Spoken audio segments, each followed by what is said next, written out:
Good evening, good day, good night, good.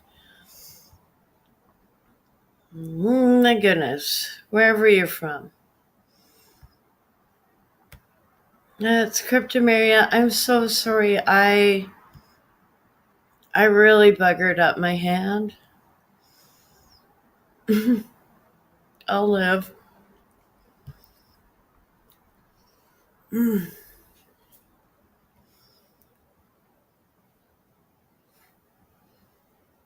I guess it's not like I'm sick, but damn, I really did a number on my hand.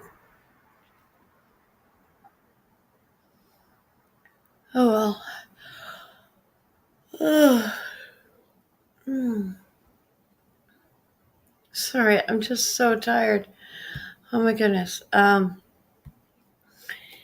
If you're not familiar with me, I'm an artist out of Victoria, BC, Canada, and I'm sorry, I'm just tired tonight. Hopefully, I stay awake this whole thing. I've gone from Wonder Woman to Sleeping Beauty. It's like,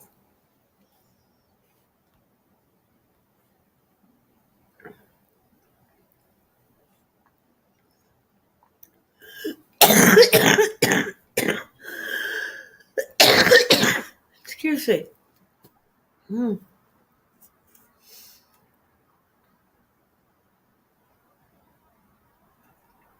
mm.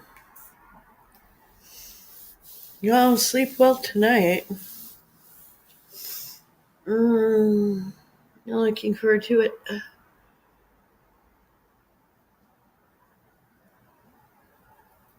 Mm. I almost didn't stream, but I figured I would. Especially, I've found like it helps cheer me up to do a little stream now and then. And some of this is just so weird. It's like, okay, no, we're really doing this. No, we're really going to go there as a society.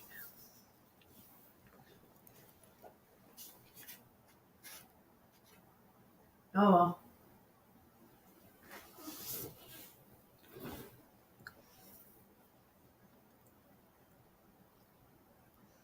Speaking of like going in places we really shouldn't go, I mean, those of you who know me know I like doing AI art and little like whatever interesting news stories I find or YouTube channels or other media. I just, you know, big shout out to X and Rumble. Like,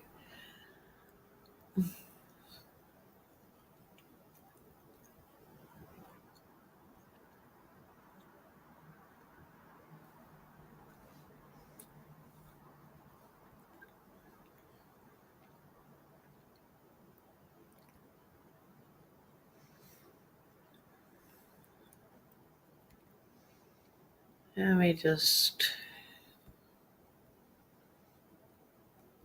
This one kind of disturbed me. I'll pick apart why. I'm just going to play it to begin with. You can make up your own mind.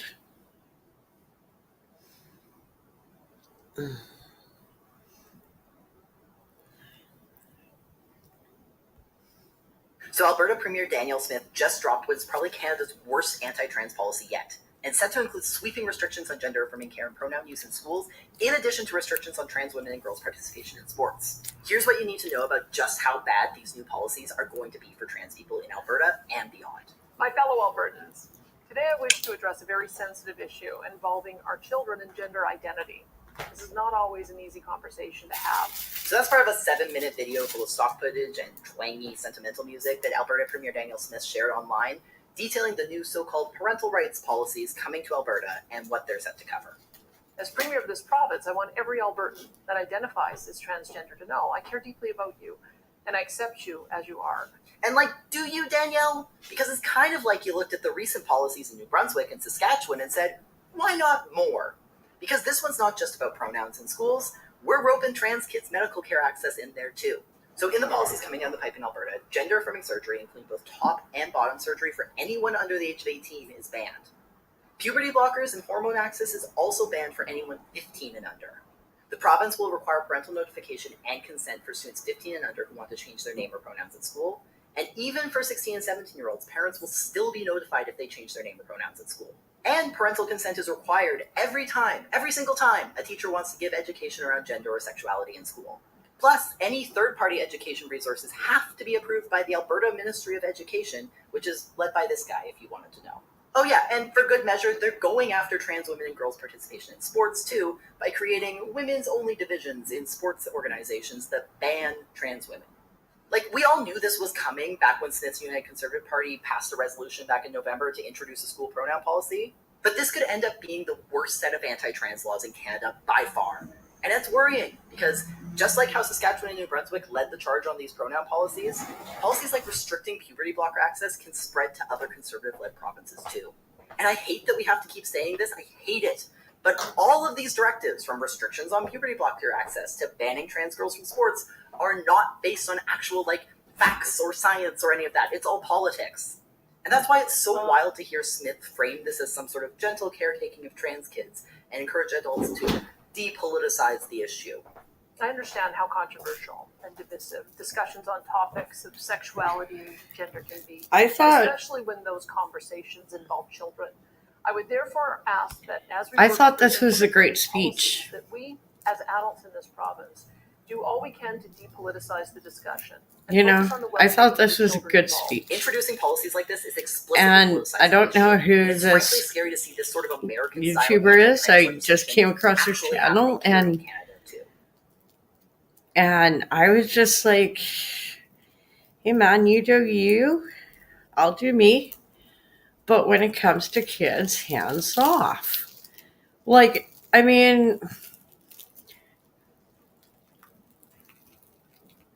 Whatever's going on. And having, this is set up to protect kids. Because once you start having adults being like, oh, don't worry, I'll be your special friend, and you don't have to tell mommy and daddy your secrets. I'll keep them for you. That's just disturbing. It leads this way to really disturbing behavior. Just being honest. I just found that so disturbing, and I might even go back to that one. Sorry, I just really fucked up my hand. Oh, this was just hilarious. What do you think Trump would say regarding the death of Western civilization? Would he think he could save it? Frankly, I think he would say, excuse me, Greg, I would think he would say, we have to get back to the American flag because, no, think of it, I walked down the street, I saw rainbow flags and the flags of other countries, right? Other countries. And I thought, no, frankly, Dana, if a alien landed in New York City, they'd think they landed in gay Ukraine, frankly. Where are we? We don't even know where we are. We're all mixed up.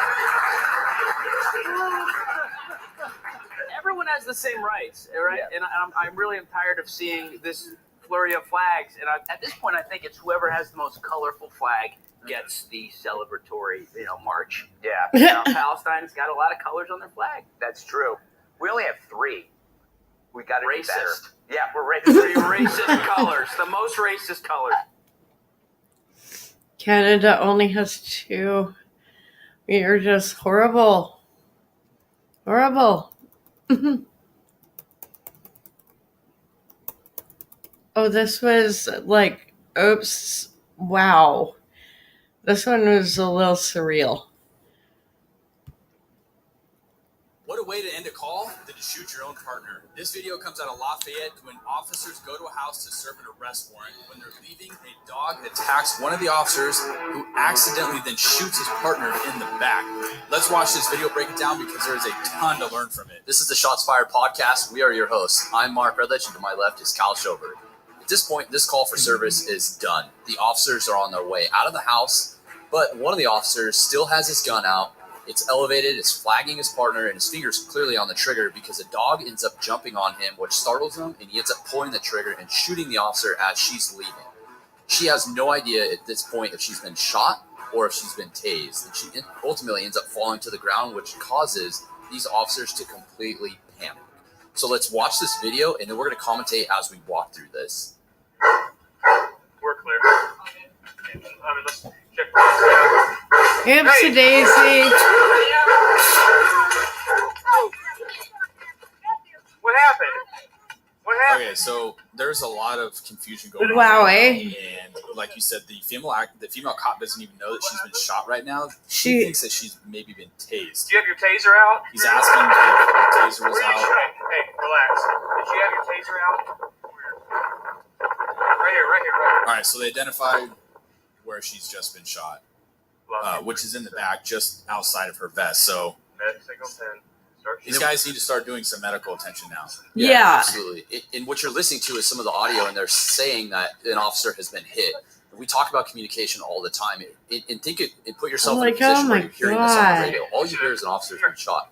But in this scenario that we're watching, like, I feel like, this is so bad. Like, this one's heartbreaking just because, like, it was an accident. It's not like he intentionally went to shoot her. It's just, this is what happens sometimes. And watching, where's your vest? There is no suspect. There's no outstanding suspect. It's an officer that's accidentally shot their own partner. That needs to be communicated so officers don't respawn in a panic. Yeah, come on, baby. Come here, baby. It's okay. They're also trying to identify where this officer's been shot. So when you provide medical aid, the absolutely number one thing is you got to strip that gear, get that off, and identify if there's an entry wound and if there's an exit wound. In this case, they're not doing that. They're kind of just trying to drag her around. Put pressure on her back. So I don't know. This guy just decides to go running off. Maybe he's going to go run to his car to get her out of there. But I mean, he's running quite a distance away. And I don't even see his car in this video clip at all. So maybe he was going to flag down his partners, which is what he's doing. But he's exerting a lot of energy right now, and he could be helping his partners. Yeah, the focus should be on her. There is no outstanding suspect. You can identify on the radio because there's multiple officers there and coordinate that and get those officers and medics to her. We talk about making the decision, do you stabilize and wait for medics, or do you do an immediate transport? And it looks like in this point they're going to do an immediate transport, like an evac of this officer. But they still have not stripped the gear, and they have not clearly identified what the injury is. We know she's been shot like under the armpit in the back. You've got to seal that thing up right away, and you've got to hope that there's not an exit wound. Hang on, door. Go. They're loading her up in the car. This is incredibly difficult to put somebody in a car and try and provide medical aid. They've obviously made the decision to do a medical evac. That's what their plan is. So they've established a plan, but they're doing that. But they haven't taken the gear off, and now they're stuck in the back seat of a patrol car. Yeah, so let's touch on that real quickly. Yeah, this is bad. If you are going to make that choice to evacuate yeah, a cop this and is do medical aid in bad. the back of a police car, this is in the middle of the day. It might be a little bit easier because you have more light. I was in a situation where I had to help an officer who was also shot, and it was nighttime, and I was trying to provide medical aid in the back of a police car while we were transporting him to the hospital, it is extremely difficult because, as you all know, in the back of a police car, there's no room to do anything. And so you really have to have the wherewithal and the discipline to know even how to conduct medical aid on somebody, but even to do it in really tight quarters like that takes practice. And we advocate in the class that we teach, if you're going to do that, at least practice doing that in the back of a police car. And usually when we ask that question in a class, how many people have actually trained that?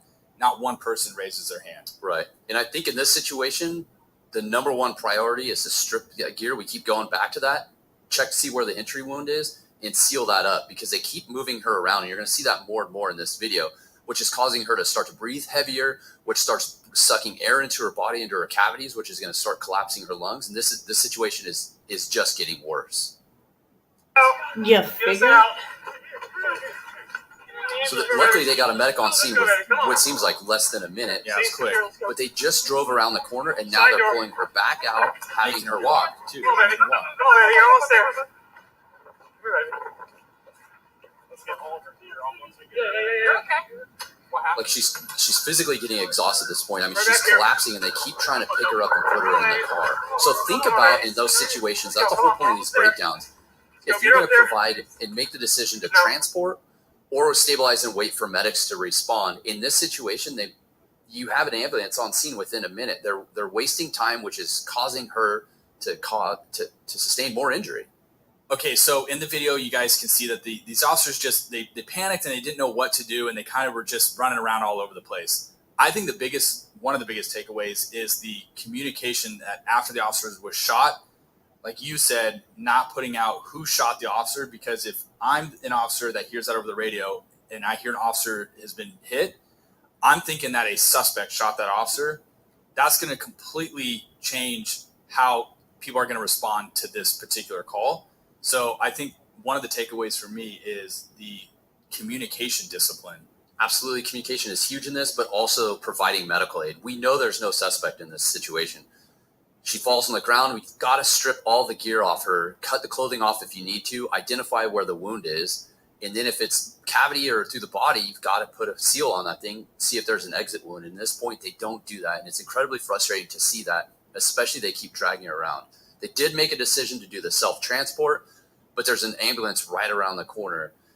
All of this, there's a lot of really good talking points and takeaways from this. It just comes down to communication, discipline, and really knowing what your roles and responsibilities are. And in this case, you've got to have somebody that just takes control and starts assigning responsibilities. And we did not see that in this. Yeah, and I just can't come up with a good excuse for the officer that shot his partner. I mean, the fact that he's flagging her with his own gun, his gun is even out in the first place when they're leaving the call, and the fact that his finger was on the trigger and ultimately shoots her just goes to show the lack of training and discipline. So hard video to watch, a lot to learn from, and it's things like this that we like to showcase because we don't want to see it happen to somebody else. That's why we conduct these types of breakdowns. It's a debrief and a learning tool. So that's it for today's body cam breakdown.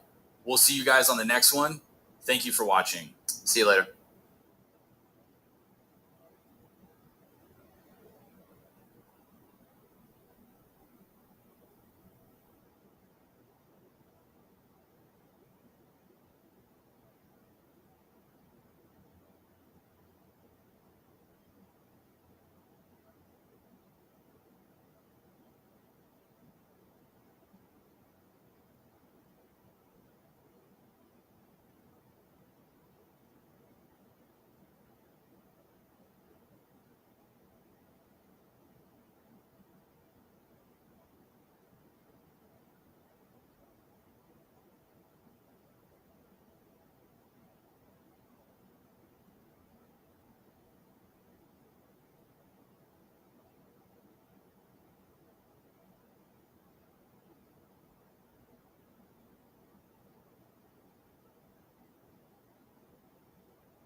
Sorry, give me a second.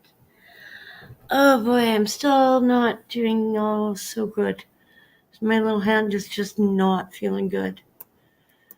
Although scrolling down, it's all I gotta do is like click on stuff. And I love this artwork because it looks so real.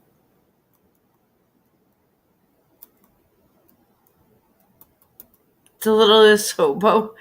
I did him like Renegade.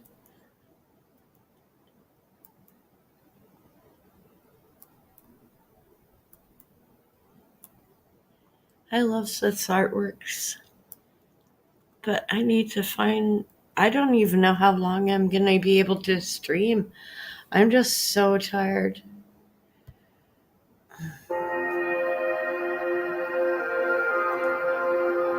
Today, at the Canadian Sanctuary, the jackass is back at home, currently running the land. This sanctuary is known for having the highest concentration of jackasses in Canada. Just like other species, jackasses travel in herds. Today, we will observe the interaction between the queen of the Canadian jackasses and the leader of the Canadian jaguars. In 2015, Stephen Harper presented a budget that had slashed funds for policing, slashed funds for CBSA officers, slashed funding for Veterans Affairs Services, and we were there to clean up the mess. The jackass is using the old blame game, often targeting an old jaguar from 9 years ago. Despite having 9 years to fulfill his promises, he consistently reverts back to blaming the old jaguar whenever he fails. Today, the jackass's behavior seems even more unhinged, possibly due to contracting rabies. The jackass becomes louder, driving his herd into a frenzy. To cut taxes for the wealthiest 1%, lower them for the middle class, to support families, to start moving forward on gun control in real ways, while the conservatives cozy up to the American gun lobbies, we continue to step up. Unaware of what's happening, the herd blindly follows his rage, unaware that he was bitten by a small pony-sized jackass. Oblivious to his own foolishness, the jackass sits down. Now, it's time for the Canadian jaguar to take the stage and respond to the Canadian jackass. Wow, is he ever losing control of himself? Oh my goodness. Screaming and hollering like that. Mr. Speaker, it's his press release that says that in Toronto, auto thefts are up 300% since he took office. His solution is to hold a summit. He held a summit on food prices. Food prices went up. He held a summit on housing. Housing costs doubled. How much is crime going to rise after all the bigwigs go to his summit? The Canadian jaguar remains calm and composed, delivering his points with a touch of humor, showcasing why the Canadian jackass is losing popularity while the Canadian jaguar is gaining. This concludes today's battle.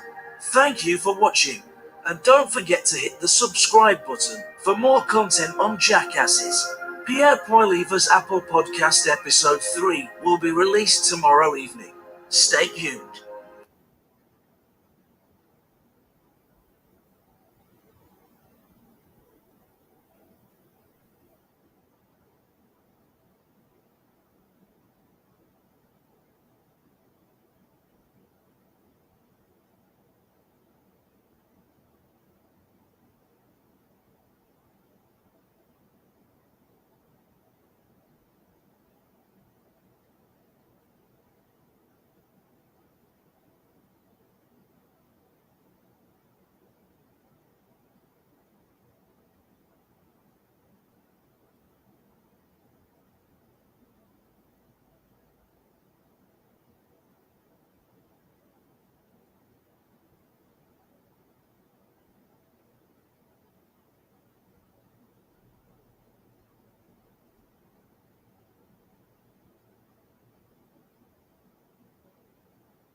One more moment. Sorry, I'm just so dang tired, and I keep thinking a clip was playing, and then it's just stuff in my head, and I'm in dream world, and I'll sort it out.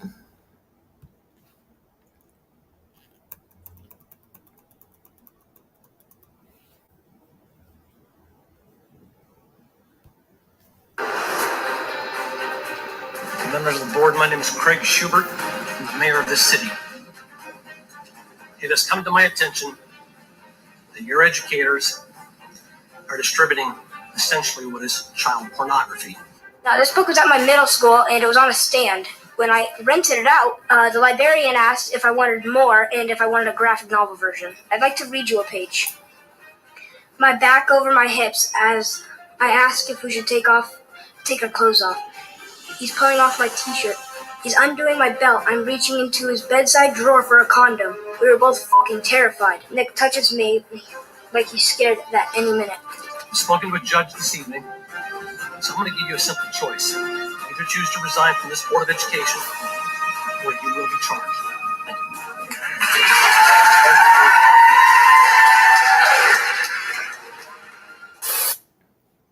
Oh, well, gee, that certainly changed for Jagmeet.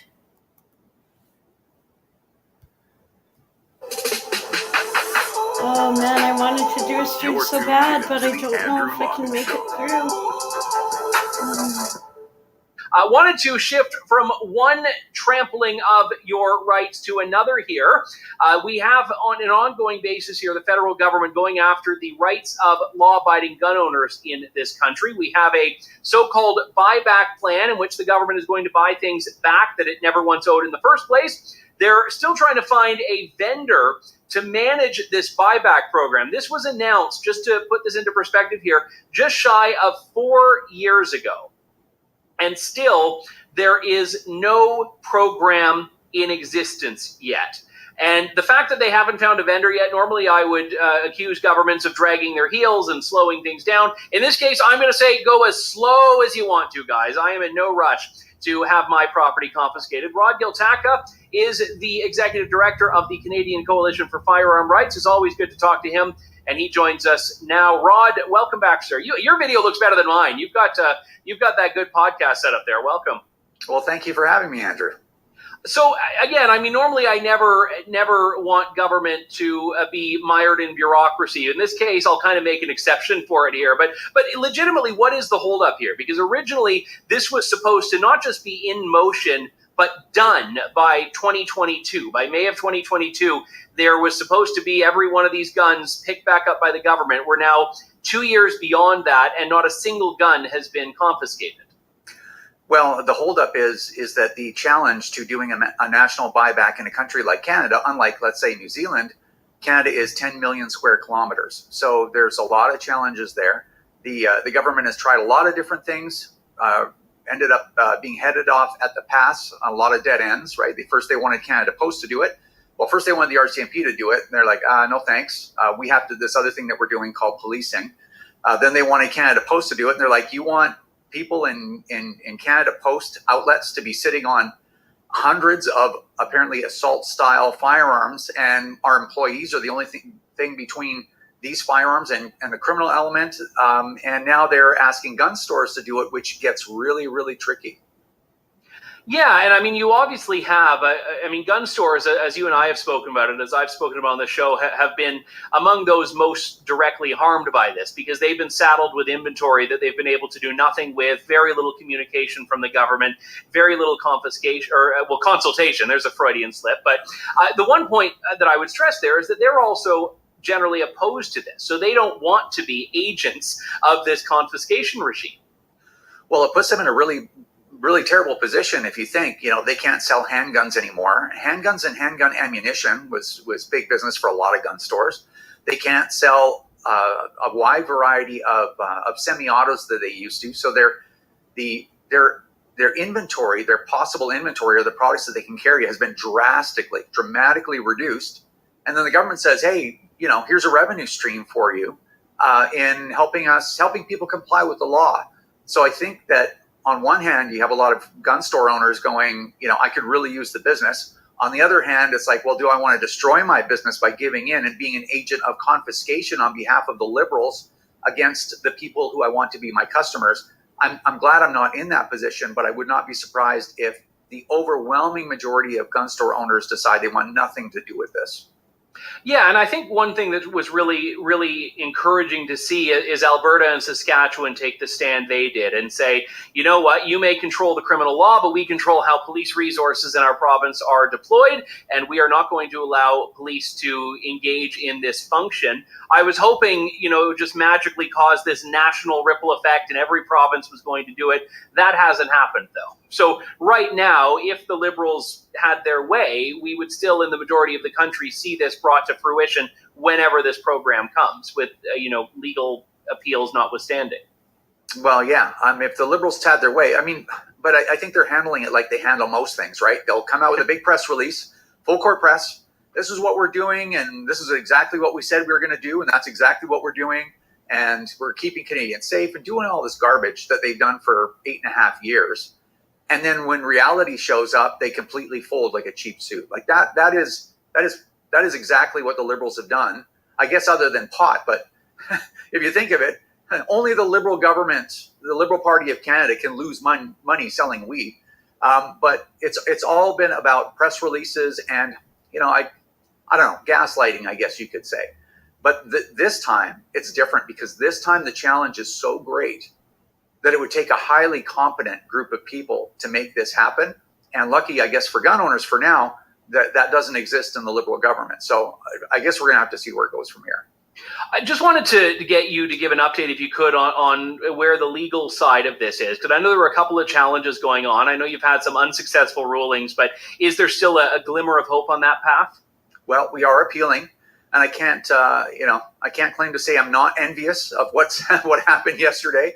But I think if anything, what an interesting time in Canadian history to even just be monitoring the judiciary, right? On one hand, the government comes in because of an unrelated event, which was the impetus for the assault-style weapons ban, which was Nova Scotia, where this perpetrator had smuggled all of his firearms that were used in those shootings from the United States illegally.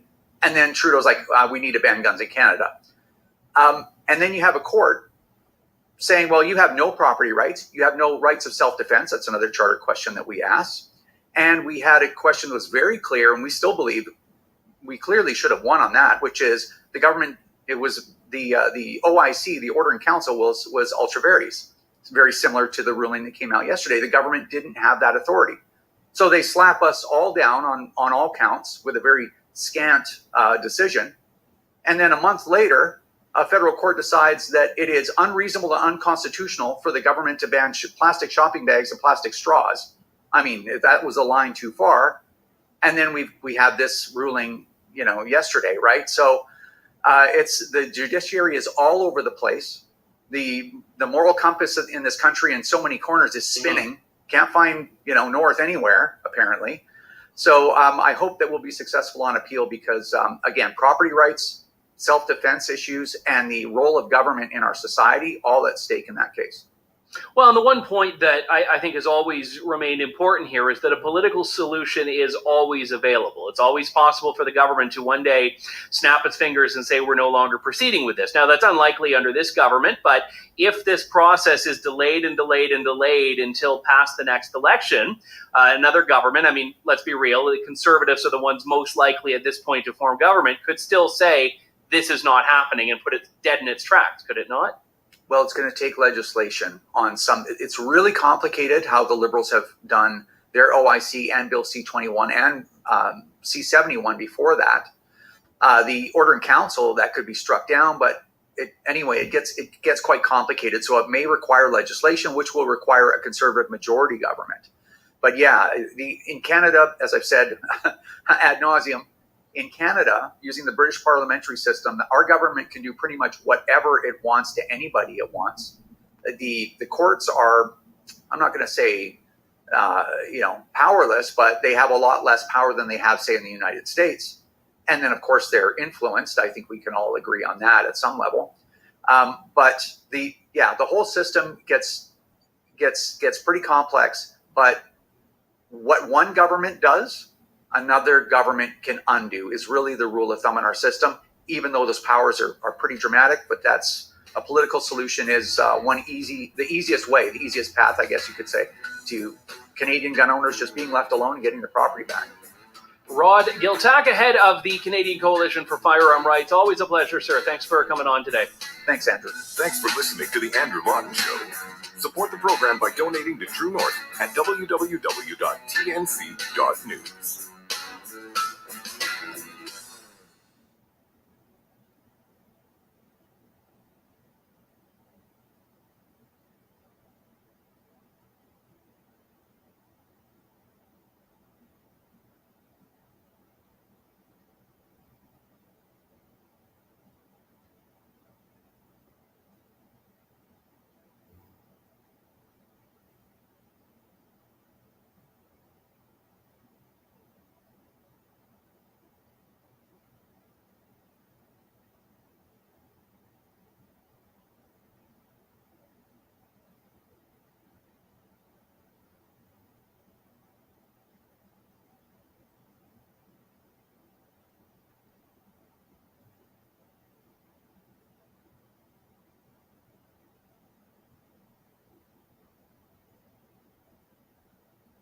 Yeah, sorry. Oh my goodness,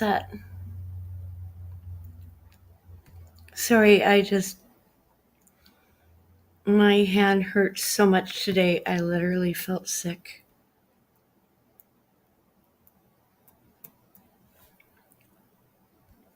This part is so fucked up also. Media is right at Parliament Hill. I'm just gonna rewind this one because this one, massive changes in Canada today. It turns out the Liberals are quietly planning some new ways to go about elections in Canada when it's the worst the Liberals have ever been in the polls. We're going to get to that in a minute, as well as what the NDP is up to and just the chaos that's kind of going on around Canada right now. But before we get into it, I encourage everyone to smash that like button, subscribe if you haven't yet already. It really helps grow the channel. Hope you consider turning post notifications on so you can actually be notified. Subscribing obviously helps, but notifications is kind of like being subscribed twice. It gives you a better chance. And if you'd like some awesome stickers, there's a great sticker pack that is for sale down in the description or the pinned comment below. You have Justin Trudeau being penetrated by Klaus Schwab himself. You have Chrystia Freeland, the Wicked Witch of the North, on a broom, rightfully so. You have Trudeau, Have You Seen Me? Because he's missing, on a milk carton. I did not see that coming, and speech you hate does not equal hate speech. All of that and more is linked down in the description or the pinned comment below. Now let's take a look at the polls here. You need 170 seats for a majority in Canada. The Conservatives are projected to hit 198 with a low end of almost majority and a high end of FU to every other party in Canada. 99% likely of winning the most seats and 91% likely of winning a majority with a 9% likelihood of winning a minority. Yeah, whoa, it's looking really rough for the Conservatives at this point. Let's see what sellout Jagmeet Singh is up to these days. Going after Pierre Poilievre isn't interested in taking on corporate landlords. They're his biggest donors. His plan is the same as it's always been. Let investors use housing as a get-rich-quick scheme while you pay the price. This is misinformation, but let's watch it nonetheless. Pierre Poilievre doesn't care about the cost of your rent, and I'll tell you why in 60 seconds. Remember this video? Pierre Poilievre was really angry about this micro unit, $2,000 a month, and he said this is so horrible. Well, guess what? It turns out that this building behind me that he complained about is actually owned by one of his biggest donors. He's not going to take on corporate landlords. He benefits from them and he works for them. He doesn't care about bringing down rent. He cares about serving the corporate interests. The corporate controlled Conservatives are in it for you. You Democrats are. We're going to build homes you can actually afford. Okay, so one of the biggest differences between all the parties is the Conservatives have actually openly talked about how they're going to take old government buildings and get rid of the government structure that's happening and turn them into homes, either the land or the actual buildings. And that's a pretty phenomenal idea considering there's a lot, like a ton. There's a ton, there's a metric ton, and then there's a shit ton. That's what the kind of level that we're dealing with right now.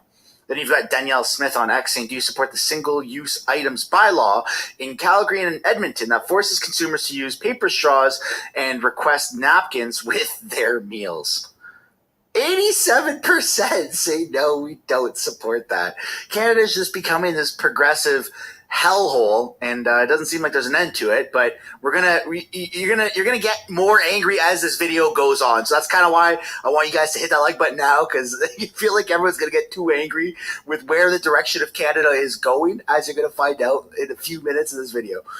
Then next we have some more Palestine protests happening. This is by Karima Rules on X. It seems like these are still ongoing.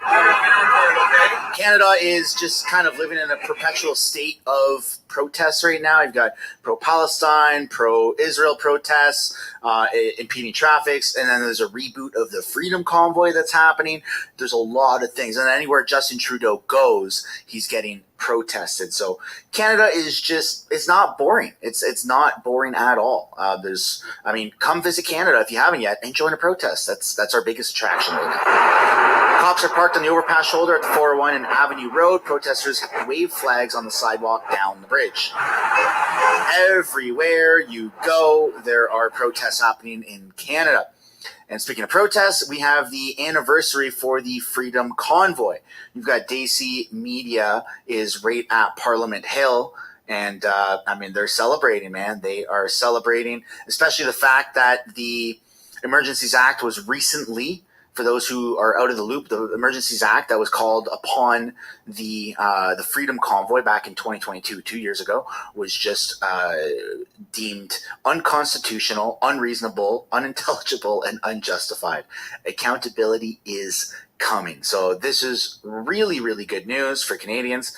And yeah, I mean, there's a lot of stuff going on here on Parliament Hill today. And well, let's see what Justin Trudeau has to say in this speech that he just gave a couple of days ago. And then we're going to get into this breaking news for today and how they are literally trying to, what could be deemed, I don't want to be like super objective because, you know, YouTube and the banhammer and stuff, but what could be deemed or interpreted as a way to meddle, control, manipulate, falsify upcoming elections or making rules to the voting, mail-in voting, and things like that. It's just like, why now when you're at an all-time low in the polls? Why isn't the Conservatives advocating for this? Why is it the losing team that knows they have something to lose, so they're trying to change the rules? It's just all very big coinkydink at this point. Canadians rightly love this country. And they expect us to continue to have a government that lives up to their vision, their hopes, and their dreams of who we are and what we can accomplish all together. Let me know down in the comments right now, just pause the video and let me know if you think that the Liberals are the government that we all envisioned having. If you think the Liberals are the ones that can fix Canada or are doing a good job of fixing Canada, let me know, yes or no, what you think down below in the comments and be truthful. Leave it a short message, leave a bunch of messages, whatever you want, but let's just get the chat going down in the comments because this is just absolutely ridiculous. C'est ce qui nous rassemble. And he goes to French. Citoyens à traduction. Malheureusement, amplifié. Love how the French is significantly longer than the English. They need thought. They don't need slogans. They need thoughtful solutions. We've gotten a lot of big things done over these past years, and we're eager to do even more faster because we can never stop pushing to get more things done for Canadians. Canada is the best country in the world, and we are going to work every day to make it even better.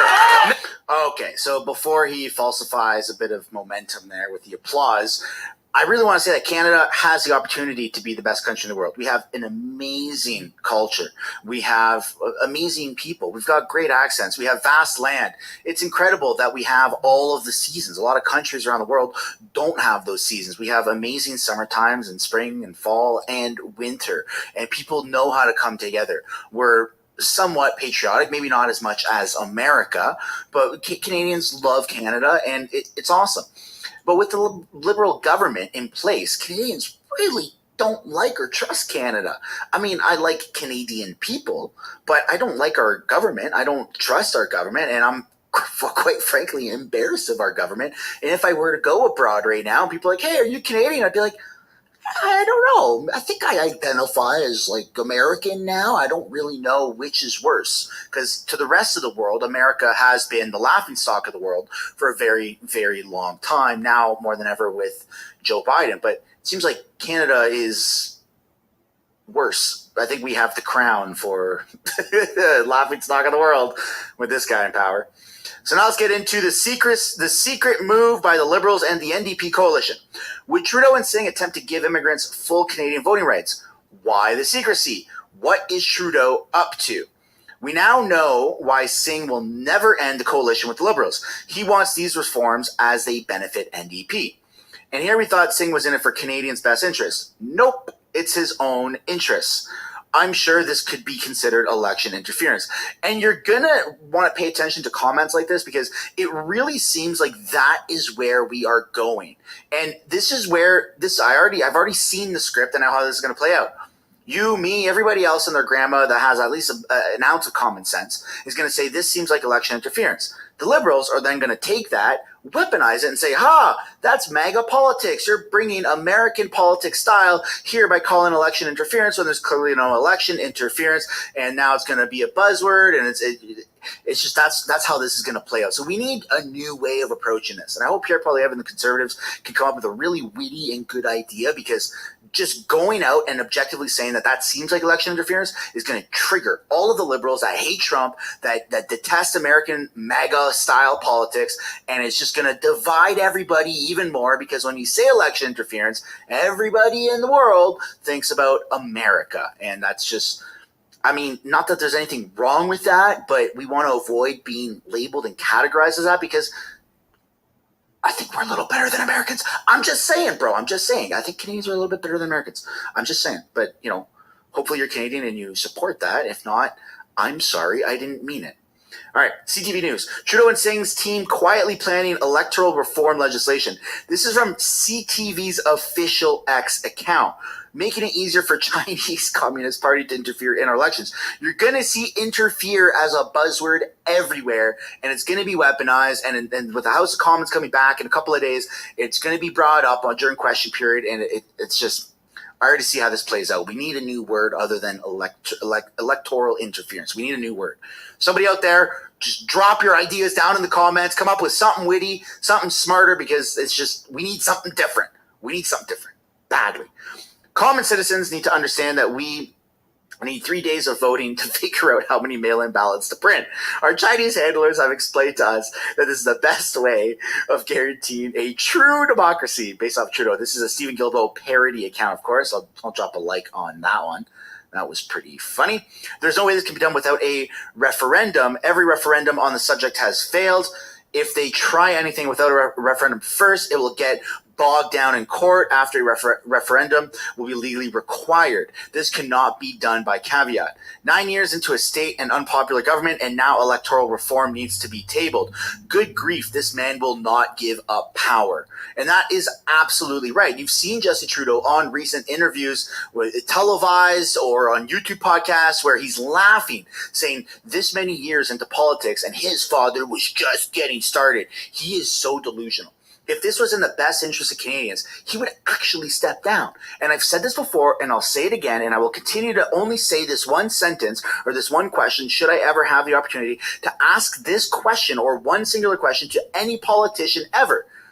If it were to be undeniably, objectively true that you are no longer the best fit, or what you're doing is no longer in the best interest of Canadians or the country that you're leading, would you step down and let the next best person take your place? And I would ask that to Trudeau. I would ask that to Pierre Poilievre. I would ask that to Trump. I'd ask that to any single politician ever, because that just shows where their mindset is. And only a very true, genuine person would actually say, you know what? I would step down if it were to be in the best interest of the country in which I serve as a public servant and as the leader of a country. But would Trudeau ever say that? Well, no. It's very obvious that he would never say that. Would Pierre Poilievre ever say that? I don't know. I haven't yet to actually ask him the question, but maybe one day I would like to ask him after he's Prime Minister. All right, this is the actual CTV article. Trudeau and Singh's team quietly planning electoral reform legislation. It just so happens to be a year and a little bit before the upcoming election, when the polls are just saying they're 1% likely to win. As progress on some measures in the Liberal NDP confidence and supply agreement continue to play out publicly, the two parties have quietly been in talks to table electoral reform legislation before the next federal vote. Leading these negotiations on the political front are public safety, democratic institutions, and intergovernmental affairs minister Dominic LeBlanc, and NDP MP and Democratic reform critic Daniel Blaikie. In an interview with ctvnews.ca between NDP caucus retreats and blah, blah, blah, blah, blah, Blaikie says there has been a fair amount of work done towards drafting amendments to the Canadian Elections Act.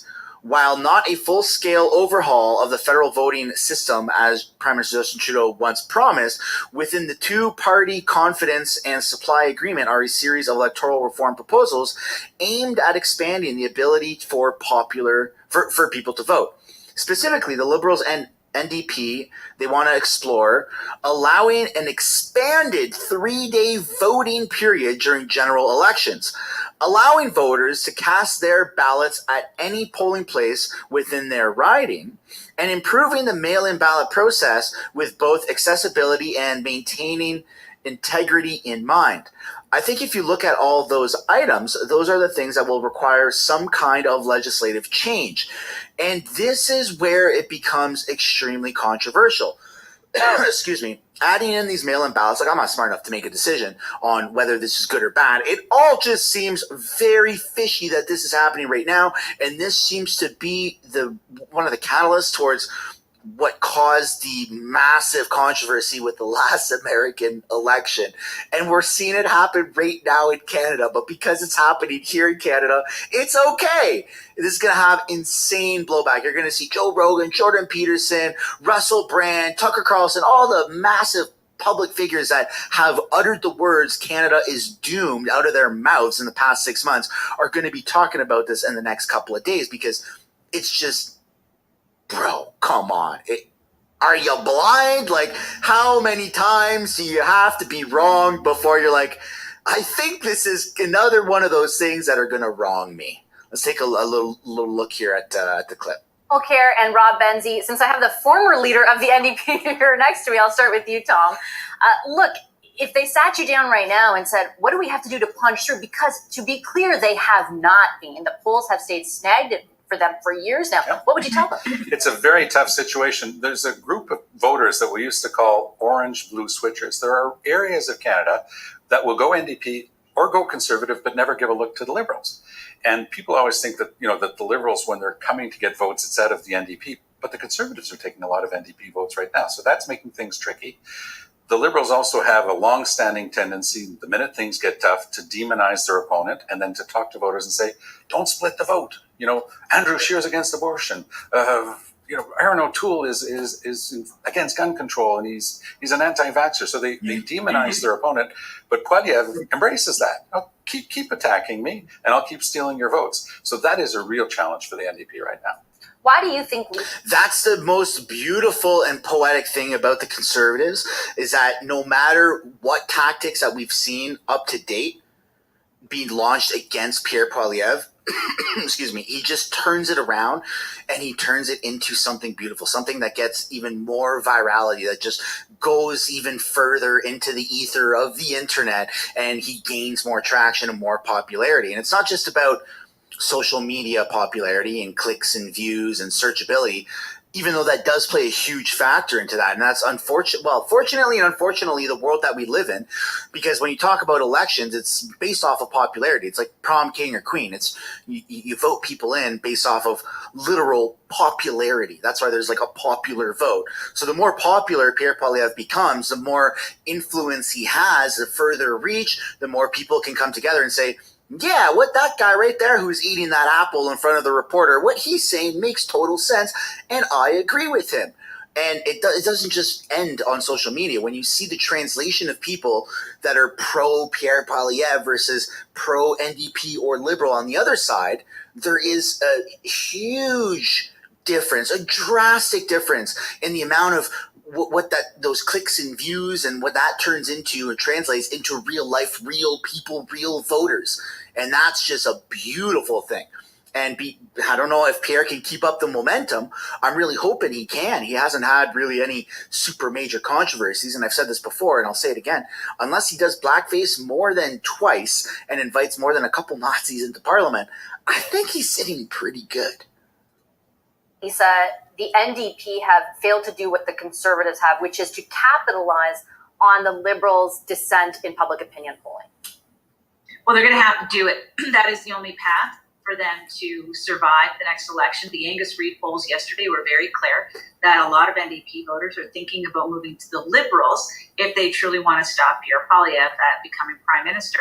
They got to flip that switch. They got to flip the table. They have to be the ones that are taking the votes from the Liberals in order to stop a Pierre Poilievre government.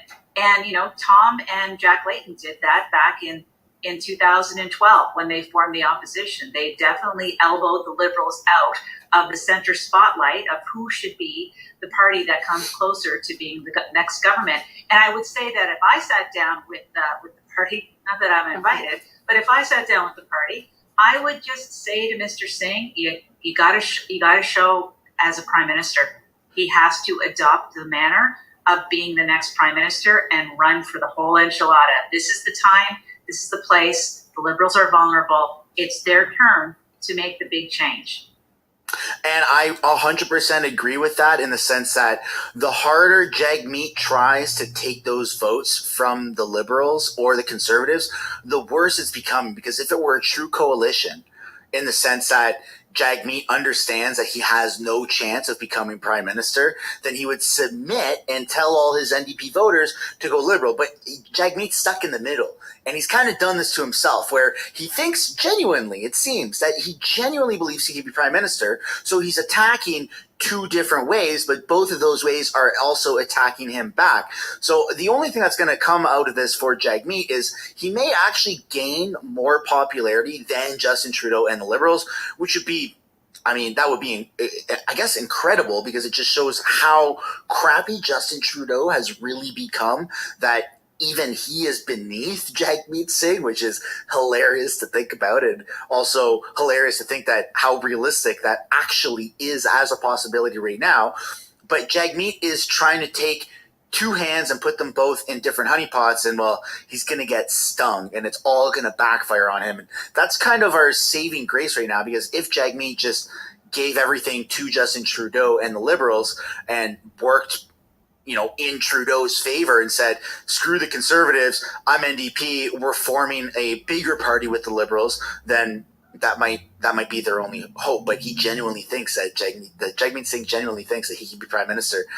And it's just not going to work out the way he wants it to, because not that many people will abandon the Conservative the squad or the Liberal squad to get Jagmeet to where he wants to be. It's the Conservatives that are taking the most from all of the other parties. And why wouldn't you, when you see how ridiculous Jagmeet Singh is online with social media videos and how ridiculous Justin Trudeau is, and then you see Pierre Poilievre become this rock star and this fame and this, witty, smart individual that's just schooling all other political leaders here in Canada, it becomes a no-brainer. And so I'm very excited for this new political season now that House of Commons is starting back up on Monday. If you want to follow the live streams, then you can do so by clicking the link down in the description for the House of Canada YouTube channel, where I stream question period there. And that's where we're going to end today's video, folks. I'd love to know what you guys think down below in the comments, yay or nay on any of the topics that I covered.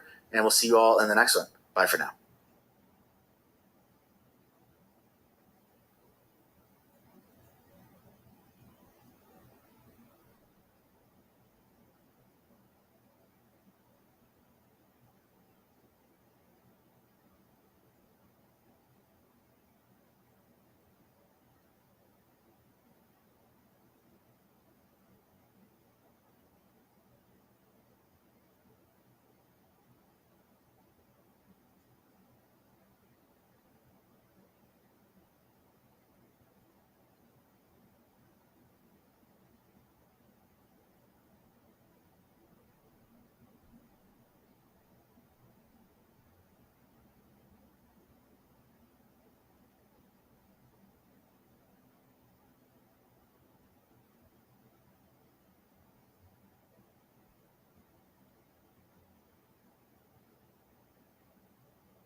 Yeah, okay, sorry.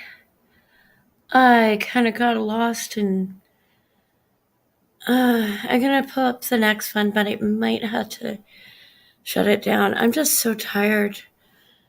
And actually, like, do this really in the morning again. ¿Tiene un plan B? No, no hay plan B. Argentina has the highest inflation rate in the world. It owes the IMF nearly $41 billion, and the peso has lost more than 90% of its value since 2019.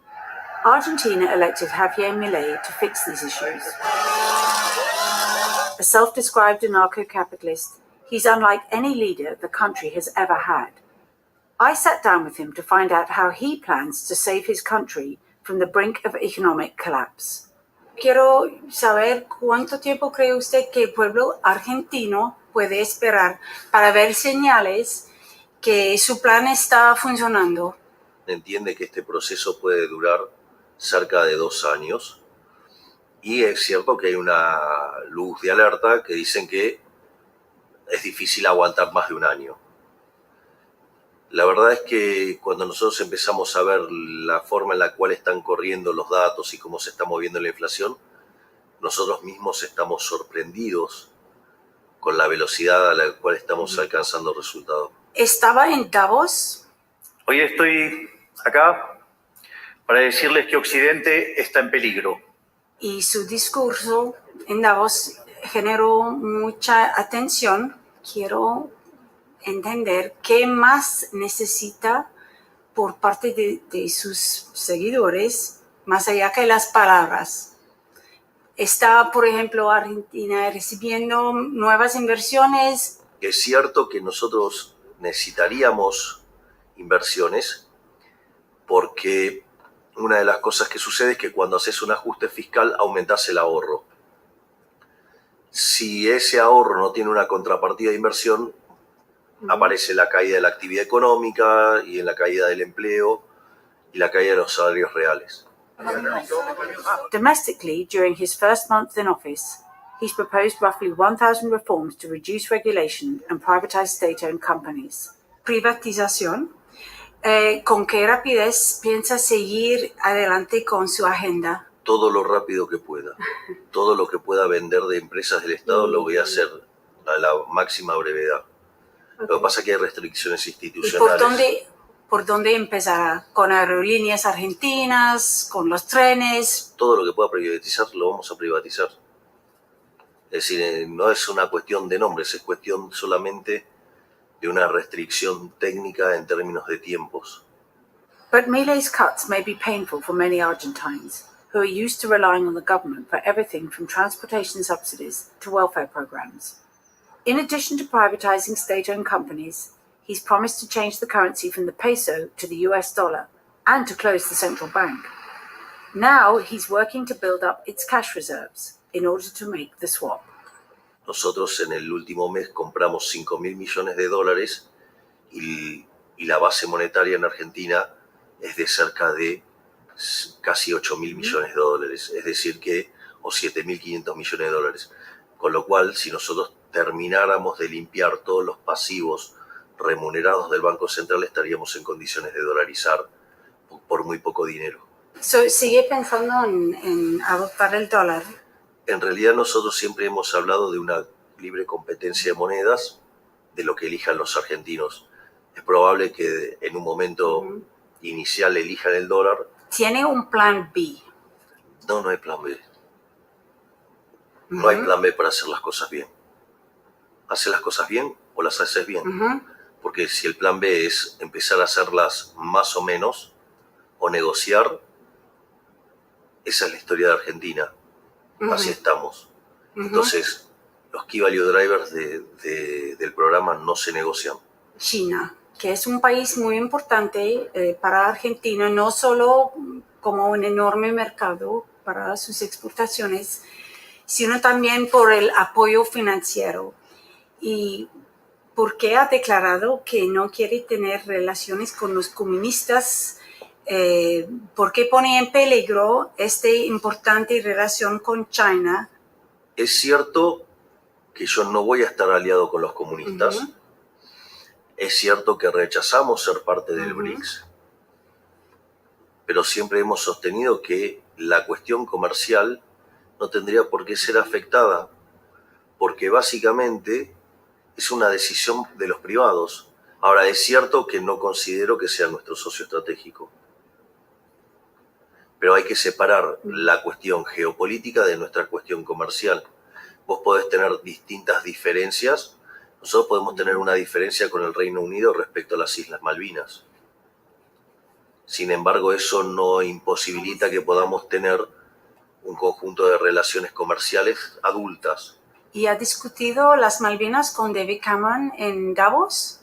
Hemos decidido tener una relación adulta en la cual justamente participar y trabajar de manera conjunta en la agenda internacional y empezar a tener una charla sobre nuestra diferencia territorial. Usted ha apoyado fuertemente a Israel y no han hecho lo mismo otros países aquí en América Latina. ¿Y por qué no están de acuerdo con usted? Yo tengo una posición clara sobre el respecto. Nosotros hemos decidido condenar los actos terroristas del grupo Hamas. Hemos decidido solidarizarnos con Israel y con sus habitantes, independientemente de su nacionalidad. Y además consideramos que Israel tiene un derecho en términos de legítima defensa, dada la agresión terrorista que ha recibido. Lo que opine el resto es una cuestión del resto. O sea, nosotros la política es diseñada desde una perspectiva moral. Y yo he oído que tiene la intención de convertirse al judaísmo. ¿Es cierto? Existe la posibilidad. Pero el tema es que no lo podría hacer ahora porque el cumplimiento de los preceptos podría estar haciendo colisión con mi actividad como presidente. Por ejemplo, respetar el Shabbat. Entonces, en ese sentido, es algo más profundo, más de largo. ¿Con qué líder político del mundo se identifica y por qué? Yo, he señalado que a lo largo de la historia ha habido grandes líderes que son testimonio de la libertad. El máximo libertador de toda la historia de la humanidad es Moisés. Así es que, eso es una visión de un líder libertario, sin lugar a dudas. Después hay roles muy importantes, como el que ha jugado Ronald Reagan junto al Papa Juan Pablo II y Margaret Thatcher. Entonces, la realidad es que siempre me vas a encontrar del lado de aquellos que han defendido las ideas de la libertad.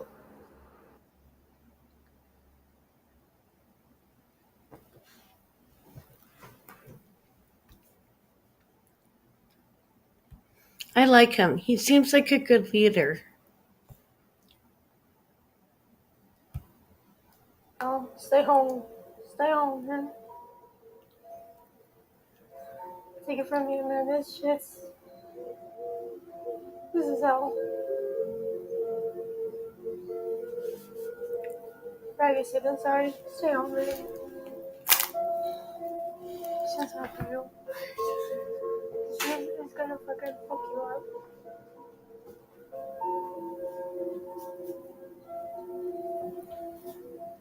I wish I was home. I wish I had stayed with my family. I wish I wasn't. But no, I need to fucking. I need to fucking accept the consequences and shit. Oh God, and Rachel Gilmore. Because Happy Gilmore just couldn't, get a life and leave stuff alone. No, we got to see her again. This is just like, yeah. Rachel Gilmore landed herself a new job, and it might be even more alarming than her position at Global. No, it's not I have a new OnlyFans. job, and I thought am it was so excited to OnlyFans. finally tell you what it is. I'm working as an investigative reporter at Check My Ads, an organization that's working to defund the business of hate. Okay, well, that's an interesting introduction. If you don't know who Rachel Gilmore is, she worked for Global News. She was part of this new initiative of trying to get TikTok young people involved in the news cycle. It largely didn't go over very well, and she was much of a let's say activist, less of It absolutely less did of a not journalist. go over And well. here's a little taste of how that went. She did most of her work during the pandemic, and then went she on got to paid become for an it. activist against the Freedom Convoy in Canada 2 years ago. Are you going to invite your unvaccinated relatives to sit at the dinner table with you this Thanksgiving? Experts are saying you might not want to risk it. Here's why. According to one expert from McMaster University, vaccines are super effective, but they're most effective when you're surrounded by other vaccinated people. If you invite someone who isn't vaccinated, She there's got a risk of having paid a from the breakthrough government case. Now, breakthrough to cases say are this pretty and rare. behave like There's this. only ever been about 8,000 in Ontario. Even though she but was working kids for can't get news, she was vaccinated yet. still like So part of keeping those kids as influencing. safe as possible is telling that one uncle who chooses You not know. to get vaccinated that he might have to sit this one out. I'm not even going to get into the logic behind all of that. She was, I believe, fired, or she was let go from Global News. Incidental freeze frame there. She was let go, and this was following a case where James Topp, he was a veteran for the Canadian military who marched across the country in protest to the mandates. She wrote an article slandering him. In the article's URL, she labeled him as a white supremacist with no grounds whatsoever, just putting that label. Of course, we're all familiar with this type of journalism, but this is this is who she is, and she no longer works for Global. Everyone was wondering where she would end up, and well, this is where she's ended up. Hey, you don't know me yet, but you will, because my name is Rachel Gilmore, and I am Check My Ad's new investigative reporter. So basically, when the bad guys making our world worse and more full of hate have nightmares, they're going to see my face in addition to these ones. You see, normally I report on bad guys. I've been doing it in Canada for almost a decade. I've won a Press Freedom Award, pissed off some very angry grifters. Okay, pause it right there. She calls bad guys anyone she politically disagrees with, and of course, this is a tactic from people on the far left, and we're all familiar with it. If you aren't, like, become more familiar as time goes on. The screenshot that she has here, of course, is of Jordan Peterson, an argument that she had with him on Twitter. Now, I have a screen grab of this because, you guessed it, she has blocked me on Twitter. I asked her questions about her reporting, and she blocked me. So that's why I can't see her tweets from my browser, but I have a screen grab of this this exchange here. Now, this is Robert Reich, who mentioned Elon Musk and his enablers have turned this website into a torrent of ad hominem attacks, lies floated as jokes, and blatant misinformation. This isn't freedom of speech, it's just dangerous. This after, the left had a few years of a heyday. I mean, we all know the history of Twitter at this point, but Rachel Gilmore replied to this, saying, "I'd like to see a fuller representation of the tweets that got Jordan Peterson in trouble with the College of Psychologists. For example, this piece fails to mention whether his professional association took issue with this one, and because he was replying, and it's getting impossible to find child bad images. I'm not going to say the word here, and that was because Twitter was shaping up, and beforehand there was a lot of complaints about anyone who was on the right saying their things, they would get banned, but child stuff was readily available until Elon Musk came around. And Rachel Gilmore should know this, as Jordan Peterson points out. You obviously hadn't been following the news well enough to understand the reference, Rachel Gilmore, despite you being a journalist and it being one of the month's biggest stories, and why you didn't just report your nasty little innuendo right to the CP Ontario commissars. Of course, they had more of an exchange after that. Jordan Peterson pointing out, doing so certainly seems within the range of your apparent character. Global news. Just how much money has Justin Trudeau's government provided to subsidize your employer? Just asking. And I promised today I would release all the info tomorrow, as you would know if you had one iota of background research before disseminated your pathetic attempts at reputation demolition, which is actually what she peddles. And this is actually this whole organization here over at Check My Ads. This is the whole concept behind this. And she's working with some very savory characters here. Nandini, Jamie, my business partner, and I are both marketers. And we've worked in marketing our whole careers. Now, marketers have worked for decades, in many cases, very, very hard to build these brands over time. They're very sensitive to their brand value. They're what they call their brand equity. So they don't want to be sponsoring places that give consumers the ick, let alone places that cause insurrections. Sorry, I can't take it seriously. It really is tough. It really is tough. But this is a website that was launched, and it has to do with this. It's a extortion racket, if you could call it that. I'm sure there's an argument to be made for that. What they do is they find advertisers, and this is largely was first originated from the Wall Street Journal when they went after a YouTuber by the name of PewDiePie, because they were upset about the revenue dwindling in advertisement revenue in print media, but also in news media. Advertising has really gone towards video content. Hello, this is why a lot of us are here. Because we don't want to watch the Canadian news. And the advertisers end up going towards we don't want to watch the confusion here is not that when the advertisers we have someone like Rachel Gilmore, you like just myself don't even want to watch they the go news. to YouTube. But the extortion racket works like this: you find a piece of content, you take it out of context, you post it wildly everywhere, and you. What happened in the case of the Wall Street Journal, refresh the page enough times until a Coca-Cola ad or something like that comes up. And then you go to the advertisers, publicly say in front of everybody, isn't it horrible that this advertiser is advertising with this out of context thing? And then you get the advertisers to pull away from things. And then in the end, they want to pull away from YouTube, things like this. This isn't how advertising works. It's a misrepresentation of how advertising works, but this is how this scheme works. Now, if you go into this, and who are we?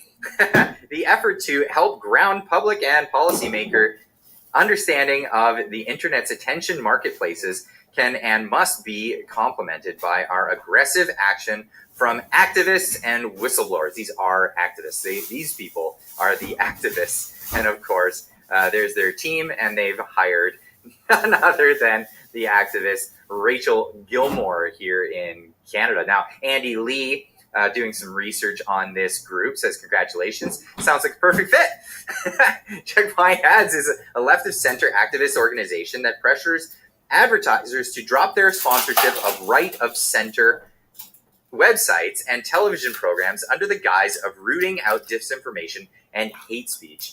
And of course, that's quoted. That's not even Andy Lee giving an explanation for it. That's their own website, what they say. And this is how they operate. Yeah. And here's the money. Rachel Gilmore's new employer is funded by an American activist organization called the Democracy Fund. Hey, wouldn't that be a surprise? What is this? American politics weeding its way into Canada and Canadian politics? I thought those accusations were being lobbed the other way. I guess here's more of a real world situation where you're seeing exactly that.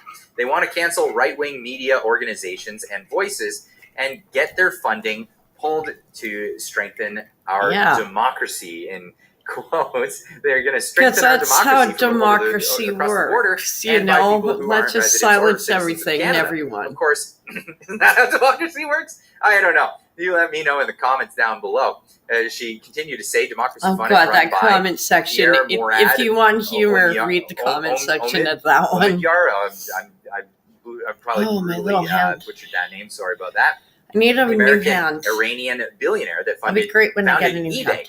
He's also a donor to the Democrats, but his real passion is funding left-wing activism. Wow, isn't that interesting? Isn't that interesting indeed? But hey, I'll leave this one with you guys. What do you think is going to happen with this position with Rachel Gilmore? Is she going to come after all of us? Is she going to come after the bad guys, as she says, people who politically disagree with her? I think it's a very, it's an unsavory tactic, and it's something that they're often using. It would be a real shame if it was ever used against them. But I would say, and I would put this out there, put this forward, that any companies that do kowtow to a company like this should be made public in the spheres out there. If they're gonna adhere to an extortion gig like this, it should be well known publicly. And this is the beauty part of this, is they're gonna obviously brag about having people's advertisements pulled. So keep an eye on it so you can know who to buy actual products from. Just leave it at that. Leave a comment in the comment section down below. Let me know what you think, and we'll see you in the next one. Keep on trucking.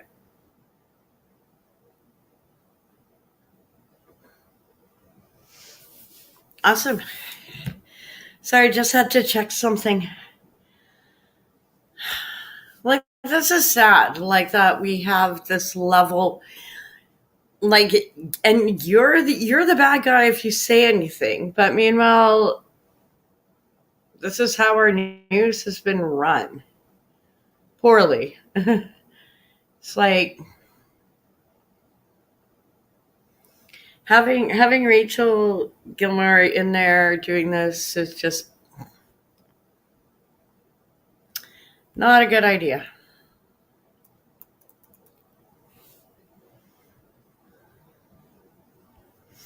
Yeah, just some of the comments, like,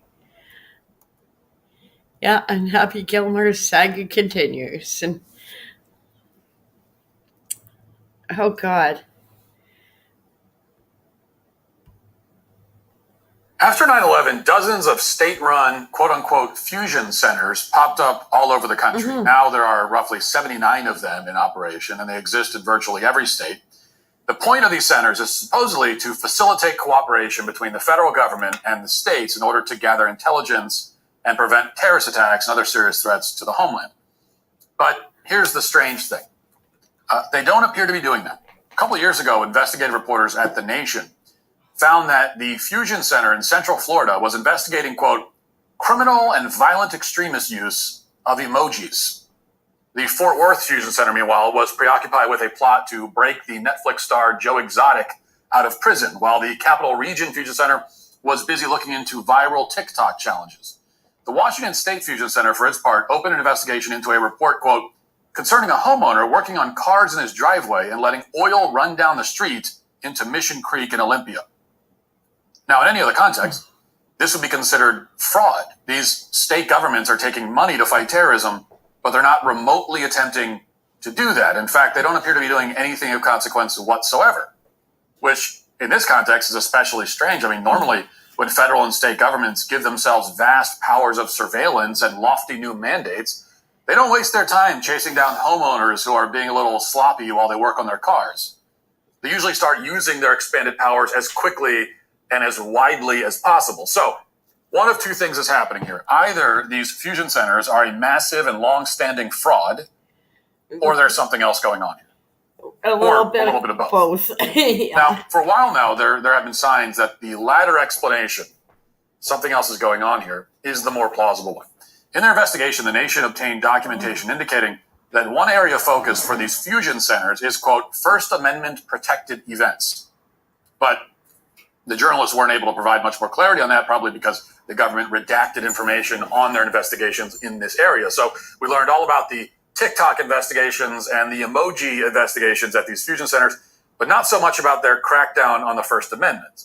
And that's where things have stood for the past several years. But yesterday, thanks to a report from Mary Margaret Olahan at the Daily Signal, we have indication of the actual mission of these fusion centers and what First Amendment protected events they might be interested in. The Daily Signal obtained an email sent in February of 2023 by the Anti-Defamation League, or the ADL, to the Washington State Fusion Center. And that's the same Fusion Center that was looking into that homeowner who was working on his car in a sloppy way. Here's the subject line. White supremacist fight clubs, anti-LGBTQ plus hate. Now, the body of the email, the ADL warns about, quote, online amplifiers of LGBTQ plus hate promoting, quote, false narratives, escalating harassment of LGBTQ plus individuals. This alleged hate includes, quote, the vilification of drag shows and, quote, baseless claims of child grooming by LGBTQ plus people. According to the ADL's email to this Washington State Counterterrorism Center, this vilification, quote, further endangered and isolated an already at-risk community. According to the Daily Signal, the email then appears to link to an ADL blog post which identifies who the purveyors of this supposedly dangerous hate are, and those people are Libs of TikTok, the account Gays Against Groomers, Blaze Media, Christopher Rufo, and of course that international infamous terrorist who goes by the name Matt Walsh. Now the post states that, quote, the ADL is advocating for government partners to strengthen laws against perpetrators of online hate, as well as consulting with law enforcement partners to act on online hate speech that incites violence and or credible threats. The ADL says that it teamed up with GLAAD as well, and they're apparently all working with law enforcement. In other words, the ADL, just to get you up to speed here, the ADL told a counterterrorism agency to investigate journalists and political commentators because we are saying things they don't like. They're trying explicitly to use the arm of the law to silence us at gunpoint. Now, they don't even claim that we violated any law, right? They're not claiming that because we haven't. Instead, they're saying that because we oppose the chemical and physical castration of children, and because we believe in biology, and because we don't think that men should be cross-dressing in front of children, therefore, we are inciting violence. So they call on law enforcement to act. The Daily Signal reached out to the Washington State Patrol about this, and they're one of the state agencies that participate in this fusion center. They indicated that they take emails from the ADL and various other interest groups under advisement, but they denied opening any investigation on the basis of the ADL's email. So according to them, as far as we know, there is not a current criminal investigation against, say, me for tweeting things that they don't like. Now, obviously, we have no idea whether that's true or not. We also have no reason to believe that it's true. It'd certainly be strange for the ADL to send an email like this to a counterterrorism center if they thought it would just be ignored. Right? The fact that they're sending it would seem to indicate that there's some kind of relationship here, that there's some sort of precedent.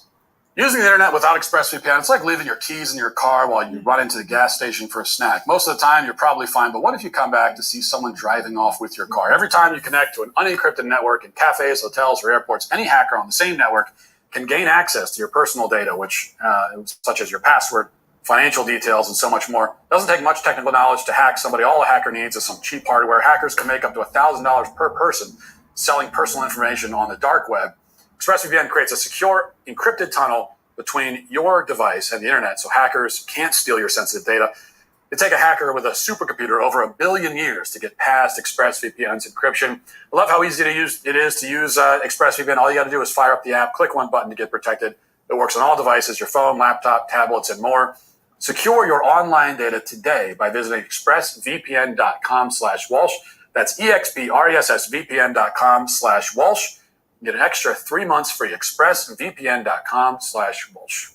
We also have no idea how many similar emails the ADL has sent to this particular fusion center or any others. What we do know is that the ADL has a very long history of not simply advising law enforcement agencies, which they shouldn't even be doing that, but participating directly in law enforcement functions. Here's a quote from a speech that James Comey, who was the FBI director at the time, delivered to the ADL's Leadership Summit back in 2014. Quote, the FBI works with the ADL to host civil rights and hate crime training for our state and local counterparts through a number of programs. And the ADL, of course, has even greater reach. You trained more than 12,000 law enforcement personnel last year alone, and I want to thank you for that. Yeah. So this is not a typical political nonprofit we're talking about here. The ADL is conducting training for law enforcement agencies, including the FBI. And these partnerships have only accelerated in recent years, post-BLM. Sorry, it's so As the ADL states on his website, quote, in 2020 alone, ADL's Center for Extremism provided law enforcement with critical intelligence about extremism over 1,000 times and tracked over 5,000 new incidents of hate on our online interactive heat map. But it helps. In other words, the ADL, which supposedly was founded to combat anti-Semitism, is now a de facto intelligence agency for federal and state law enforcement. This is the organization that's now advising the Washington Fusion Center to investigate me and several other commentators for having offensive opinions. Now, if you know anything about the history of the ADL, this actually probably wouldn't surprise you. The ADL has a long and well-documented history of working with law enforcement, even going so far as to actively participate. I think when you hurt, you just feel more sick. No, it just it literally just hurts all the way up my arm. Participate in law enforcement investigations. Not in the fun One of the more way. famous cases took place in the 1960s when an ADL director raised money for the FBI to pay some Klansmen robot parts. $36,000 in an effort to set up other Klansmen. Now, that incident led to a shootout and the death of one Klan member. Whatever you make of that operation, journalists noted at the time that it was obviously a little strange for a private tax-exempt organization to be involved in this. The ACLU at the time called for an investigation. But in the end, no one seemed to mind. The ADL adopted a pseudo-law enforcement assistant role, which they've retained ever since. Now, I've focused on the ADL so far, mainly because they're the group that are trying to have me specifically investigated, but there are many other organizations like the ADL doing the same thing. Maybe the most notable is the Southern Poverty Law Center, or SPLC. You might remember that the FBI cited the SPLC in its infamous memo claiming that, quote, radical traditionalist Catholic ideology is a significant terrorist threat in America. The FBI tried to hide that memo, but a whistleblower came forward and released it. The SPLC is a completely discredited group. They even had to pay out defamation settlements for some of their more egregious hack jobs. And the Bureau knows that, according to the whistleblower, but the FBI tried to cite them anyway in order to justify the targeted surveillance of Catholics on the basis of their religious beliefs. I love this blanket. We've seen many examples of similar misconduct in recent years in which the government partners with some supposedly independent private entity in order to lend some legitimacy to its obviously illegitimate investigations. During the Trump campaign, the FBI effectively teamed up with the Washington Post in order to obtain secret surveillance warrants against the Trump team. The FBI even copy-pasted from a debunked Washington Post editorial in its FISA warrant application against Carter Page. And more recently, the DOJ has been investigating Dr. Ethan Haim because he blew the whistle on Texas Children's Hospital, which claimed that it had stopped butchering children, but kept on doing it anyway in secret. And that got the attention of trans activists and their various advocacy groups, which in turn led to the DOJ knocking on Haim's door. Now, they know they don't have a legal case against him. They know it's not a violation of patient privacy to disclose the existence of unlawful and unethical procedures without disclosing patient identities.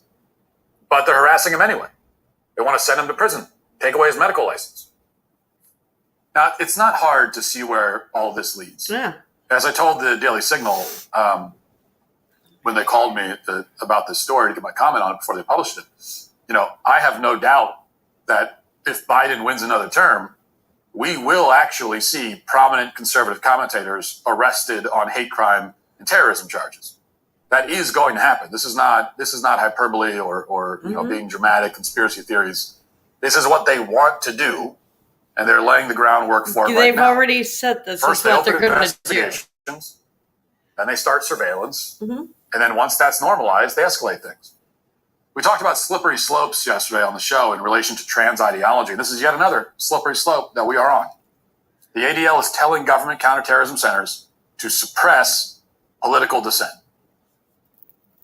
And the fact is that unless they pay a price for this, unless there's enormous backlash, and unless the law enforcement agencies stop taking marching orders from these compromised far left-wing activist groups, then they'll continue to make these demands.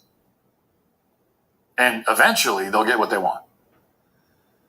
And at that point, if it gets that far, the only real question will be, which of us do they hit first and try to make an example out of? Hey, YouTube, thanks for listening to the show. If you'd like access to my full show with no ads, you should go to dailywire.com and use promo code Walsh to get 2 months free on It all is going to annual end plans. up like See you that. there. Like it is hitting. And this one is like the biggest internet troll right now. It's gorgeous. They call me offensive, controversial. There's only two genders, boys and girls. They can't cancel my message because I'm the biggest independent rapper in the whole freaking world. Claim that I'm racist, yeah, right. I'm not ashamed because I'm white. If every Caucasian's a bigot, I guess every Muslim's a terrorist. Every liberal is right. I don't want to talk to folks who don't get it. Go woke, go broke, no hope is pathetic. Pro-choice pronouns, pro-love, you're progressive. But you ain't pro-gun, no one to protect it. Where the American flags at? Remember when people would hang those? They've been taken down, they all been replaced with BLM flags or a rainbow. This ain't rap, this ain't money, cars and clothes. We ain't selling drugs, we ain't gonna overdose. We ain't pushing guns, ain't promoting stripper poles. We won't turn your sons into thugs or your daughters into hoes. I don't care if I offend you. I was put here to upset you. You can cry and you can scream, you can riot in the streets, you defunded the police. Now there's no one to protect you. I hope I offend you. I ask myself what would offend you. Let's just keep it real, facts. Don't care how you feel, man. If you want my pronouns, I'm the man who don't respect. Let's look at the stats. I've got the facts. My money like Lizzo, my pockets are fat. Homie, I'm epic. Don't be a wap. Dog, it's a yarmulke, homie, no cap. Look at the graphs. Look at my charts. You're blowing money on strippers and cars. You going to prison, I'm on television, dogs. No one knows who you are. Keep hating on me on the internet. My comment section all woke Karens. And I make racks off compound interest. Y'all live with your parents. Nikki, take some notes. I just did this for fun. All my people download this, let's get a Billboard #1. This ain't rap, this ain't money, cars and clothes. We ain't selling drugs, we ain't gonna overdose. We ain't pushing guns, ain't promoting stripper poles. We won't turn your sons into thugs or your daughters into hoes. I don't care if I offend you. I was put here to upset you. You can cry and you can scream, you can riot in the streets, you defunded the police. Now there's no one to protect you. I hope I offend you. I ask myself what would offend you. Let's just keep it real, facts. Don't care how you feel, man. If you want my pronouns, I'm the man who don't respect you. You mad, you mad, you mad. I guess it's cool to be the victim, well, I'ma be the man. You sad, you sad, you sad. You just try to get attention, being triggered's all you have. You mad, you mad, you mad. You blame everybody else for every problem that you can. You sad, you sad, you sad. I will never say I'm sorry, I ain't taking nothing back. I don't care if I offend you. I was put here to upset you. You can cry and you can scream, you can riot in the streets, you defunded the police. Now there's no one to protect you. I hope I offend you. I ask myself what would offend you. Let's just keep it real, facts. Don't care how you feel, man. If you want my pronouns, I'm the man who don't respect you. Woo-hoo. Bravo, well done. I'll clap like Justin Trudeau. That's not how you clap in a hockey game, but I don't know. Oh yeah, this one. Young Turks. We regret to inform you that today Ben Shapiro has done something truly awful, maybe the worst. They are things to come out of his literally mouth losing their shit He's a over rapper. this. These are truly horrifying times for us all. More specifically, Shapiro features on the anti-woke rapper Tom McDonald's latest song called Facts. Here's a still from the music video featuring a super cool looking Shapiro. Super cool because he's mostly hidden. For copyright reasons, we won't be playing Shapiro's part of the song, but here are the lyrics to his verse, which I will do in my best Shapiro voice. Let's Well, look at maybe these if stats. they weren't I've got the dicks, facts. they- My Tom money like would Lizzo, care. my pockets are fat. Homie, I'm epic. Don't be a wop. Dog, it's a yarmulke. Homie, no cap. Look at the graphs. Look at my charts. You're blowing money on strippers and cars. You're going to prison. I'm on television, dog. No one knows who you are. Keep hating on me on the internet. My comment section, all woke Karens. I make racks off compound interest. Y'all live with your parents. Nikki, take some notes. I just did this for fun. All my people download this. Let's get a billboard #1. I love that he's pushing for people to download it in the song. That's how desperate he was for this to go chart. In his limited one verse there, he says, please download this so that I can be a famous rapper and stick one to Nicki Minaj. Also, though, in fairness to Ben Shapiro, he did somehow rap it a lot cooler than I did it in his normal voice. Must have been auto-tune or something. I don't know how they did that. A lot of takes, probably. But apparently Shapiro was not kidding about that last line because he's been posting incessantly about the charts. Posting here on X, I just want to thank God. And I am Tom McDonald and my parents who paid for 15 years of classical violin lessons so I could become the #1 rapper in America. Of course, he's a violinist. That tracks. We're now #1 overall on iTunes, too. On the way, we knocked off, among others, Justin Timberlake, Britney Spears, Megan Thee Stallion, Nicki Minaj, Eminem, and Taylor Swift. And I am Tom McDonald, and I have officially made hip-hop great again, as was always my lifelong dream.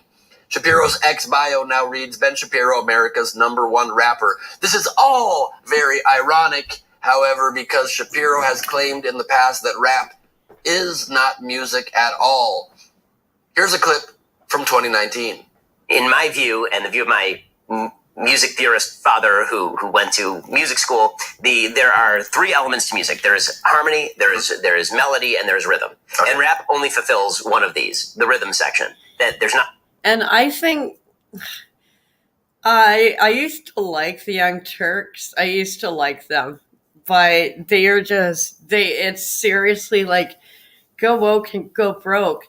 But even now, like I just saw in the Young Turks, like they were actually like, oh my God, the border's so bad. Like Anna just like, oh yeah, I don't know what's happening at the southern border, but it's wrong. It's an invasion. We should do something. And it's like, well, we tried to tell you, years ago, this was going to happen, but oh no, no, you gotta be humanitarians. It's like, well, now we're gonna be probably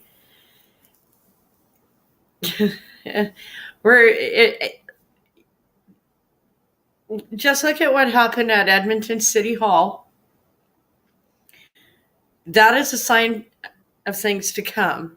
And the fact it's like crickets in the Canadian news. Like no one's, oh, he was just expressing democracy differently. Yeah, he didn't even get charged for the weapon. Guns are supposed to be such a big issue. You figure when someone goes in and shoots up a city hall, the cops would, keep those charges and keep them in jail, not like, oh, well, we can drop these charges, because like if it was a white Christian with a manifesto, when they have a manifesto, they're a terrorist, doesn't matter who they are, but if it had been a white Christian, it would be all over the Canadian news. Or say if this happened somewhere in the States, like if a little city hall got shot up by as an Islamic terrorist, let's just call it what it is. Like he's either part of a group or he's a lone wolf. But watch his manifesto for yourself, and then tell me like, oh yeah, no, there was no problems with him. He was just expressing democracy differently. Like no. I don't even know if I want to pull up the rest of this, but I loved like just how unhinged and they're just losing it because they don't even like, and that is like Ben didn't do it to be a rapper. He did it to get this reaction. out of like people like the Young Turks. Like they're losing their shit. Like it's beautiful. That's why he did it. There's not a lot of melody and there's not a lot of harmony. And thus it is basically effectively spoken rhythm. And so it's not actually a form of music. It's a form of rhythmic speaking. There is all of those things. There is harmony, maybe not super often. There's definitely melody. Ever heard of the hook, bruh? And there's definitely rhythm. Annoying. Liberal Hollywood, and almost everyone that works at Daily Wire actually was trying to make it in Hollywood and didn't. And so then they did this. So we covered that in a previous story, and it's okay. A lot of people don't make it in Hollywood, but they're doing great now. Look, here's me being over the top fair. I don't know that if we did a rap here, God forbid, okay, that it would go number one. So look, they got a big audience for it. Bless their hearts. So overall, I don't mind. But what I think was interesting is as I listened to the song, and yes, I did. I'm a real journalist. Okay, two things stuck out at me, and it goes towards the right wing mindset. They said over and over again, and it's in the picture, and the guy's wearing it in the sweatshirt, the main rapper dude, whatever it is, at McDonald's or Burger King or whatever his name is. And he says, I don't care if I offend you. It's such a right-wing way of thinking, right? Because sometimes I offend people, but you know what? I care. So yeah, well, like, you're fucking... every time we talk... Okay, well, I don't. I don't care if I offend you. Like, sorry, does that make me right-wing? Like, sorry, I have a bigger set than you do, Cirque. Like, like I'm just, like, maybe, like, and he does offend people. Like, he has said some very, very, and, like, I used to really like the Young Turks. Now I'm just like, oh my God, I was just such a woke little sheep. Yeah, I don't even want to pull up the rest of that.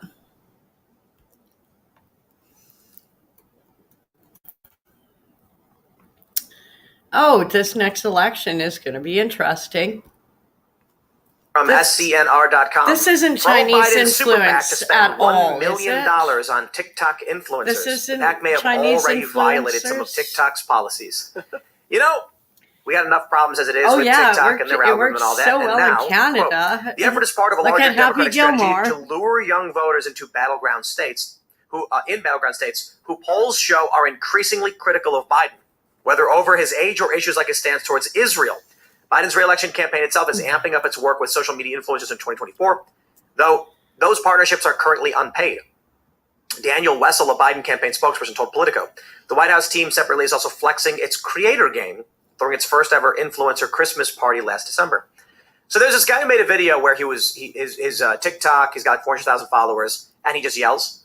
So he's always complaining about something and he yells, and he's complaining about the economy.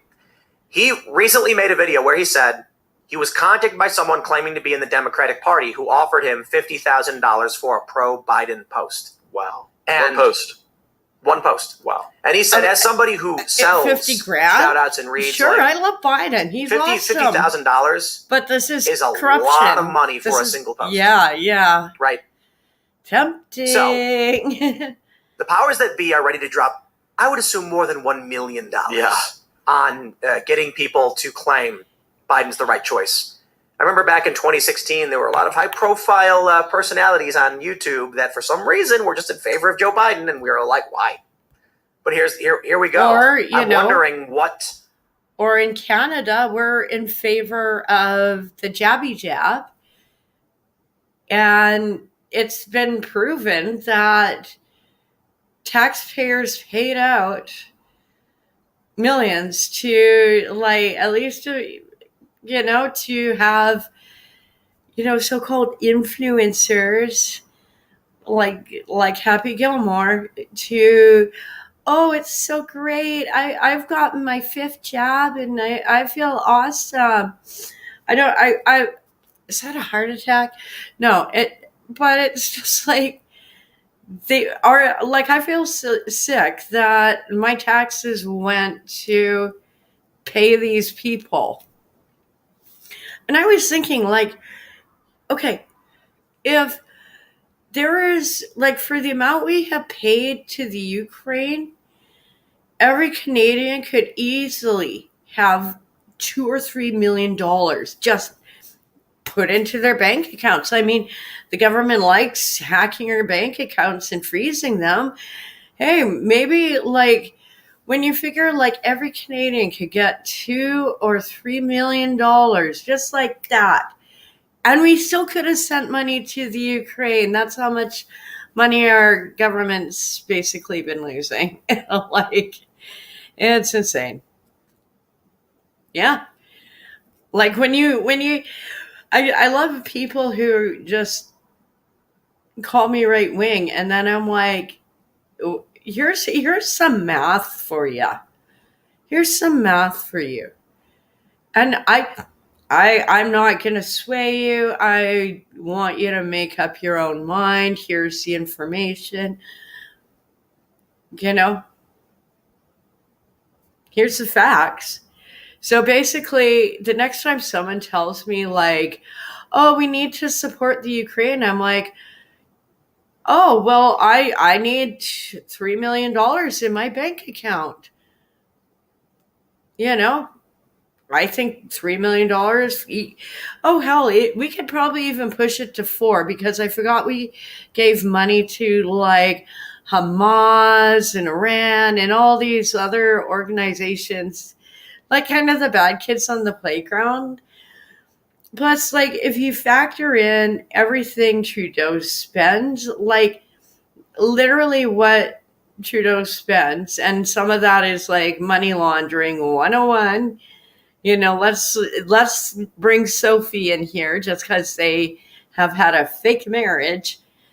You know, no one spends $12,000 a month on groceries. $7,000 to $12,000. That's like their monthly budget. That would be 12 families worth of food. And I'm sorry, but the Trudeaus can afford their own food. Like, we have to buy our own food as Canadians. I don't think it's fair that taxpayers are paying all this. You know, I don't. Do you? Like, when have you been happy going to the grocery store lately, and you're like, what the hell did I buy? Like, where's all my, you know, you get home and you're going through things, and it's like, how did I spend like $200 and 2 little bags when, oh God, if I spent $200 even like 5 years ago, even, you know, like, not even like go back to university. Going to university was like $200 would get me like enough for basically the whole semester, if not the whole year of, like, you know, Costco stuff, like the canned stuff. Now it's like, well, I don't know if we can get milk tonight. Okay, we got milk, eggs, you know, veggies. Like, it's insane. And it is not the grocery stores. It is exactly the federal government. And in that, like, that clip, I cannot believe he's like, yeah, and we lowered the taxes for the top 1% of Canadians. And when I first saw that clip, I was like, did he really just admit this? Like, wow, like, no, you're supposed to be, like, lowering taxes for the rest of us. And the top 1%, they don't need tax breaks. I'm sorry, you don't. Like, you don't.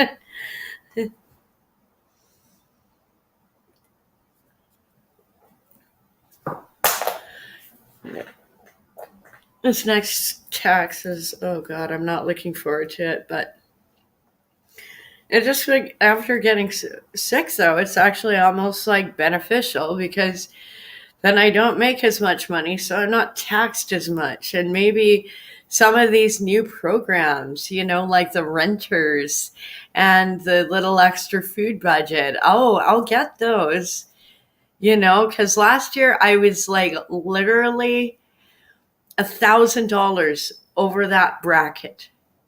And you figure, you should feel good about it. But then there's like, oh, we're giving everyone this like renter's credit. Oh, we're giving everyone this like little, and it's breadcrumbs. And it's like, I rent, I pay some, I'm better off than a lot of people in Victoria, but it's still bad. Then to have the government, oh, no, you're just not poor enough. If you only didn't make that extra $1,000, you would qualify to get like this $1,000 back. I'm like, okay. But because I didn't make that, I got to pay for everyone else. I like this idea. Yeah. The Republicans have it's great to counter this. I was wondering that too. That was my first question Isn't this called extortion? What is the RNC spending on social media influencers? And if you look at Biden's history in office and his campaign, he's been spending money on influencers this whole time. Mm-hmm. I remember distinctly Jen Psaki had a whole round table of influencers come into the White House to tell them all to promote the Ukraine Trump war. doesn't need to pay people. I forget there was reporting on that from the Washington Post. I think it was actually Taylor Lorenz covered that. We also had, remember the guy in the white suit with no shirt, yeah. Which I don't understand, a suit with no shirt. Like, that dry cleaning bill has got to really be insane. But he was out there with his fingernails and his cell phone, boosting the White House.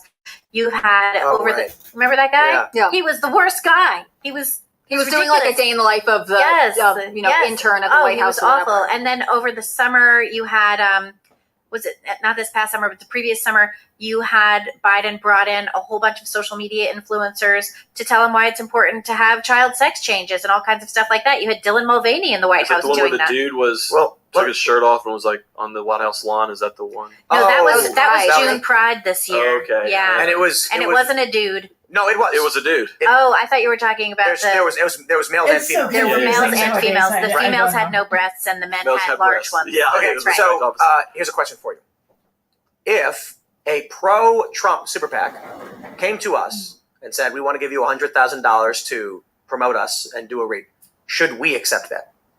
I don't think we should, because number one, we're all actually different entities, and so it would be confusing to see our individuals' opinions away from the brand.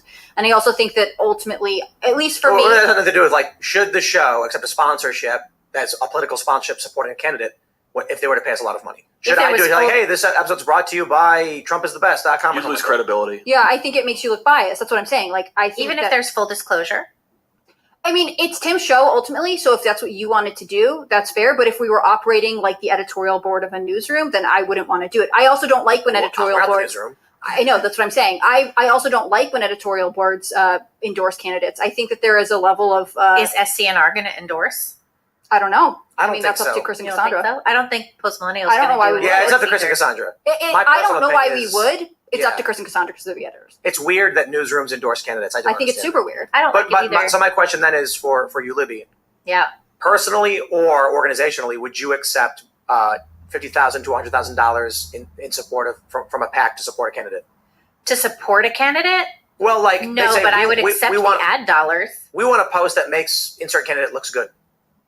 Like sponsored content? Well, however a PAC would pay for an influencer to promote. Like you make a post saying, "Hey, this is me. This person's awesome." Advertorial on the Post Millennial or Human Events or something. I don't think so. I would take ad dollars if you wanted to buy ads, like for your political campaign. I would probably take ad dollars for that. I think that would be fine. I don't know that I would be in favor of doing an advertorial. I'm not crazy about.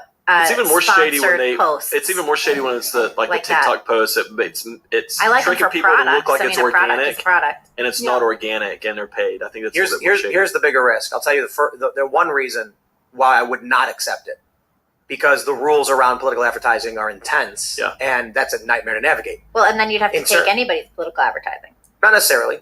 Isn't that what the TV stations had to do?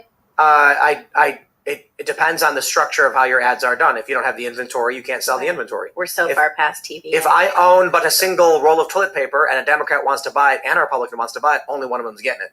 But the bigger issue is if I had a single roll of toilet paper, I wouldn't sell it. The issue is not the issue of is it appropriate. I think you end up running into the problem of Democrats have no issue whatsoever taking money from powerful political organizations to make fake content. Yep. And then people on the right are like, well, I think that's wrong. We shouldn't do it. And so I'm just like, yeah, there's an issue of we have limits on this show of what we're willing to accept in terms of sponsorship. Yeah. We've had people try to buy their way onto the show. We never allow people to come on the show in exchange for money. That is not allowed. And you can absolutely buy me. Oh no, you give me 50 grand, I will say whatever you want. Absolutely. Yeah. Oh hell.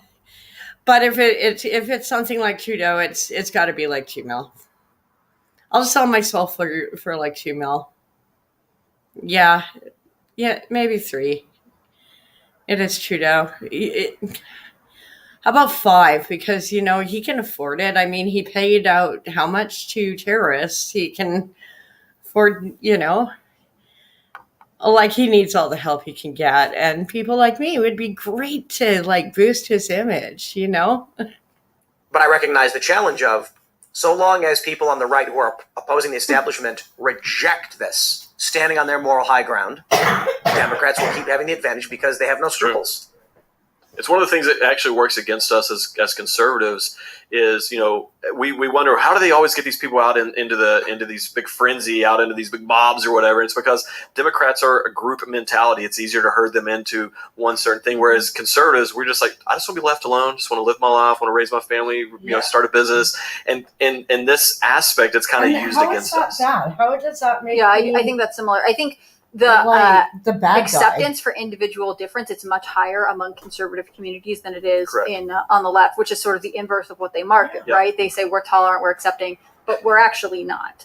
We expect you to fall in line, and we expect you to be okay with the things that we're okay with. And I think that's sort of the big lie that they have sold a lot of generations and a lot of really misguided people who feel anxiety within themselves. They don't feel comfortable with who they are, and so they think, I'll just run to whoever's accepting. But I have to earn that acceptance by complying completely and totally with their worldview. And that's very different, especially from, every variation of a conservative community I've personally experienced. That's interesting. Yeah.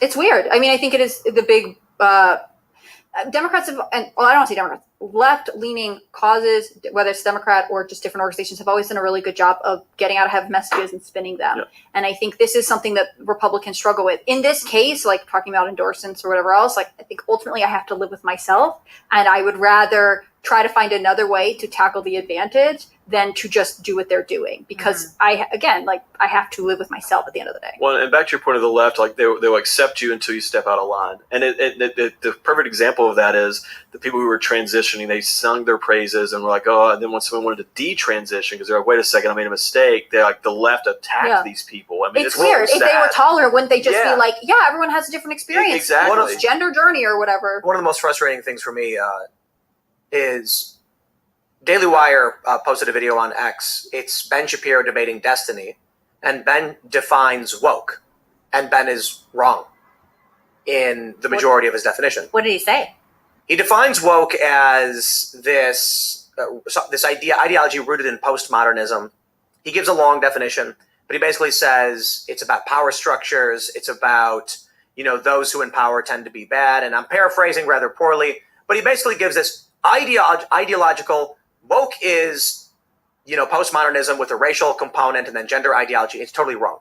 Wokeness means adherence to the social orthodoxy of dominant institutions. That's it. That explains why. So the issue is, for someone like Ben, I can understand why he would say it this way. He's a political junkie. So he's looking at all the highest level things, and wokeness is identifiable in its root form. The average person who says woke does not mean any of that because they don't understand what that is. And so they'll refer to a woke person because they're flying the Ukraine flag or something in their profile picture. Why is it that there's an overlap between those who support critical race theory, gender ideology, and supporting war in Ukraine? Perhaps the argument can be made that because Russia is the power and Ukraine is weaker, Therefore, Russia is bad. Well, that doesn't really make sense because the U.S. is funding Ukraine to the tune of hundreds of billions of dollars. In fact, supporting Ukraine is supporting Western imperialism and hegemony. So why would they support going to war against Russia for Russia's border dispute? We in the West are the dominant power because all that really matters is woke is a reference to when someone adheres to the social orthodoxy of the dominant institutions. And it's amorphous. Sometimes it's woke, sometimes it's woke in the esoteric sense. Mm-hmm. Sometimes it's postmodernist, critical race theory, gender ideology. Sometimes it's absolutely not. And everyone falls in line. And so much of this just comes across as word salad, but when you're picking it apart, you kind of have to do it. And I should have changed this title, but I totally was gonna do a live stream and my hand hurt so bad. I literally kept setting my alarm and then even when I got up, I'm trying to get dressed and I'm just can I I don't know if I can do a whole shift at work, lifting, it's actually even writing, the simple act of writing hurts. I can do sewing. I can do some things. I can do light cleaning around my place, but I can't do hotels or industrial cleaning anymore like I used to. I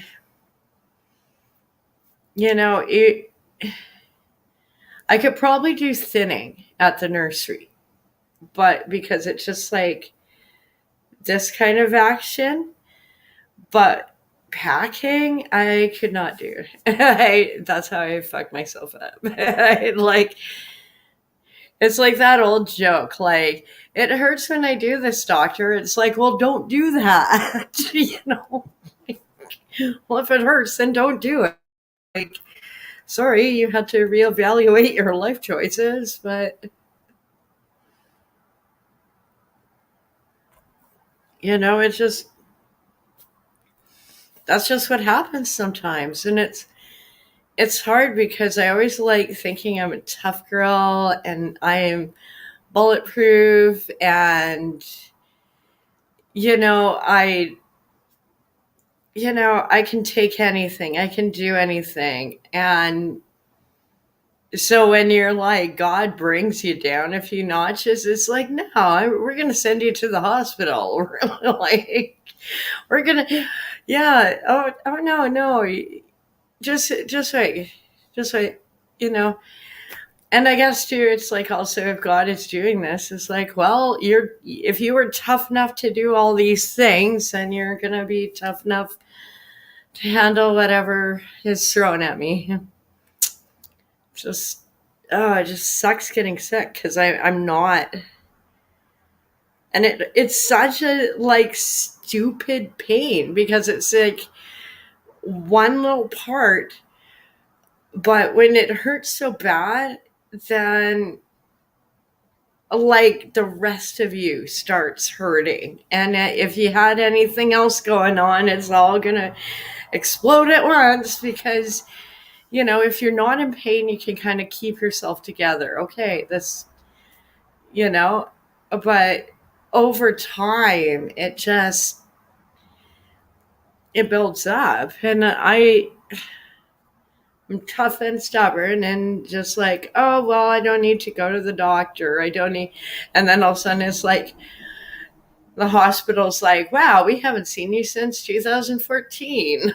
I'm just yeah, I know. I've been trying my bestest not to come here.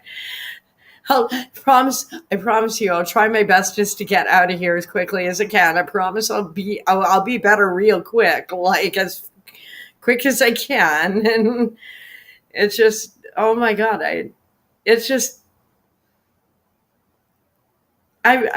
had health things, but nothing like that, nothing like that. And I didn't tell work, because I was like scared, like with a new job, if they knew how sick I was, they wouldn't hire me.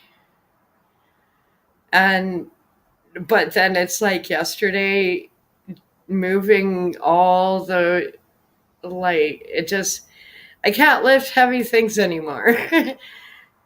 Like I can't push myself. Sorry for that little rant. I'm gonna need a minute to like throw on some The something. best way to understand juice, this is how the left like uses a Motte and creamer Bailey or tactic. something. I don't want to If take the left was painkillers. if woke truly was postmodernism, Which is there would be no part Motte and Bailey. of They the quite literally problem. say, here's our argument, have a nice day. But they don't. They change their argument to a civil libertarian argument when threatened, showing there is no actual ideology here. It is simply just, we are a group that is in line with each other. We look for others who are wearing the same color clothing, and as so long as we do that, and we're up to date on the latest fashion, we are aligned. That's what woke is.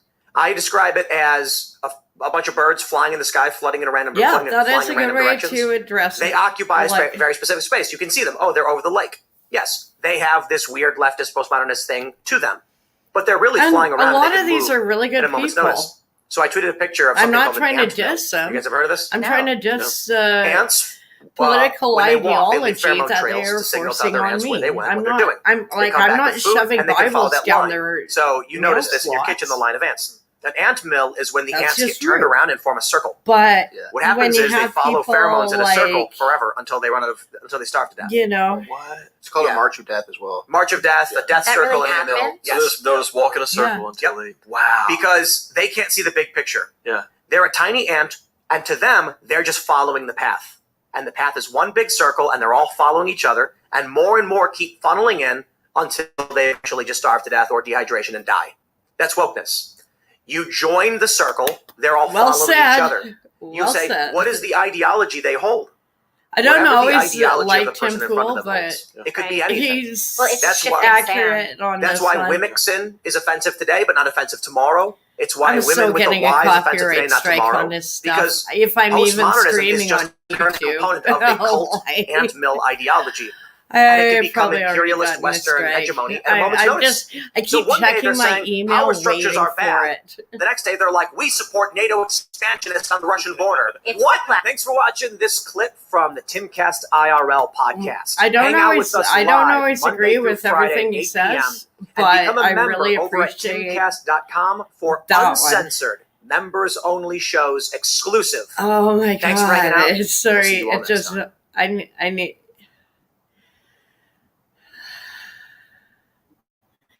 Like, I know the doctor said there, like in the x-ray, there's nothing wrong, but this fucking hurts. Like, I'm sorry, like, even just a simple act of like holding my cell phone today hurt. And I'm like trying to get ready for work, and I'm just like, if I can't even hold my cell phone, what am I doing? I have to let them know, because otherwise, and I would go in and like, it's not even about the money. Like, it's the work ethic, I'm just stubborn about that. Like, so like having to call in, it just for like, oh, I'm sorry, I have a bad finger and I had to throw up a lot. Like, I'm so like, oh my god, just shoot me. No, I mean, we have made it. It's very convenient now in Canada. Yeah.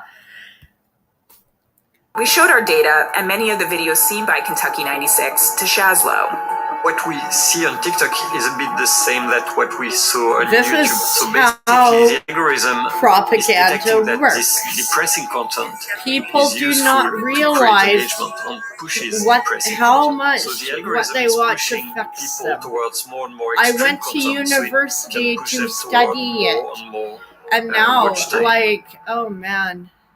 China has been utilizing something pretty gross to get you to pay attention to it, to make you freak out mentally and to destabilize your very being. And if you think I'm exaggerating, think No. again. Short form videos have become a literal battleground And for your I love attention, shorts. your dopamine, You know I love shopping habits, your you know. political opinion, and also your mental fortitude. And China has not only weaponized this, but they have made it very much a mainstay in our daily lives now. Yeah. Douyin, which is what TikTok Yeah, is it's called in decreasing China, our came attention first, span. and the rest is history.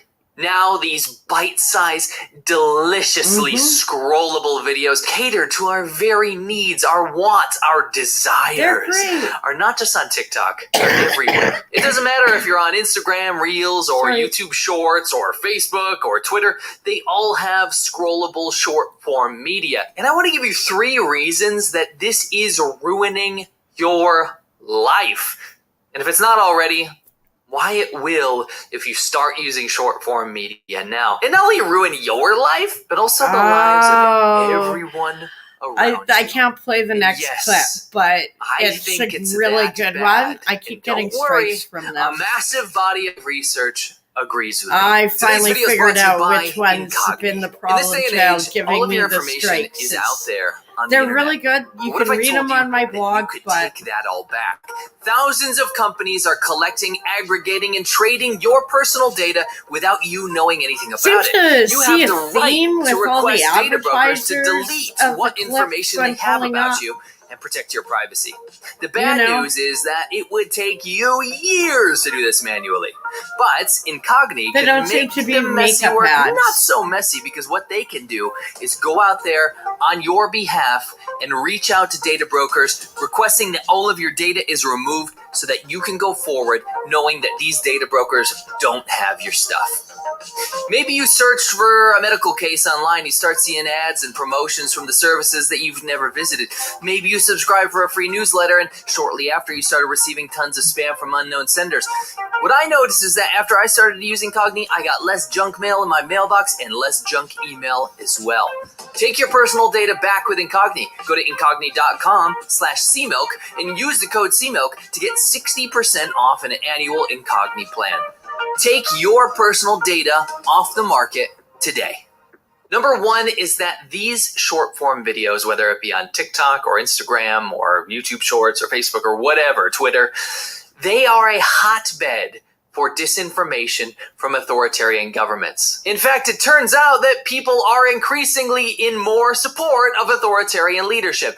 I wonder if it coincides. Anyway, here's an example. A short-form video post covering police brutality of a Chinese policeman against a Uyghur minority in Western China. like that's was why posted Rachel on Gilmore Twitter, got her or X, or job. whatever She you wanna was the call it. TikTok However, there is a influencer. context feature on Twitter, And- which is supposed to be and- a fact checker of sorts. Yeah, Supposed to give you this is context bad. of sorts, This is so you can real, make up real your bad mind in about what really Canada. Like, happened in we the are post.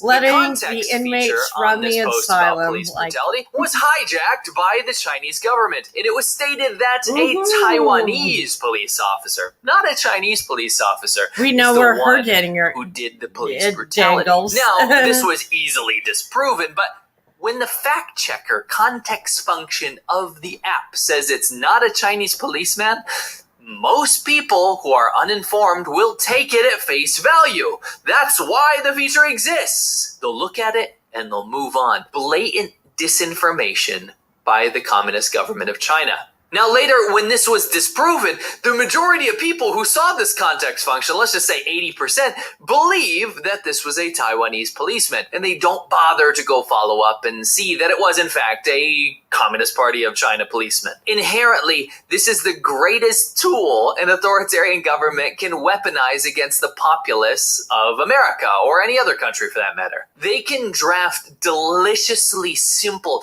and emotionally charged videos that can divide the public. And when they are proven to be wrong or proven to be Chinese propaganda, the majority of the public has already scrolled past and shaped their opinion about what just happened. I personally seen a massive increase in short form media on TikTok and the like that paints a horrifically hopeless and dismal picture of what life is like in the US, while painting life in authoritarian regimes like China as a superior alternative. In just 3 years, the share of US adults who say they regularly get news from TikTok has more than quadrupled. from 3% in 2020 to 14% in 2023. Do you see how dangerous that is? This also in turn affects perceived stress. According to psychological studies, all the sources are in the description by the way, researchers found that your perception of stress and what is wrong with you in the world, oh, woe is me, that's linked to short form media addiction. When people are telling you on video after video that your country and your life are falling apart because of your government or things that are supposedly unfair, you believe it and you lose faith in everything around you. Do you see how that could be weaponized by a foreign country? Now pair this with billions of dollars in short form propaganda campaigns like China does. There's one called Tell China's Story Well. To throw at misinformation and disinformation campaigns, short form media algorithmically fine-tuned to appear on your screen, it becomes the greatest tool there ever was for destabilizing a democracy and your mental health.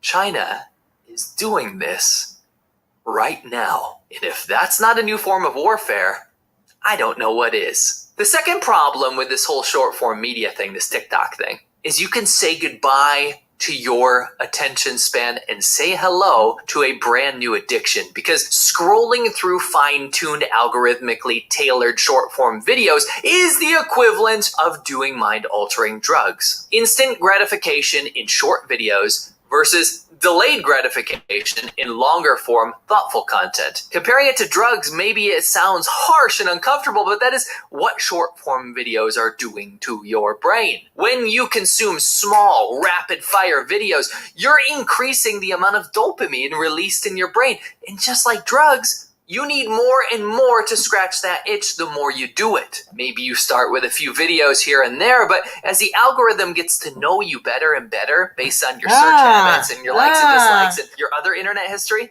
it better feeds exactly what you want. It provides that pleasure. This is, I'm actually going to scroll this back a bit, because what he is saying is true. And I have known this since high school. Yeah, and I graduated in 97. I've been studying this so long, and I don't get into it a lot on my blog, like I really should. And that's why I don't have advertising on my blog.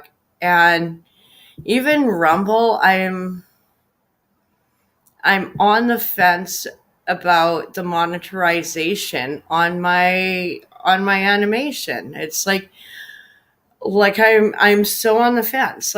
Yeah, of course I want money. This is how you get your money as an artist but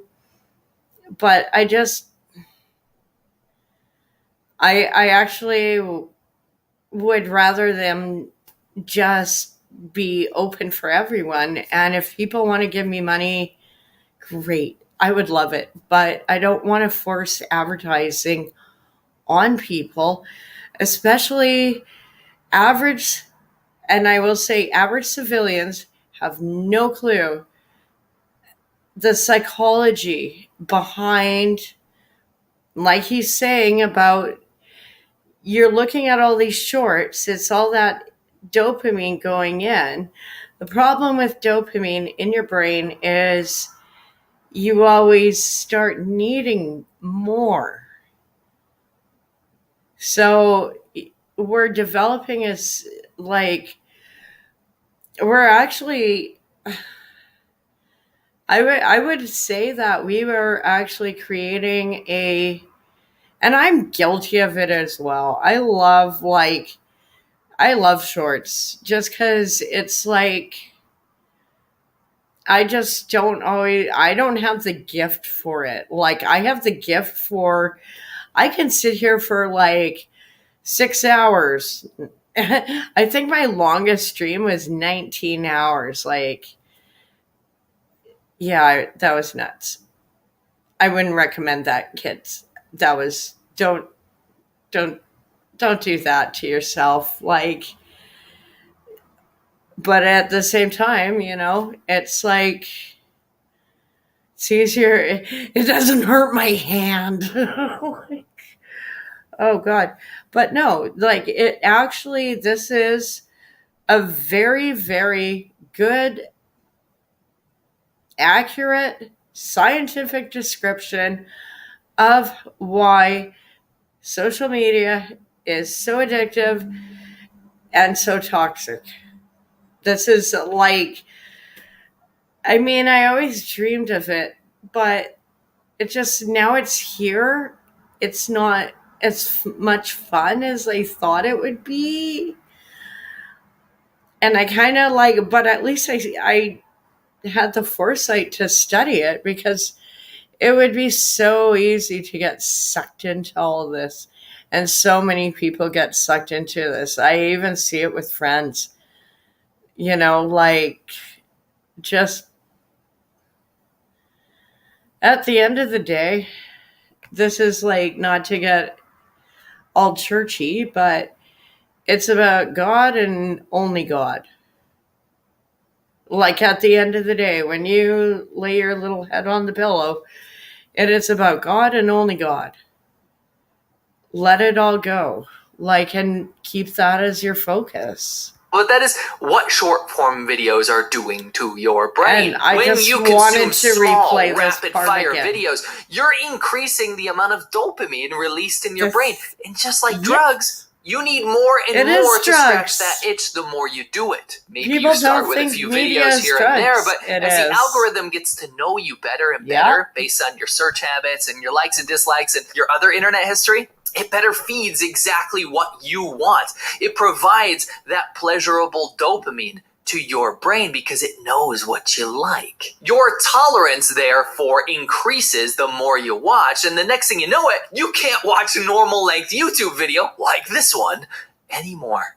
Maybe you'll even try to watch a longer video, but you increase the speed to 2 times to get it over with quickly. Maybe you cannot even watch TV shows anymore without simultaneously scrolling through YouTube Shorts or TikTok or Instagram Reels. Maybe you need those 2 devices just to scratch that itch. And you can actually see the proof of this in TikTok videos themselves. It's gotten clownish and outlandish. You'll have a video of, let's just say like a comedian or something, but that's too boring. So what they do is they add pulsating subtitles that are flying at you the entire time. But that's not enough now either, so they edit the comedian's video to be like AI images with exaggerated features because the real thing is not good enough. That blip on and off your screen to keep your attention. But that's not enough, so now they add a video below that comedian of a skateboard going down a series of ramps in a video game. Our brains are craving that next distraction, so it just gets more and more outlandish. You can see it unfolding right before us. It's a very similar mechanism that drug addiction has. People get tolerance to a drug and then they reach out for stronger and stronger drugs or a stronger and stronger dose. Eventually, reality is too boring and your attention span is gone.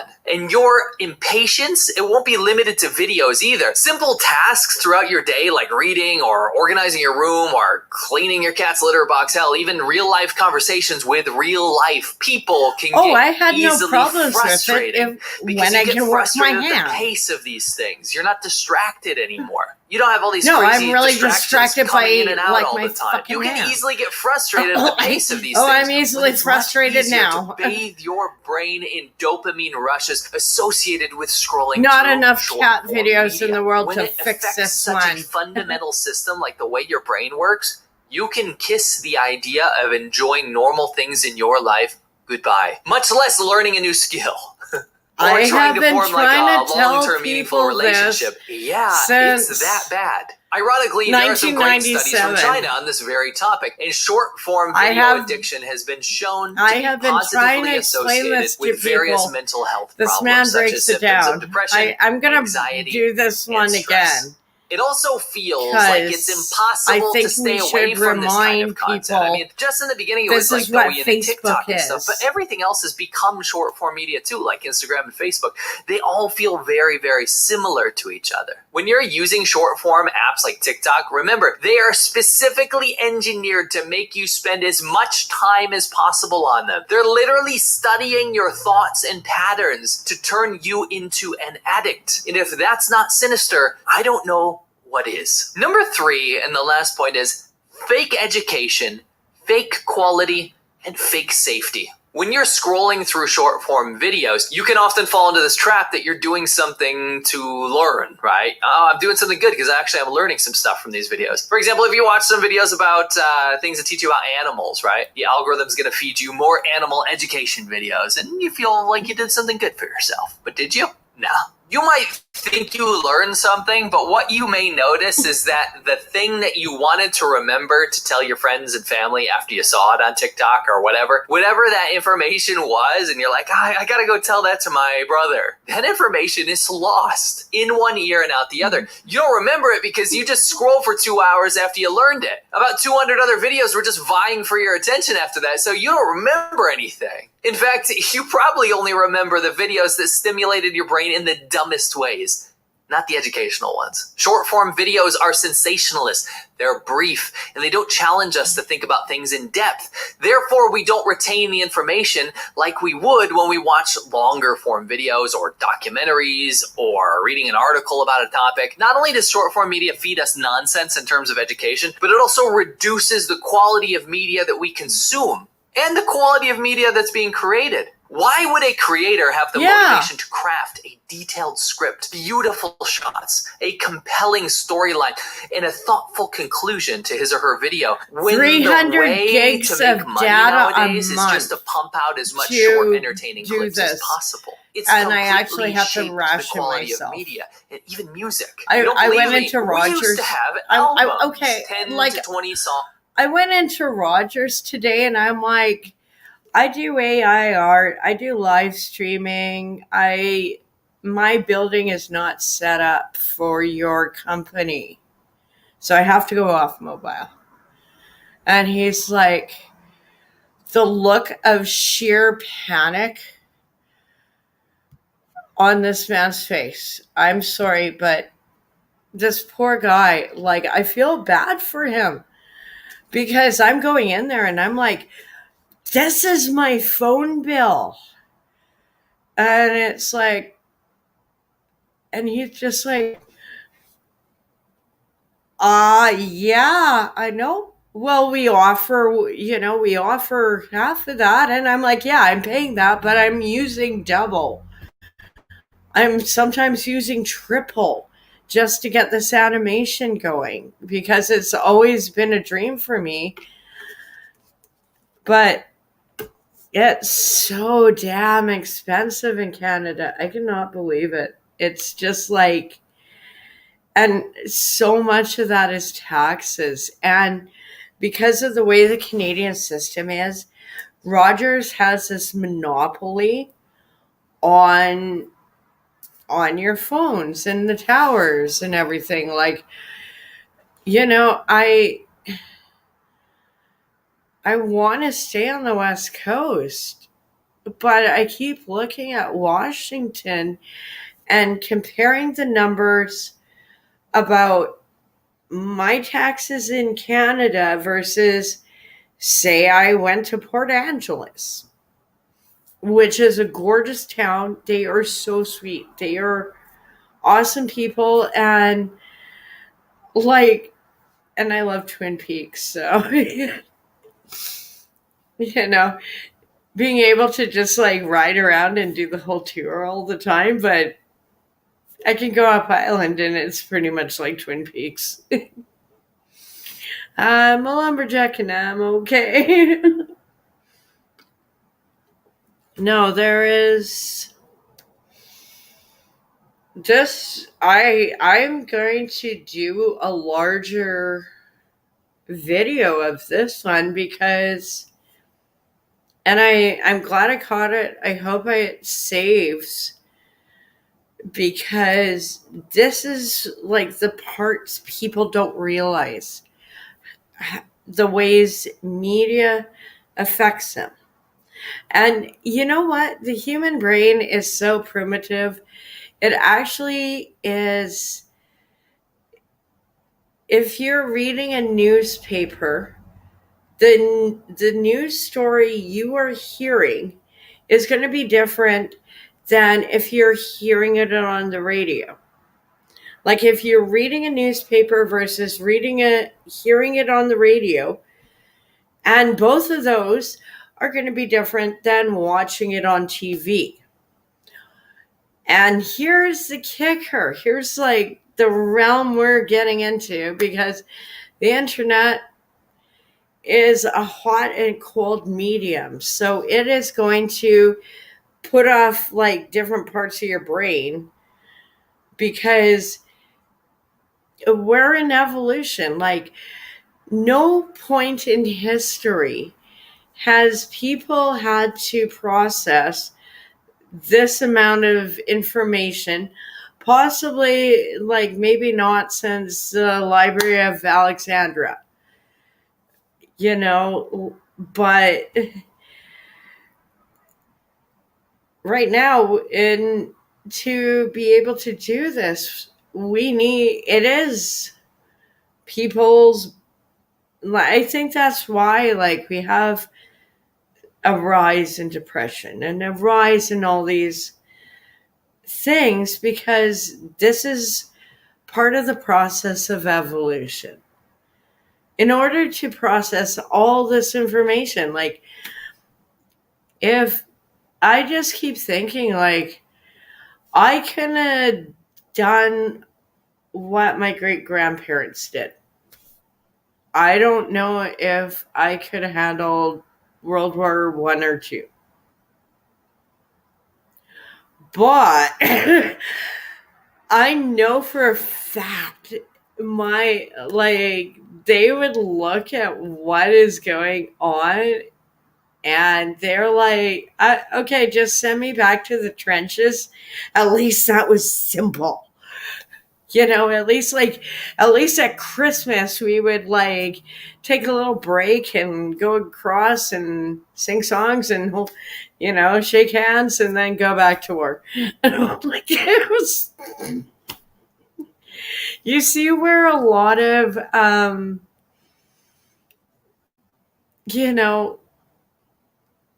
a lot of the cartoons came from, and a lot of these cartoons are getting banned. And if I can do anything, like, you want to do your good deed for the day, is if one person watching this finally kind of clues into the fact about how manipulated our media is, and how, like, he breaks it down better than I am, because I'm not having a good night. I'm not having a good day. And having him break it down, because I think, like, I want people to know this. I want people to know that, like, what you see on your screens is not what it seems. And even me, like, I'm not gonna come on here and be disingenuous, but I literally do. And with the internet, like, every bad or good thing I have done is out there. So all I'm gonna do is just, and I'm sorry I started out my stream so bad. I felt so sick. And I was like, I've literally tonight been like, okay, I got, like, okay, one hand is bigger than the other. Like, I'm just like, yeah, this isn't awkward at all. No. It's just like, oh God, it's just hard, because when you've always been tough, and maybe I can be tough this way. Maybe, like, because it does, like, hey, I'm risking jail. Like, in some things I do, and I'm not doing anything illegal either than expressing free speech in Canada. Like, I mean, I can have 4 plants of marijuana on my balcony. I'm not a criminal anymore. But if I say anything against the current government or against some of like the rules about weather or parental rights, all of a sudden I'm a criminal, and I'm like, okay, this is gonna go bad. I'm like, and I'm in so much pain right now. But I'm okay because at least I'm not feeling sick. It just feels like someone's like taking a hammer to my finger and just like mashing it down. And my doctor's like, well, it's not broken. It's just arthritis. I'm like, well, how, like, it's one fucking finger. Like, how the hell does this even happen? And it's like, well, you're getting old. And I'm like, I know I'm getting old, but how do we fix this? Like, because this hurts and it sucks, and I don't like missing work. Songs that span a theme, maybe a feeling, maybe even a connected story. But don't now, get old. because of TikTok, we have songs, isolated hits that barely have a lifespan beyond weeks. Because the way that music charts work, the tracking, the trends, the algorithm, the industry at large works in a different way nowadays, to where we consume something and we forget about it. Yes, some amazing talent is found through short form entertainment, but I think the entire landscape of music has changed. And in my opinion, I think that's why we see so many young people who missed out on albums going the way of outdated media like vinyl. Vinyl is inherently terrible media. It's bad quality, but there is something tactile. There's something physical. Okay. I still have my record collection. I sold half of it. And I was so, like, it was hard to do, but someone actually, like one of my old roommates, actually took a X-Acto knife and so stuff I thought was good had been destroyed. It's like, oh God, it's like, I'm like, okay. And it actually, like, my vinyl collection is ones I care about. I also have a cassette collection, but I need to have help because it's in the stand under the TV, and there is no way I can lift that puppy on my own anymore. I used to be able to, and this thing is huge. It's like as big as my arms. I love my TV, but it's like, it's as big as my arms. Like, I need help now. I cannot.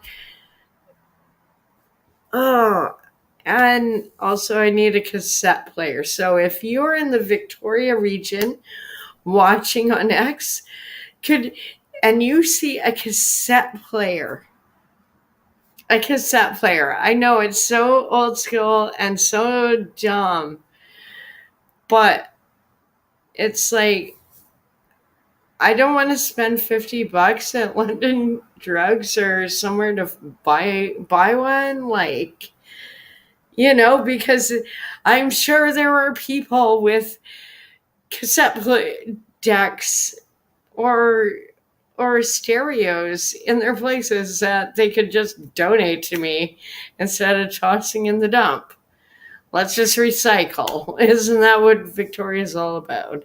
Sorry, this one just, he does such a good breakdown. I actually want to do this one, and I know I have a whole list of, like, every time I do a live stream, people, I'm like, oh yeah, I'm gonna break down this one later, and I don't have time to break it down later. Sorry. I wish I did. about consuming music in that way. There's a boom in vinyl because people can't keep up with this attention deficit way that we consume something that is perhaps meant to be consumed slowly and absorbed over time. Like And music. art There are is so many supposed reasons to be that short form media is overwhelmingly negative. an And perhaps the worst experience, reason is that apps like TikTok are not a a massive moment. privacy and security concern. But that's another video for another But time. also- To make this more personal, years ago, I noticed myself slipping into what seemed to be the beginnings of symptoms of We all depression do or this. hopelessness or apathy and anxiety until I realized that I was literally causing my own downfall. All of this stuff was actually stemming from short form content. And I know that's quite the leap, but it's very true. I made a conscious effort to stop. I deleted the apps and I watched my screen time go from 4 hours a day to 1 hour a day. No more short form scrolling. And I made a conscious effort to instead, and it was hard, to pick up some hobbies. Like, for example, I picked up the Oh my aquarium hobby. God. I like to have run a fish funny tanks. story. I learned an instrument and I created things for myself and those around me instead of vying for the gratification of this social really media. hurts. After I did that, everything in my life improved immediately. And in fact, it's the only reason I've been making these I recent don't want to videos put is on my that I brace want yet to tell because you that literally then I can, everything actually improved when I stretch stopped it out. being a short form media I need addict. to- You I can need a laugh, keyboard. you can say it's preachy, you can 'Cause say whatever, but it's piano true. would And you probably actually know be it's true good deep down. Now, if you have any exercise experiences, both positive or negative, I want you to leave them down below in the to- comments, because what I noticed in the last few videos is that you guys had some excellent advice for everyone else, and I really, really appreciate know that. I think there's that's some like the really best good form of music social store media is that down you the guys were being street. They constructive and might actually have helping each other. That's fantastic. whatever your Don't forget, I have cheapest a live show keyboard every is. single Friday called The China Show, where I cover China's current events, Whatever news, your and everything in cheapest between. keyboard. Definitely go check that out. I And don't please know. make sure you're subscribed to this Or channel, Lao there's 86, another because I'm almost at 1 donation. million subscribers. A Let's get cassette there, player and a guys. I'd really keyboard. appreciate it, and I'll catch you. Oh my God, yeah, wow. Okay, a lot of people on YouTube are like, I want this and this and this, and I'm like, hey, you cleaning out your garage? You got like a cassette player and a keyboard? I'm in a time warp. I lived in the bush, and I would love to play this one, but I always get strikes for their channel. Let's not do this. And wow, this is CBC. I might get a For some strike for this Canadians, one, the but I want to decision unpack is it. isolating and an unjust betrayal. And I'm sorry. Somebody is I'm sorry. I'm making a suicidal as choice well, but with my life, whether or not they know it. Unlike almost all other We should- severely ill patients who Let can me request just- medical assistance. no, before we start this one, I just really like trigger warning, but also Canada's biggest export right now is organ harvesting. Or we beat out California in organ harvesting and donations. And I'm not against it, but at the same time, this shouldn't be a trend. And the fact that we were able to stop, because eventually people on both sides of the house, it's like we won the battle, not the war. But at least there is a moratorium until 2027 against having people with mental issues getting medically assisted suicide in Canada. And that is a huge, huge victory, because hey, I'm crazy too. Probably not a good idea. This is just like the Futurama. You insert a quarter into a machine. But isn't that, I found one about Safe Supply vending machines today on X, and I literally looked at it and I was like, nah, this gotta be Babylon me. And people were like, no, I know you're blonde, but this is, I'm like, yeah, this is why I don't go downtown. I hate to say it, but it shouldn't be like that, you know? Assistance in dying or MAID. Health officials announced Canadians suffering from This is debilitating mental just illness trigger legally warning. still cannot. Let me be very clear. Yeah, it's probably It's for an the unthinkable best. scenario I'm for sorry, most. but what's next for Canadians who might have been why waiting for isn't the this option woman to getting die? therapy? People are tired of treatment and want an end to this What, suffering. like, Right there's now, some people even who Canadian have doctors are terminal divided. cancer. I wouldn't say that I have advice. But I would hope at that the same they time, there's so could keep many trying. people, and it's being glorified. You know, I think that there are many I am totally pro-choice If a person has for been under adults, treatment for 30 years, but they and were is trying to still sick, normalize to me, that's this pretty for self-evident kids that their in condition is not Canada. treatable. It's incredibly painful to live. And you know, like someone like Without her, the connections. CBC is propping her up like some kind of, like, I'm 44-year-old sorry, Agatha Gowron you have lives in fucking Regina. issues. She So do suffered from I. depression since the age of 13, So along with have anorexia I. and bulimia. No treatment has meaningfully worked. All she wants now is compassion and acceptance. I really wish that people Like, I'm would sorry, understand like, why that didn't some she get individuals are therapy? The right okay kind, with not like, wanting she's to not, help like, and not expected. we are not putting I therapy would like to have first. control over their life and how to. We are not putting how they therapy leave first. or We are what they leave putting behind. drugs first. You go to your doctor Gowron says because she that's doesn't how want they to get take her own paid. They life. get She paid wouldn't on want drugs. someone They to don't find get her paid and feel on guilty you. about what they did or didn't do. She'd hoped MAID could offer a more dignified ending. I feel honestly like I'm running a marathon and somebody keeps And moving I'm the finish line. It has been a long road. think this Currently, is. medical assistance in I'm dying really has two actually tracks. pissed off First, about this one because this is also what I wanted to say about misinformation in the news, because you have the CBC propping her up like, I am sorry, we need a better system because this woman should have been able to get better therapy.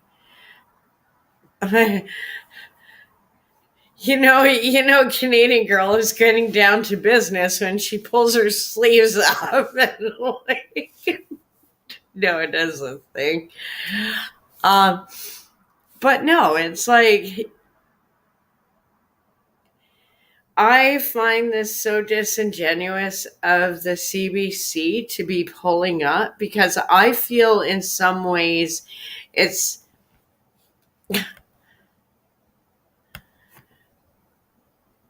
come on, loud. It's not just glorifying eating disorders, it's glorifying MAID, like government suicide. Like basically the Futurama, you got the booth, you throw in a quarter, you die. Easy peasy. It's like Soylent Green, and that is where the state of Canada is. So this is why I wanted to work for the CBC so bad. And I even like had friends like give me reference letters and stuff. But it's stuff like this is just disingenuous. Like his glorification over, and I feel sorry for this woman. But when you've been in the same situation, and I'm here like, no, if anyone in Victoria is a good maid, I would love it, but I'm not going for the government one. You know what I mean? Like, I feel like the CBC is glorifying all of this. And the way all this media narrative around it is being spun, like they're like seeing what the CBC says about Edmonton, it's like you would think it was like, oh my God, he lost his parking pass and he just like walked into, the Edmonton City Hall and he did, it's no big deal. Doesn't matter. He fucking shot up like, with a manifesto. That's not a terrorist attack. Like, go fuck yourselves. Like, I'm so sick of my government. This is like, and my tax dollars go towards this fucking asshole propaganda. First legalized in 2016 with safeguards, Track 1 refers to This a is request for MAID by a person whose glorification death is reasonably of foreseeable. it. In 2021, MAID Young expanded to people include are Track looking 2, at requests this, made by a person and they're whose natural suicidal death already is not enough as reasonably teenagers. foreseeable, This is but wrong. are suffering from How previous is this and not irremediable wrong? conditions. Additional safeguards include a minimum 90-day assessment period, expert consultation, at least 2 medical assessments, and information is offered on available ways to alleviate suffering.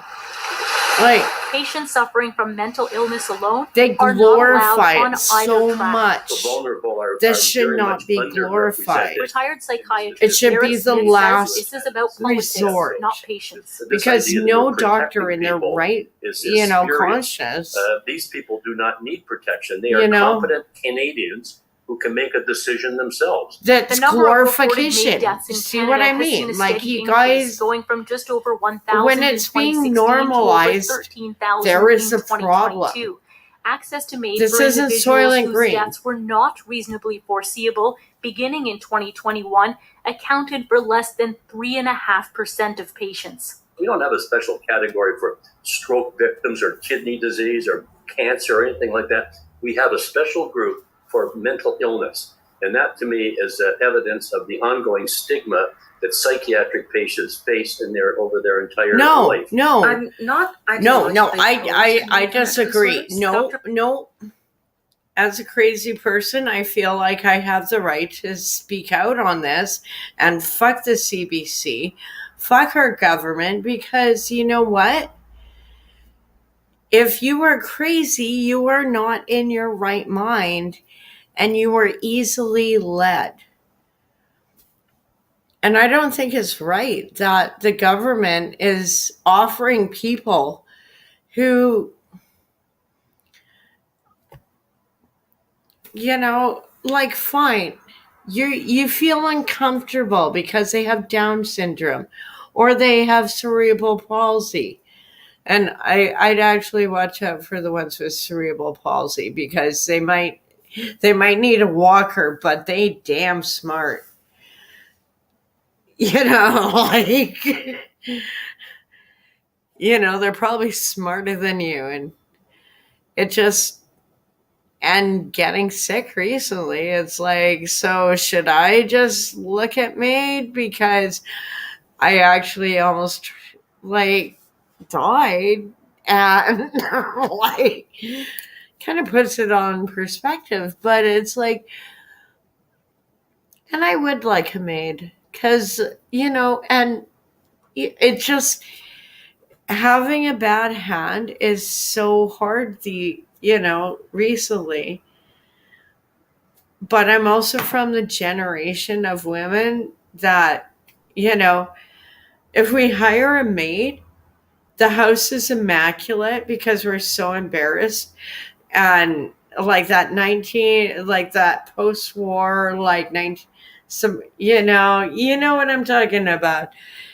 Yeah, we'll clean her whole house and like paint it, refinish it. It'll look like something, and then we'll like open the door, and I'm like, I'm sorry, it's such a mess. And your cleaner walks in and is like, it's like, okay, I'm in the Twilight Zone. What the fuck happened here? Like, because everything's done. Like, Oh, thank you, Grandma. I love you. You tell me though. No, my grandma made the best peanut butter cookies. And also, she was very neurotic. Like, I think that's why at work, like, stuff that bugs other people just rolls off me because I had such a neurotic.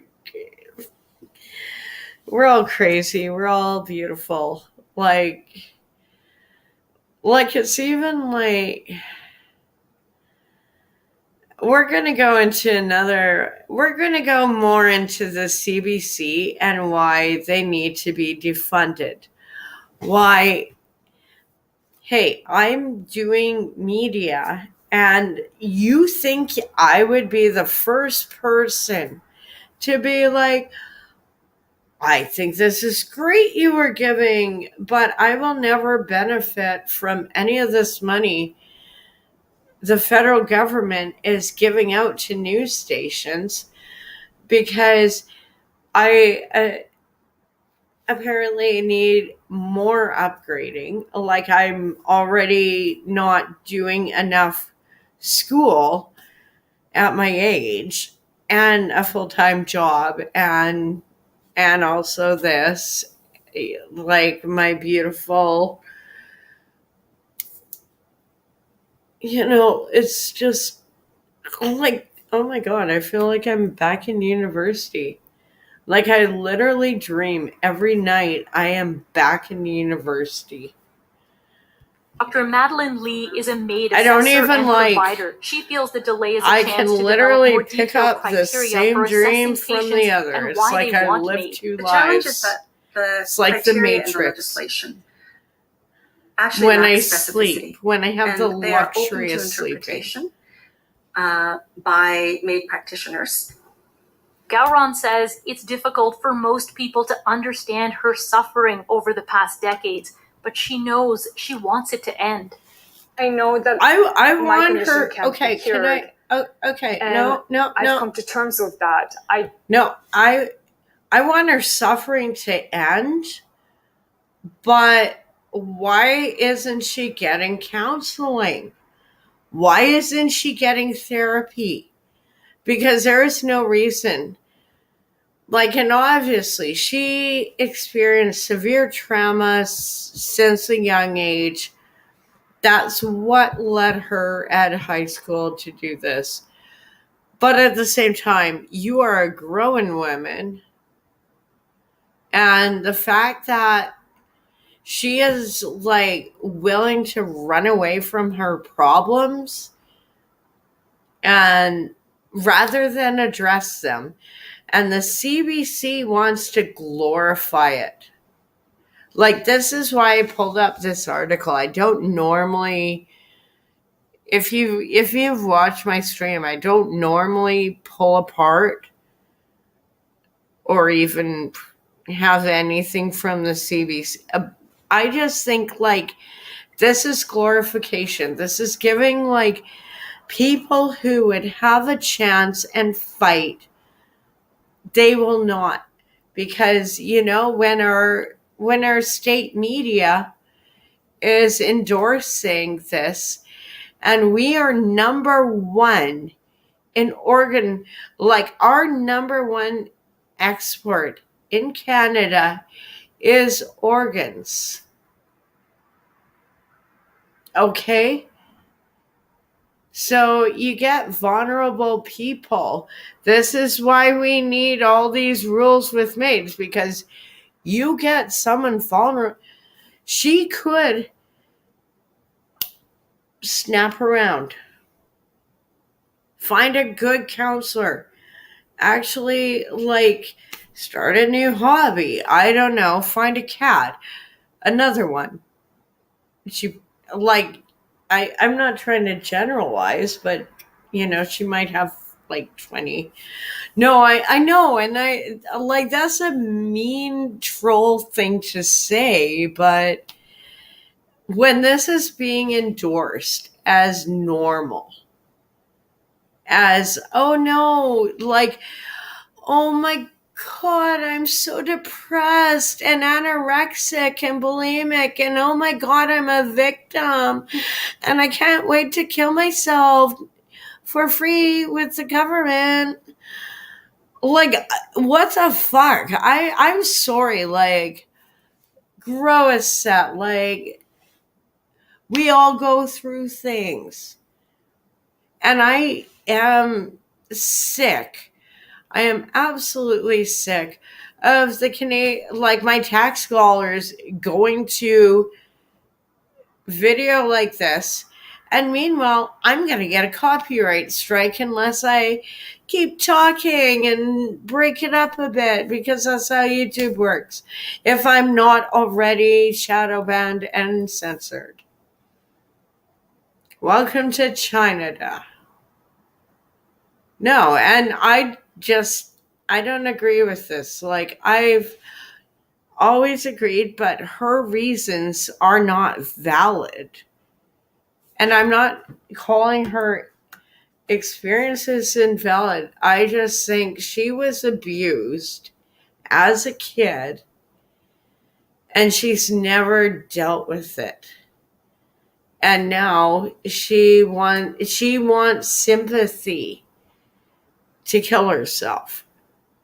Like, and I'm sorry for all your health things, but just sorry. Like, I almost died. Like, get over it. You probably owe much to it. Like, I don't think this should be normalized.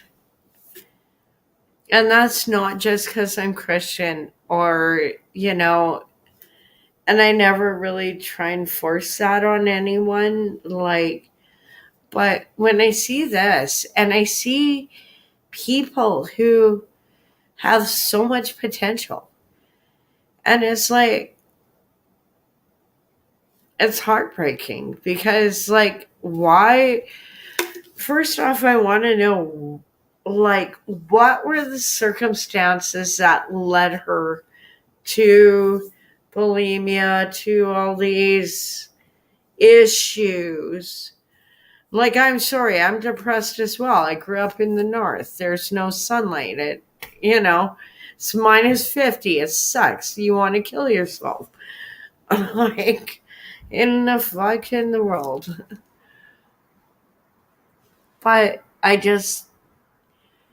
do not feel comfortable with the CBC making her a victim or trying to normalize this.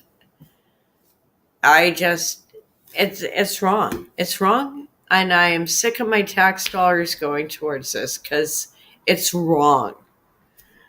Like, and if you feel like that, like, and you do not have any friends, like, just, you can reach out to me. Like, if you can't reach out to anyone else, I don't want to see people taking this route, especially veterans, especially like people with obvious mental illnesses like her. Like I'm serious. Like, she went through something. But the fact that the CBC is like propping her up, like, oh my God, it's so bad you can't kill yourself. Oh my God.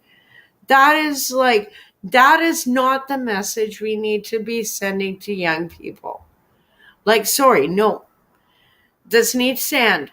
And this is why I wanted to fund the CBC, because if this is the message my tax dollars are going to, this is wrong. Absolutely wrong.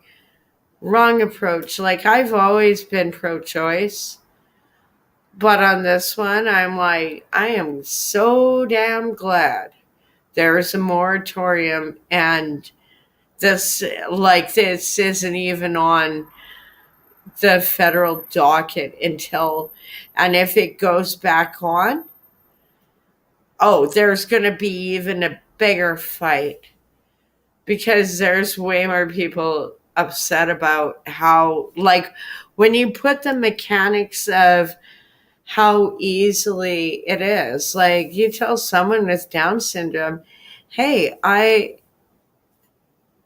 have a puppy. Oh, hey, I have candy in a van.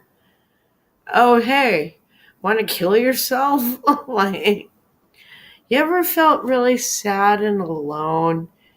Like you didn't fit into society? Like it is insidious what is going on. And hey, man, this here, instead of going on to, like, Debbie Downer, like, okay, get therapy, hun. Let's go on to why the CBC should be defunded.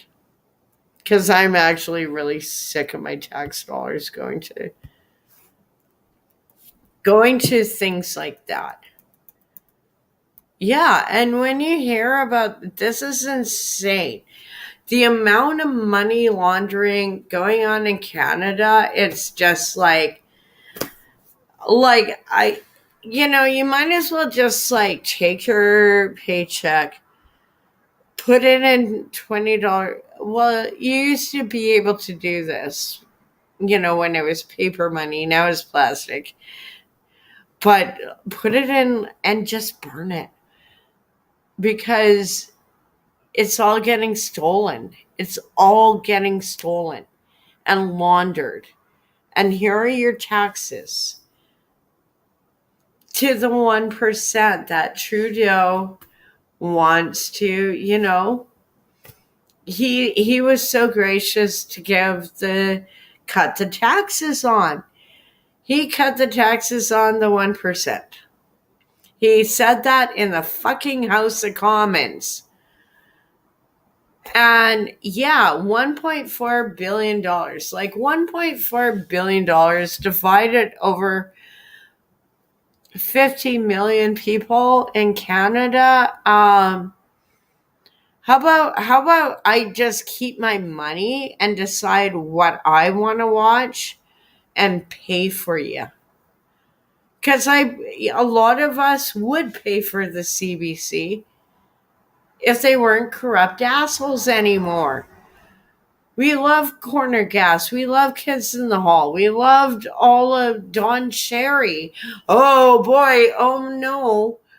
Like, he should be Governor General, because he wouldn't be asking for a dime. Unlike the one here, who has probably, like, our current Governor General, you don't even want to know the bill on how much she has racked up. It is fucking disgusting. Like, if it isn't, like, I am hoping it's under 200 million. I'm really hoping. And you shouldn't, like, be, like, doing, like, the Vegas odds on how much your government officials have wasted. But it's like, well, the forensic auditor in me just sort of, like, oh my God, it actually makes me feel sick. And I am sorry. This next clip will make you feel sick if you are Canadian, to know $1.4 billion goes towards her getting a bonus. Of course, we have the privilege of a very... Oh, no. Oh, God. Yeah. This guy's garage is so awesome. Thank Unlike you. our House of Commons. I welcome this the is opportunity to talk with you today about the financial pressures facing CBC and Radio she Canada. makes me not want to But given have the red committee's hair. motion, I would like to She's address the issue psycho. of bonuses first. Thank you. Oh my God, Ms. this Kate, is thank you going for to be giving us your time today. disgusting. We I'm much appreciate sorry. it. In your opening remarks, my one of the God. statements that you made is that is that, of course, you outlined some Rachel challenges that the is CBC faces. awesome. I She should also is outline, though, that every other media top outlet notch. in this country doesn't start off with 1.4 billion taxpayer dollars at the start of the year. So while you might look to, play a bit of a card there in terms of poor me, let's start off with the fact, and that is, compared to other outlets in this country that are conducting themselves to perform at a higher standard than the CBC in many ways, they're not starting off with that. So I think that's an important point that needs to be acknowledged right off the bat. Ms. Tate, we're here to talk about job cuts and bonuses, or you prefer to call them performance awards. And so my first question for you is, you've had 2 months to think on it. Of course, you were asked during an interview on national news, in fact, the CBC National, you were asked whether or not bonuses would be considered for executives. And you said it wasn't ruled out, essentially. And so having 2 months to think about it, have you come to a conclusion? Will there be bonuses for the executives within CBC? Thank you for the question. I just want to clarify the reality of the obligations of the public broadcaster. Of course, we have the privilege of a very, very generous parliamentary allocation, which, by the way, has not substantially increased in over 30 years. And during that time, we have added to traditional and radio, traditional television and radio, with digital services on all platforms. So we're operating with the same budget that we had 30 years ago. And where we get the same pressure as our colleagues in the private sector is from, in fact, the third of our budget that we earn in commercial revenues, which are absolutely vulnerable to the vagaries of the market. And that's the place where we have challenges. Ms. Tate, in the interest of time, could you please answer my second question? My question, there was actually two, there was just one. Perfect, if you could answer it, thank you. So to the question of performance pay, as I have said in my remarks, the performance pay is a critical part of total compensation. My question was just whether or not you would be giving it. Will you be giving bonuses to executives? My response to that question is to say that we have a process, a rigorous process. It is not my decision to award performance pay. It is, in fact, the decision of the board of directors, and that decision comes at the end of the fiscal year. We have another 2 months before we reach the end of the fiscal year. And as I have also said in public, everything is on the table. So we will see at the end of fiscal year, based on results and where we are financially. So as a CEO, you do not make the decision. You have no say in whether or not bonuses are granted. All of the management team measures and analyzes our results on an annual basis, which are published very clearly in our CEO, in the you quarterly have no reports. say in whether or not bonuses are given. All of the management team presents to the board of directors the results of our year against KPIs, key performance indicators that have been tracked throughout the year. And based on the analysis and the results, the board of directors makes its decision. I should just point out, perhaps of interest, for example, last year, we did not meet 2 of our KPIs, and our bonus level was reduced. Question now. I realize that you'll do your best to talk out the clock, so I'll just kind of keep this going along here. My next question is this. Those KPIs, would you table those with this committee? They're public in our annual report. Perfect, thank you. Based on the metrics that are used then, last year, you gave out $16 million in taxpayer-funded bonuses to the staff. That was an average of $14,000 to staff members at the CBC. Most Canadians don't even see half of that in a bonus, not even a quarter of that in a yearly bonus. $14,000 was the average amount that was given to CBC staff. What were the metrics that were used in order to determine that bonus amount? So again, the KPIs are published. And they're very clearly have to do with performance of the service. For example, digital reach. For example, engagement with the news in the regions. For example, performance on engagement with kids and children. All of those are published very clearly in our annual report. And I actually want to, if I may I ask? I think your number is wrong. I want to correct the record. Just highlight for we you. could give every Canadian How many millions but actually back the in their viewership of the paychecks? CBC is cut in half since you took Just leadership cut in the whole thing 2018. and give us It's back come our down by paychecks. half. So it's interesting to me that you're giving bonuses or performance awards when in fact the CBC is performing the poorest it's ever performed. So bonuses keep going up, they keep skyrocketing, but performance, as you say, the bonuses are granted based on. I really, if I may, Madam Chair, I'd like to correct the record. If I may correct the record. Tate, my question for you, for 2023, will you be given a bonus? I would like to correct the record, if I may, Madam Chair. First of all, I don't believe the number was 16 million in last year. I'm going to ask Marco Dubé, who manages the people in culture at our company, to correct the error that the member has stated.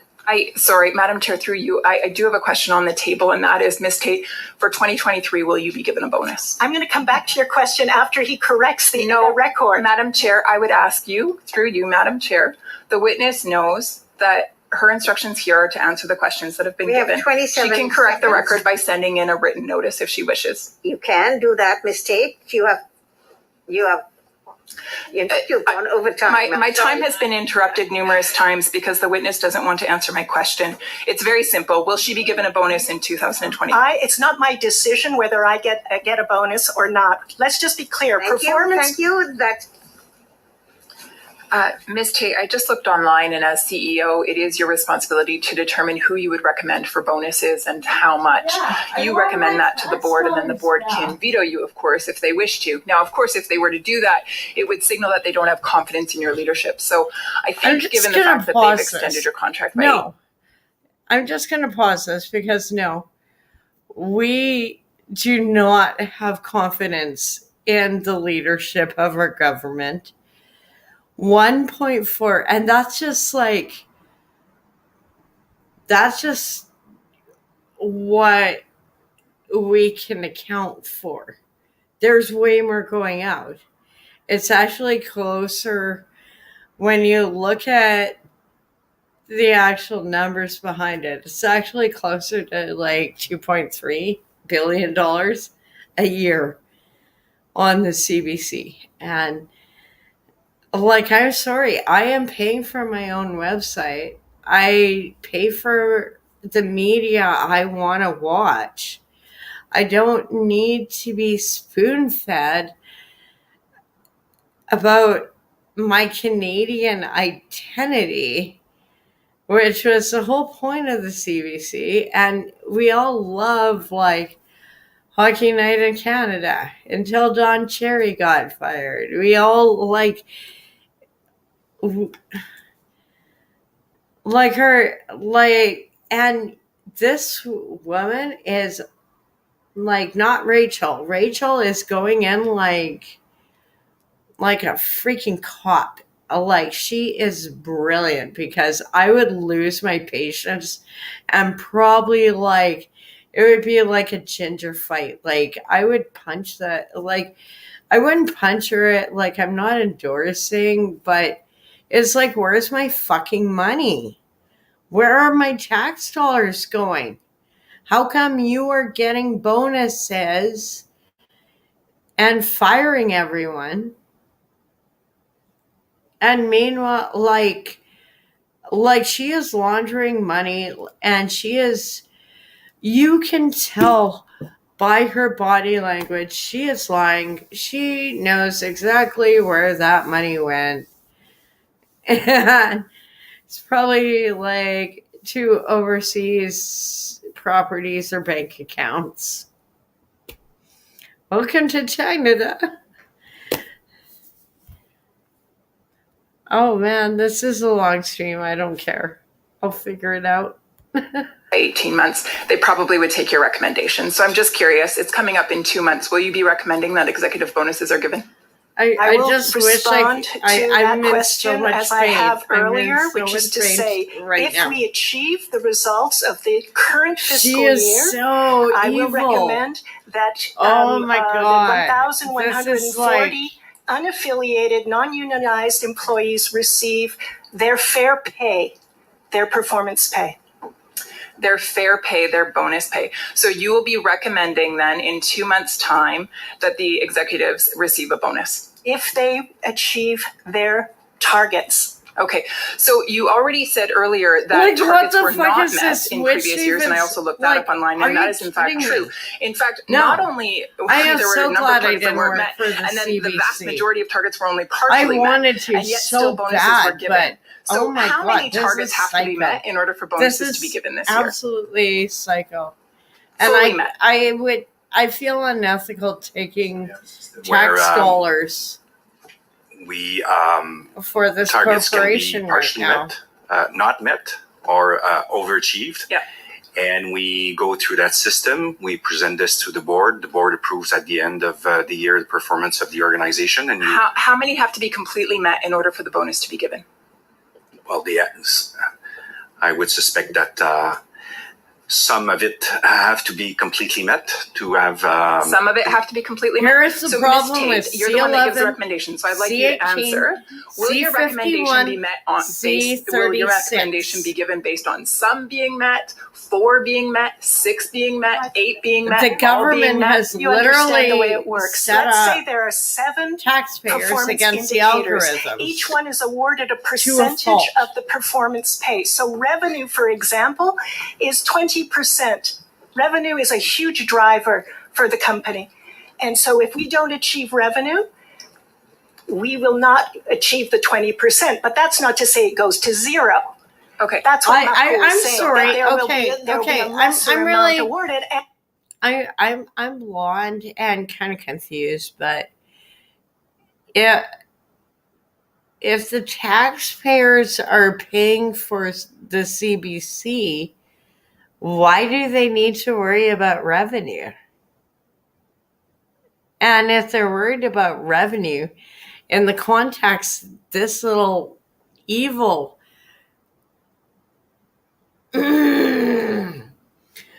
is saying,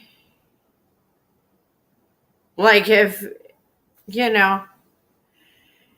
we are getting, like, having her trying to justify 20% revenue on something that is supposed to be a crown corporation, totally covered in taxes, so it is unbiased. Like, we either need to totally defund it, and that's hard because I love the kids. Like, I love the CBC. I love the kids in the hall. You grew up with it, but at the same time, when you have someone in charge, like what we are watching, and I feel actually like horrible subjecting you to her just because. But I mean, if I'm going through the pain of this psycho running 1.4, and like I said, like, I've gone through the numbers, it's actually like closer to like 2.3 to 2.5, because when you factor in all her bonuses, like, she is like, she would look great in an orange jumpsuit or one of those like little stripy deals. Canadian Corrections usually uses like blue ones, so I printed enough of them. I know what corrections uniforms look like, and she would look fabulous in a hoodie. How do we get her there? Because this is wrong. Like, if we took away the CBC, and everyone loves it, but it's not the same. anyone in Canada can say, like, and you know what? If I'm paying tax dollars, I should be able to get that on an antenna because I don't have cable. But I cannot get Canadian stations on my antenna. And that was a promise of the Trudeau government. So when I have this little bitch on here saying, like, oh, we're like, it's like, no, you didn't even put up the infrastructure so people can access the CBC. Like, sometimes I can get it, sometimes I can't, but for some reason I can get Bellingham because they actually upgraded their towers. Trudeau had a legal responsibility, but the only place on the island that seems to have really good access is Tofino. So he can go fuck himself. And her, she is like, it's communism. It's evil. And to your question, I very much suspect that this year we will not meet our revenue target entirely, given my comments about the Quebec market. So, Ms. Tate, what you're telling the committee then is that the decision has been made to cut 800 jobs. That announcement came out on December 4th, right before Christmas, which is a pretty harsh time of year to make that announcement. And what you have just told this committee is that there is still an intent to give bonus pay, whether all KPIs have been met or not. First of all, the announcement in December was an estimate forecast. Should our financial situation not improve, and the majority of the cuts, and it's very clearly stated in the release, if the majority of the cuts will occur in the next fiscal year, we were giving a long runway in order to be able to improve. In fact, we are very focused as a management team. You're still firing the results 800 and people. Reducing the cuts to the extent we can.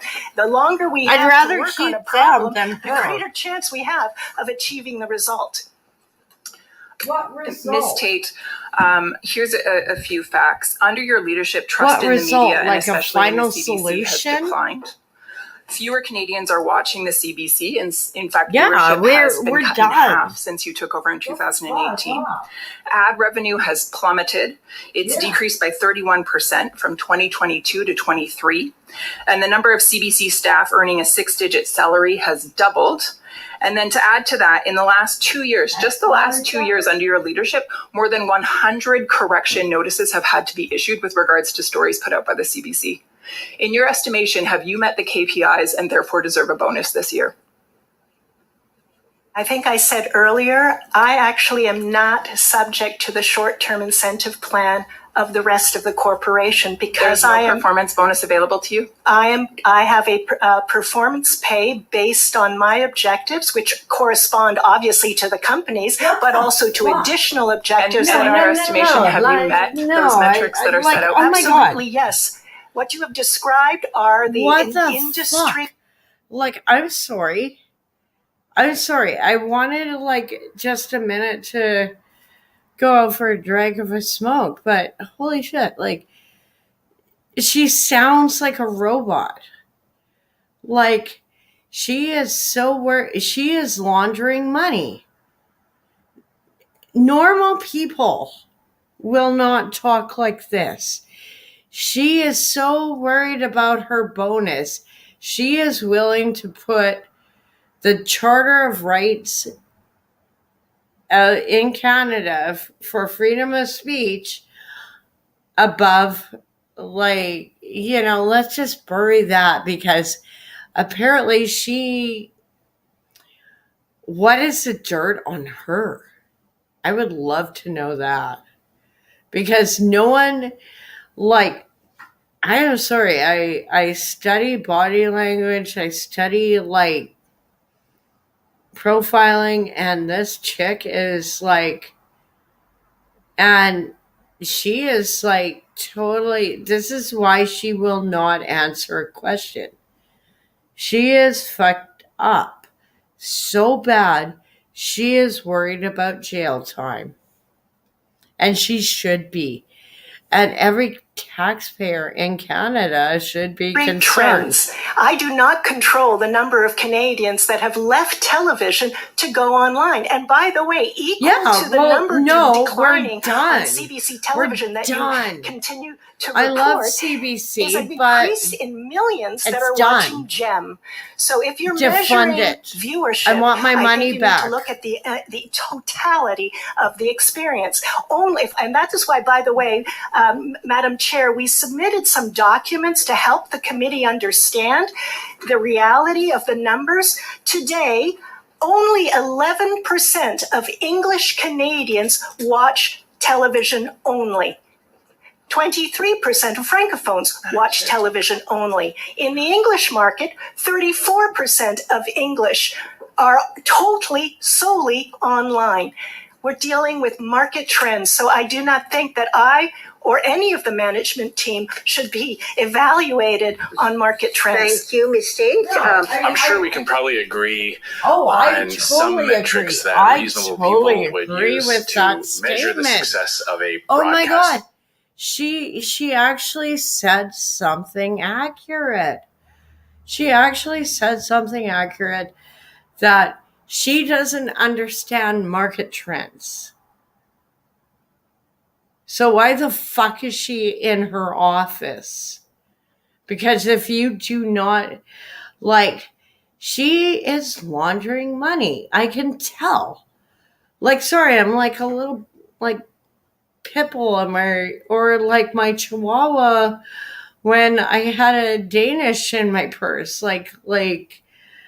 He would know. He would destroy that purse. And then the kitty would help him. I love that Coach purse. But hey, you know what? This is something insidious going on in government. Why are we giving all this money to obviously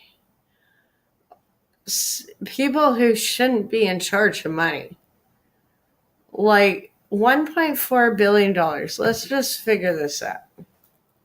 Let's just do some instant math right here, because I know we all love corner gas and all these things. But at the same time, it's not the same company anymore with her. Okay, what would $1.5 billion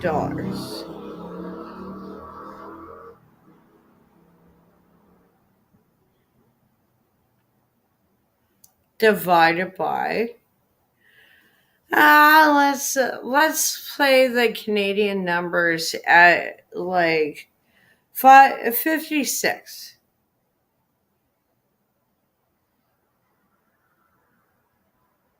Okay. I totally wrote that wrong. But you get if there's only at a very, very generous estimate, 56 million people in Canada, and the CBC is getting 1.4, which is actually closer to 2.3, 2.5. If we divided up all that money, how much extra money would Canadians have? Because I like food. I like food and stuff and rent, power, phone bills. So if I wasn't paying for her wages, how much extra money would I have? Corporation. Would you agree that measuring viewership or ratings is a reasonable metric to measure the success of a broadcaster? Is one metric, so is usership. Yeah, one metric. Yeah. It's I would say it's an important metric when you're talking about a broadcaster. You said a few minutes ago that ad revenue was I think you used the word, a major driver of whether or not you judge success. So would ad revenue also be a reasonable measure of success for a broadcast? It would be one of the variables, yes. Right, okay. So viewership, yes. Ad revenue, yes. Trust also, whether or not people can trust what they're seeing on TV, especially when you run news outlets. You would agree, I hope, that trust in media would also be a measure of success. Absolutely. Okay, and therefore errors would be another measure of success or failure. If there aren't a lot of errors, and that would be a good thing. If there are a lot of errors, that would be a bad thing. Would you agree on that? Well, I actually would put a different response on error. I think error is a natural part of all journalism, and in the fact that CBC Radio-Canada post its corrections as quickly as we do is actually a demonstration of why we are trusted, unlike others who may not.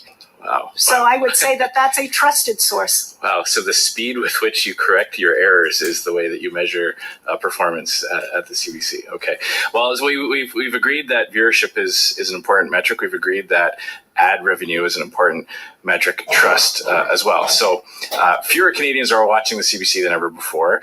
The viewership has plummeted to half of what it was when you became CEO in 2018. Ad revenue has also crashed. In fact, it was down 31% in just 1 year, 2022 to 2023. And trust in media, and especially in the CBC, has also declined.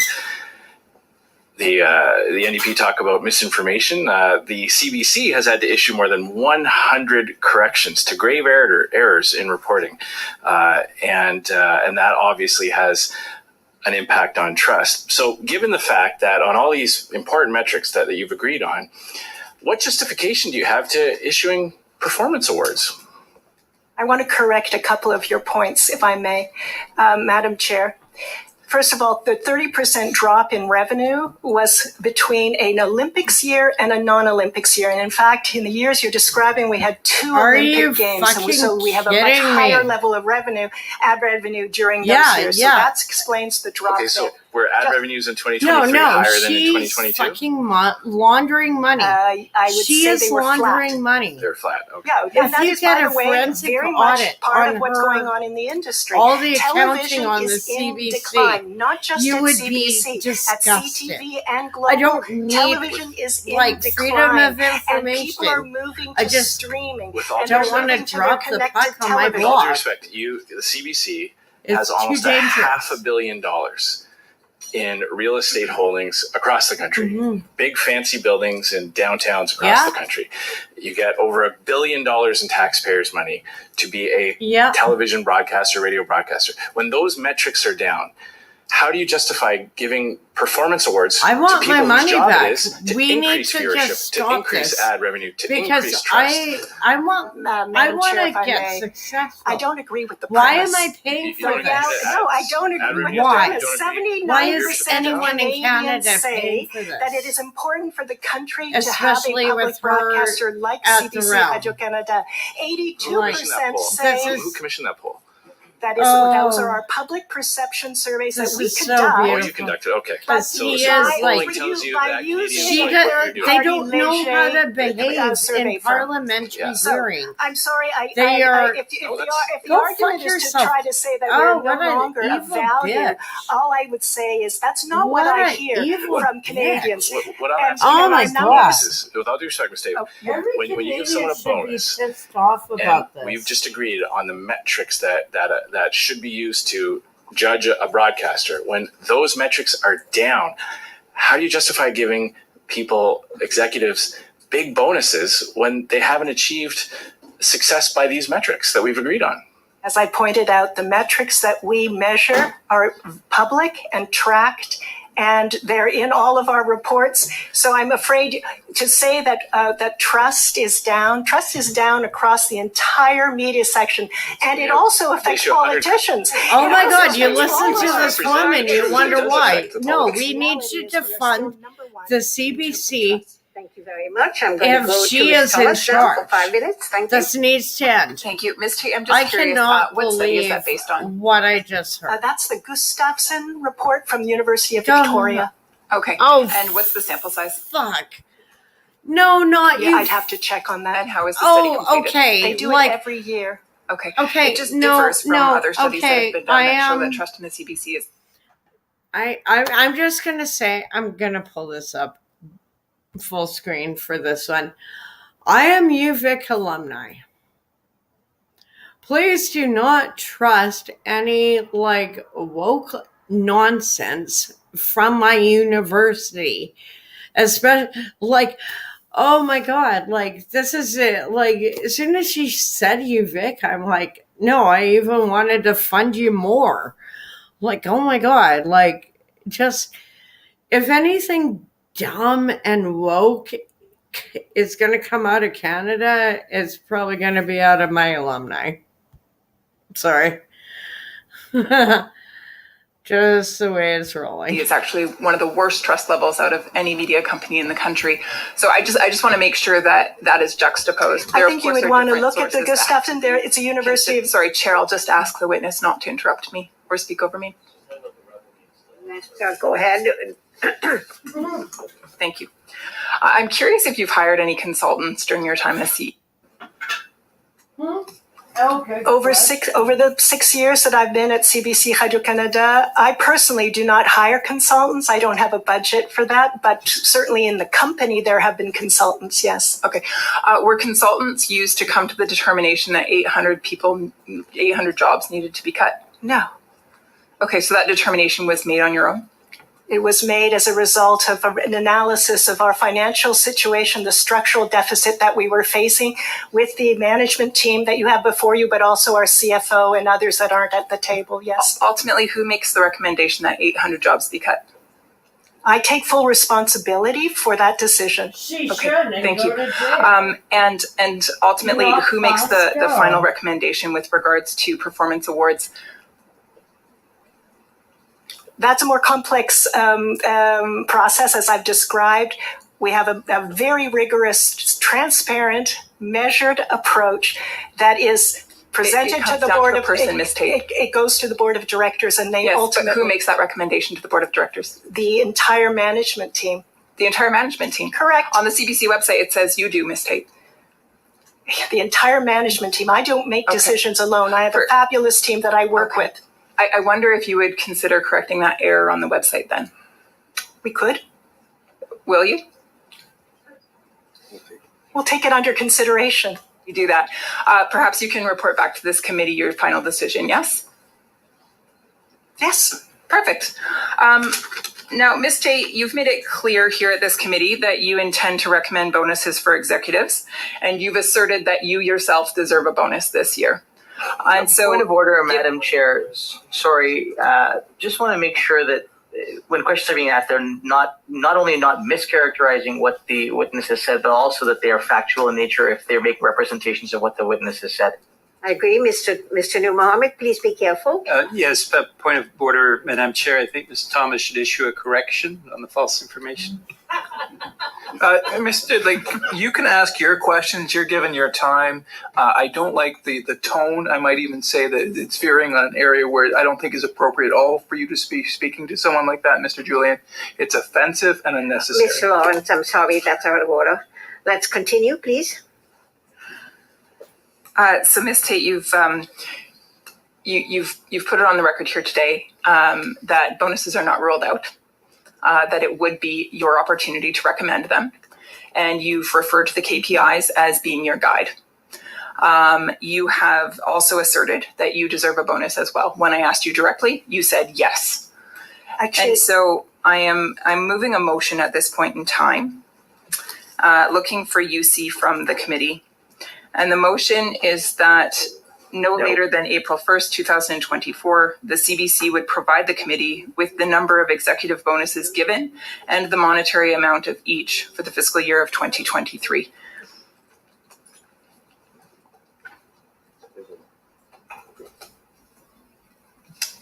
Sorry, Ms. Thomas, I was speaking with the clerk. I noticed. Yes. So I moved a motion. I'll read it into the record again. Please. So that no later than April 1st, 2024, the CBC provide the committee with the number of executive bonuses given and the monetary amount of each for the fiscal year 2023. I'm seeking consent from the committee to have this motion accepted. I need unanimous consent from the committee. Mr. Koto? Can I ask a question? I'm allowed to ask a question on a motion? Yes, absolutely. Is that information public? Not. We do not release individual information because of we are guided by the Privacy Act. We release information in aggregate. Thank you. Just to be clear, Chair, I'm not asking for a name or for an identification number. Just asking for the number of bonuses given and the amount of each. Now, I need to know, Mr. Nuwamid?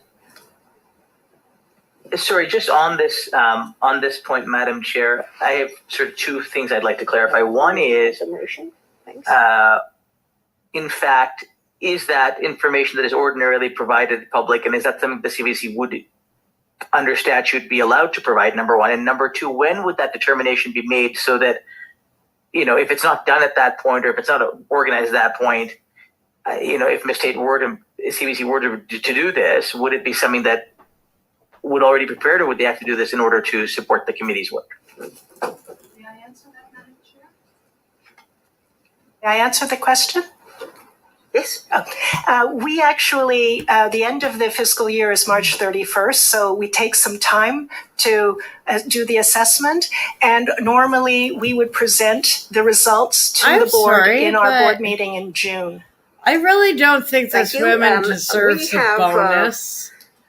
I think anyone who got fired, I'm just going to ask if my tax dollars are going to her, how is she getting a bonus and she fires all these people? No, fine. Well, there's no unanimous when you go over the numbers, then I guess we go to a vote then. They actually kind of balance out like all the kickbacks she's getting and all the people she fires. And she's like, yes, go ahead. oh, you're non-union. It's like, how do we have all this this data? is the sickest thing about media is this whole unionization.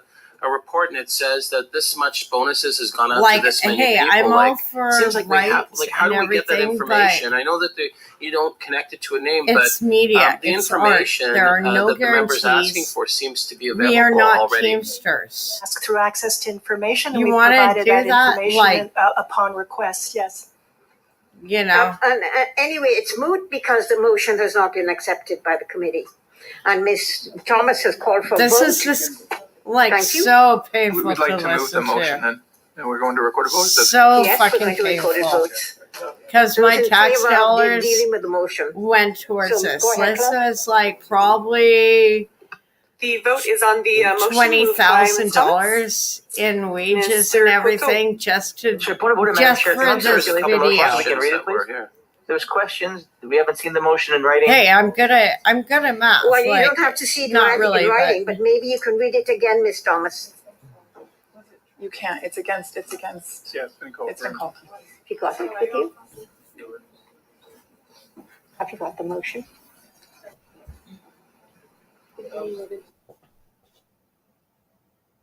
In the process here, there were some other questions I think people had before we went to a vote. Is there an opportunity to ask questions, or no? We're going to a vote right now, and we have to record the vote. This is a point of order. Point of order. No, there are no points of order. No point of order. We'll just go to a vote, please, because the vote is called. The vote has been called. Yes. Please. Just because the vote was called doesn't mean we go right to the vote. Is that how it works? Let's go to the vote, please. It's been called, and it's a recorded vote. Clerk, please. The vote is on the motion that was moved by Ms. Thomas. Mr. Koto. No. Ms. Dillon. No. Madame Guinea. No. Ms. Hefner. No. Mr. Noor Mohammed. No. Ms. Thomas. Yes. Ms. Gladue. Yes. Monsieur Berthold. Oui. Mr. Phillip. Yes. Mr. Lawrence. Sorry, Mr. Phillips, great. Mr. Lawrence. Monsieur Chaput. No. And Mr. Julian. No. So there is no consent for this motion to be discussed. Wow, isn't this great? Don't you love living in Canada right now and paying all these taxes? Isn't it fun? Oh, I fucking love it. Oh God, this is... Comedy does write itself. And we're almost at the 4:20 mark. Give me a moment.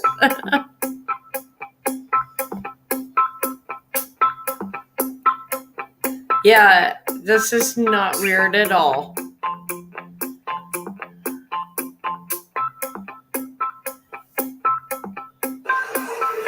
I'm sorry, but AI isn't really happy about all this. Although I do think this is what Biden is. Like it just... I think that every time I watch American news.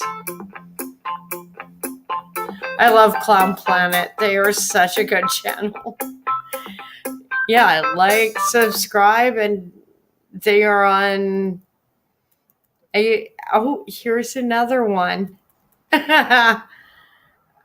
Because, as we approach the new year, we're going to have goals, ambitions, things we want to achieve, things that we are aspiring to. A little bit like Katie Price, formerly known as Jordan. Her ambition is to have the biggest frontal area in Britain. She's undergoing her 16th surgery to make it happen, or to at least get close to it. I can barely get a doctor, but hey, stunning and brave. And says to you that that is her ambition too, then maybe let her know that there's better things to aspire to.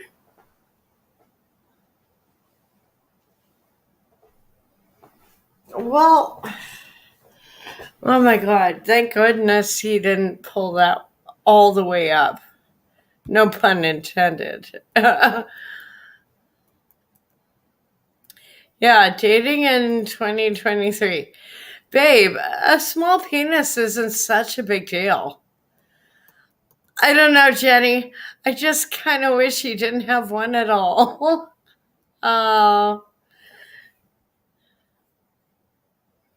Yeah, okay. California residents are going to start paying for illegal immigrants' sex changes. Yeah, so gas is through the roof, groceries cost a fortune, rent costs an arm and a leg, and state taxes are outrageous. Most folks are barely scraping by as it is. So in California, if you run out of peanut butter, you melt the plastic container in the microwave and spread that on your bread while you try to save up enough extra change to get a new jar. We're already folks don't have enough extra money laying around to go on vacation. What makes you think they can afford paying for Jose to have his wang cut off and a vagina installed? A vagina that most of us would never think about using, might I add. Yeah, the mustache and the illegal residence is kind of a turnoff. Anyway, I guess we really don't have a choice. So if you want to save up a couple bucks so you can pay for Andrade's complimentary boob job when that time comes, I've got a little free fun you can have. My new music video, Facts, featuring Ben Shapiro, is out now. And it's totally free. Go check it out and let us know what you think. Yeah. Wow, A Chinese woman has been issued a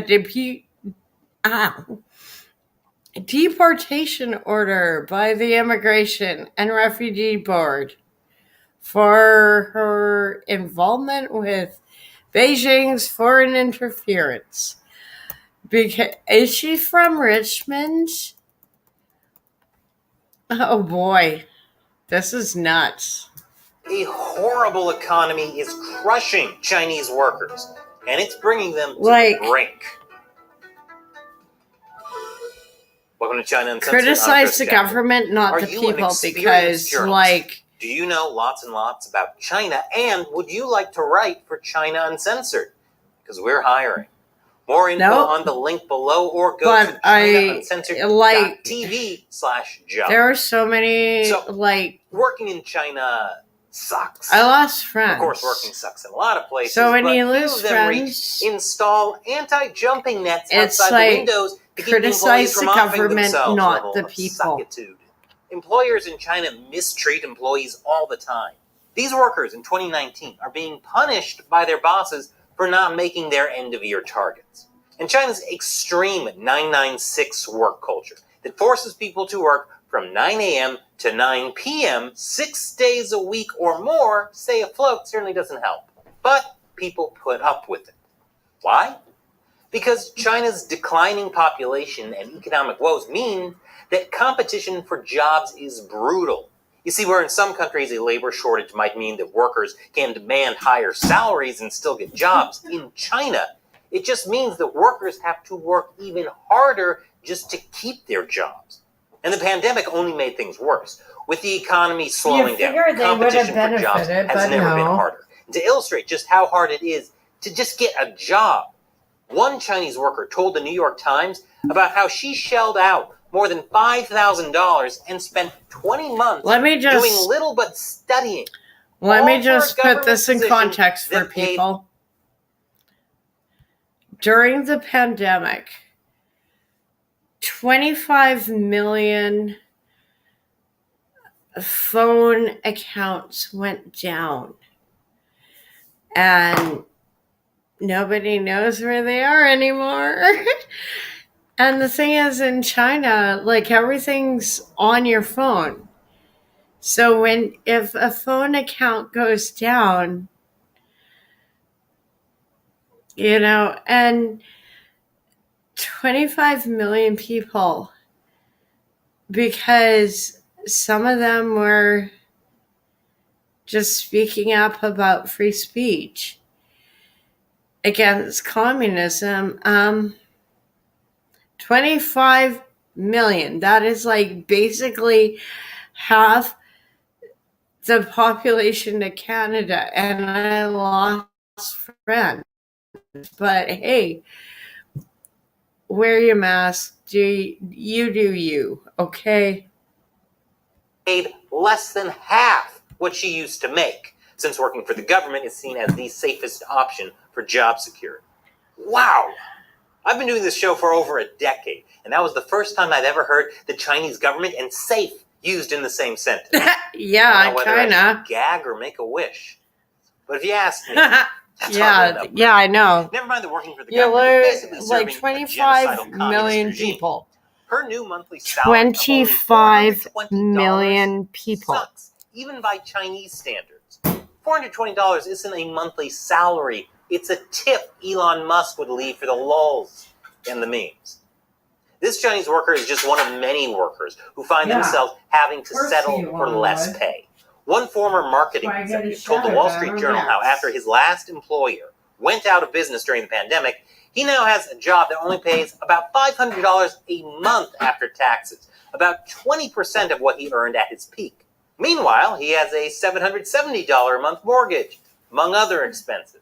So he took an extra gig at a coffee shop that pays less than $4 an hour. I'd say he could always move back in with his parents, but that also assumes his parents weren't killed by China's disastrous zero-COVID policy.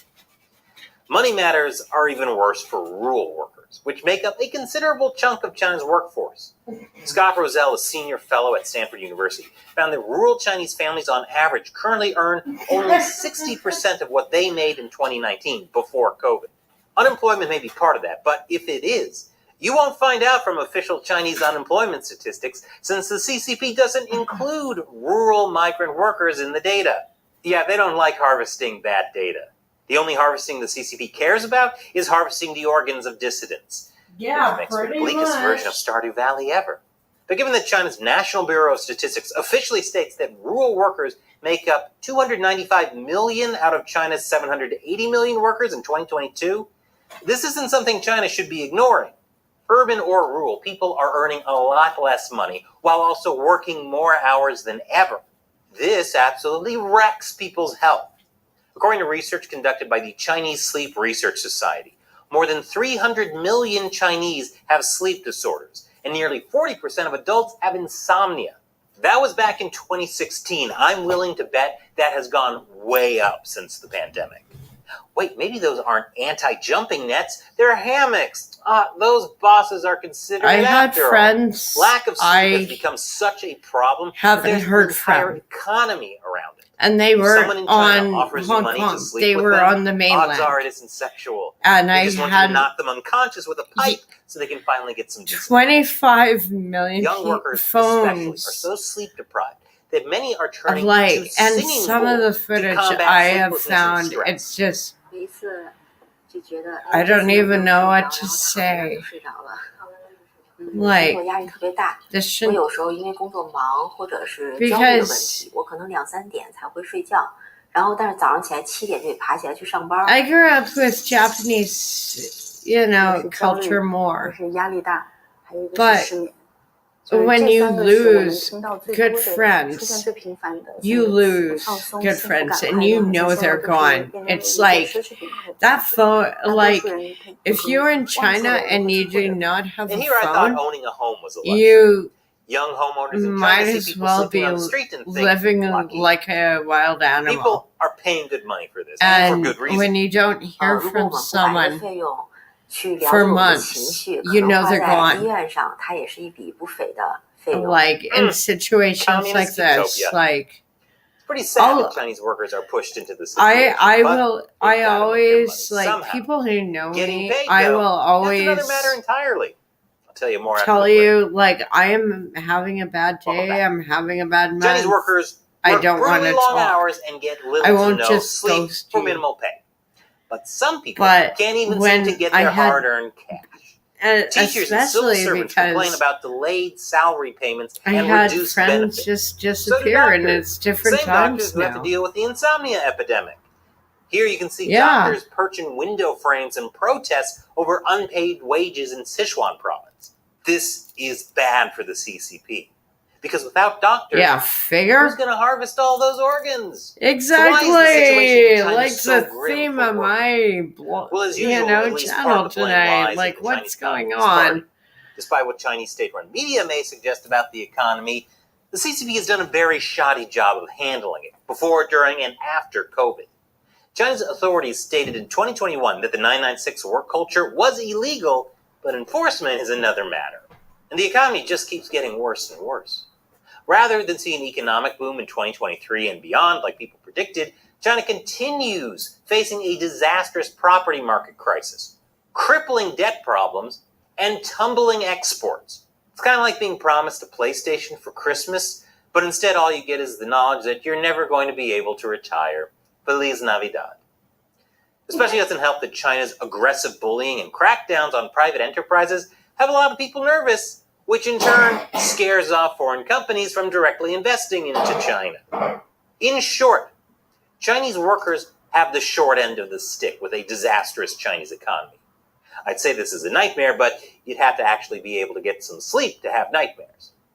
Chinese workers are sick of it. The CCP's policies have led to things like the lie flat movement, which is simultaneously symbolic and the only way to get some Z's while protesting, the let it rot movement, and the involution movement. All of these were terms that trended online, in case you don't know what they mean. Another way to put it is that Chinese workers, especially the youth, went from putting very little effort into work to not caring whatsoever about work, to feeling locked in an endless cycle of self-flagellation.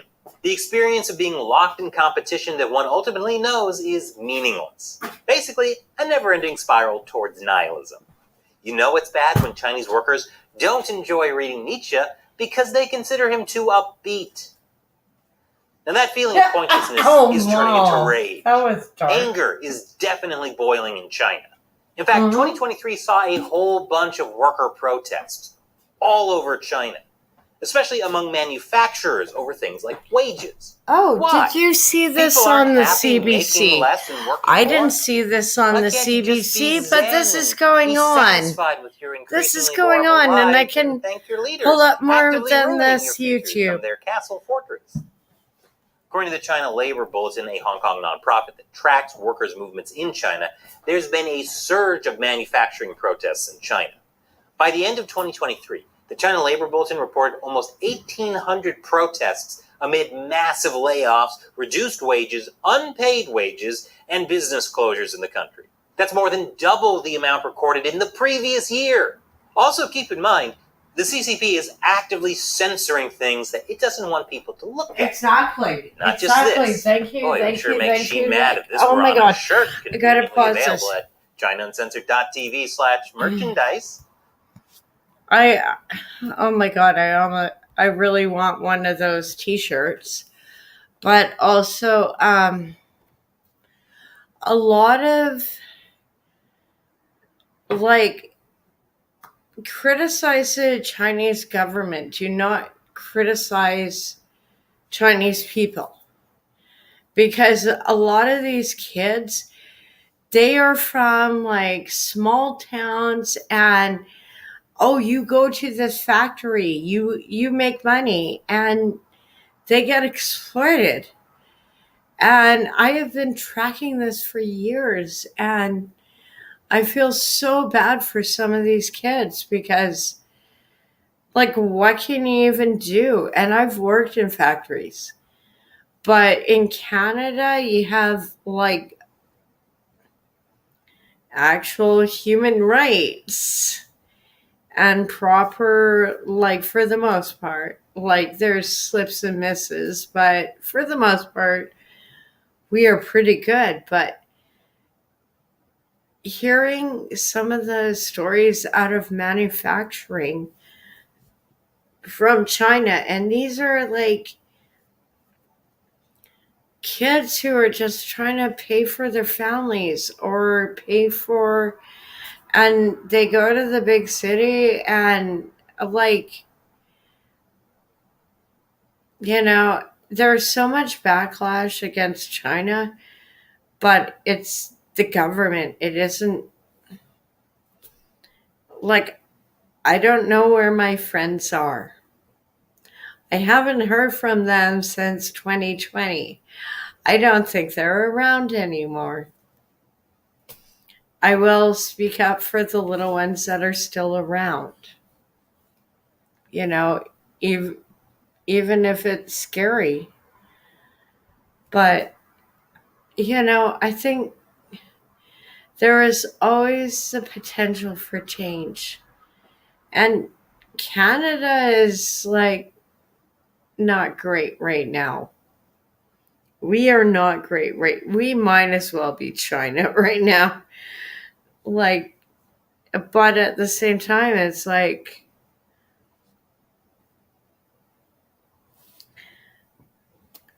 when you lose friends, you want to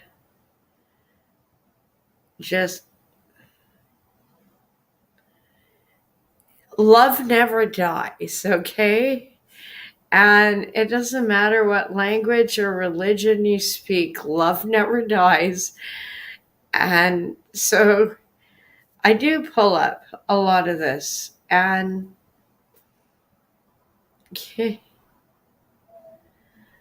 this shouldn't be going on. It is. And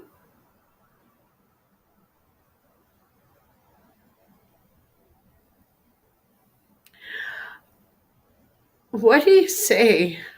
Like, what do you say? Like, I enjoyed your friendship for the time we had. Because I don't know, even sometimes with these conflicts. Like,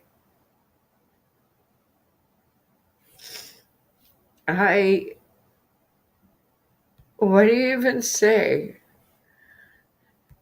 Some footage showing Chinese protests gets scrubbed. For example, when I tried to look at this particular footage of a July protest in Liaoning, I got this instead. Trust me, it was supposed to show a Chinese protest, not filtered Chinese thoughts. Also, this is further proof of how bad the economy is. She can't afford adult-sized clothes. She bought child-sized clothes, which barely cover her at all. The poor thing. But the point is, chances are there are a lot more protests that we're unaware of. Protests over the economy and working conditions in general could spell disaster for the CCP. It hinges its legitimacy on promising Chinese people that they would find economic prosperity as long as they submit to the party. The last thing it needs is too many people protesting, giving up on life, or even blaming the CCP for their woes. This should wake people up to the fact that communism, a system that claims to be for the workers, actually kind of sucks for the workers. When you live in communism, the closest thing you get to a safety net is one outside your office trying to keep you from offing yourself. Now I got a video I want to show you. But first, it's time for me to show some love to the people who make this show possible. The China Uncensored 50 Cent Army. Fans who support this show on patreon.com/China Uncensored. As my way of saying thanks, I'll answer their questions at the end of these episodes. Today's question comes from John Marcus Ellis. Chris, does Xi Jinping work for the CIA? But seriously, with your master's degree in music from NYU, why doesn't the CCP just bribe you with millions of dollars in record deals and concert tours? Maybe it could team you up with Lang Lang and a chorale of honeypot girls for a tour of American think tankies, or a China tour. You could open for a C-pop boy band. Ever think about flipping for UN? John, I have been very open about my willingness to be bought off. China hasn't even tried. You're missing their bet. But so this is interesting. There might be a parallel universe where I did pursue a career in music after getting my master's in music composition from NYU. Yes, that's the thing I did. Yes, it was a devastating financial mistake. But since I was always interested in China, the idea of traveling to China and doing something with indigenous Chinese folk music did cross my mind, like a Bela Bartok of China. I bet the CCP would have been all over that idea. That's the kind of soft power propaganda they would love. Taking Chinese culture and twisting it into something for the party's benefit. While the CCP can't provide for the people, it does have loads of money to blow on soft power. So, somewhere there's an evil timeline Chris making some kind of crappy mashup of Western and Chinese music funded by the Chinese state. And I'm glad he isn't me. Thanks for your question and your support, John. And in my ongoing attempts to talk about controversial topics YouTube would otherwise censor, like Chinese social media, I've been hiding them in gaming content in my new show, Gamers Unbeaten. Help me beat the algorithm by clicking on this video about a new game that's Pokemon with guns. Second Amendment bros, eat your heart out. Click on that orange button to support us on Patreon. Oh my god. Again, I'm Chris Chappell. See you next time. Oh my god. I need that game. Holy crap, I need that game. I used to do conventions. No, I used to do conventions for Niantic. So having Pokemon with guns, it would have been so much more convenient because people were running each other over with cars. And as a moderator, and it's like, no, I'm just like, yeah, okay, this is a thing, but we're still doing this convention. Suck it up, princess. Like, sorry, this is happening.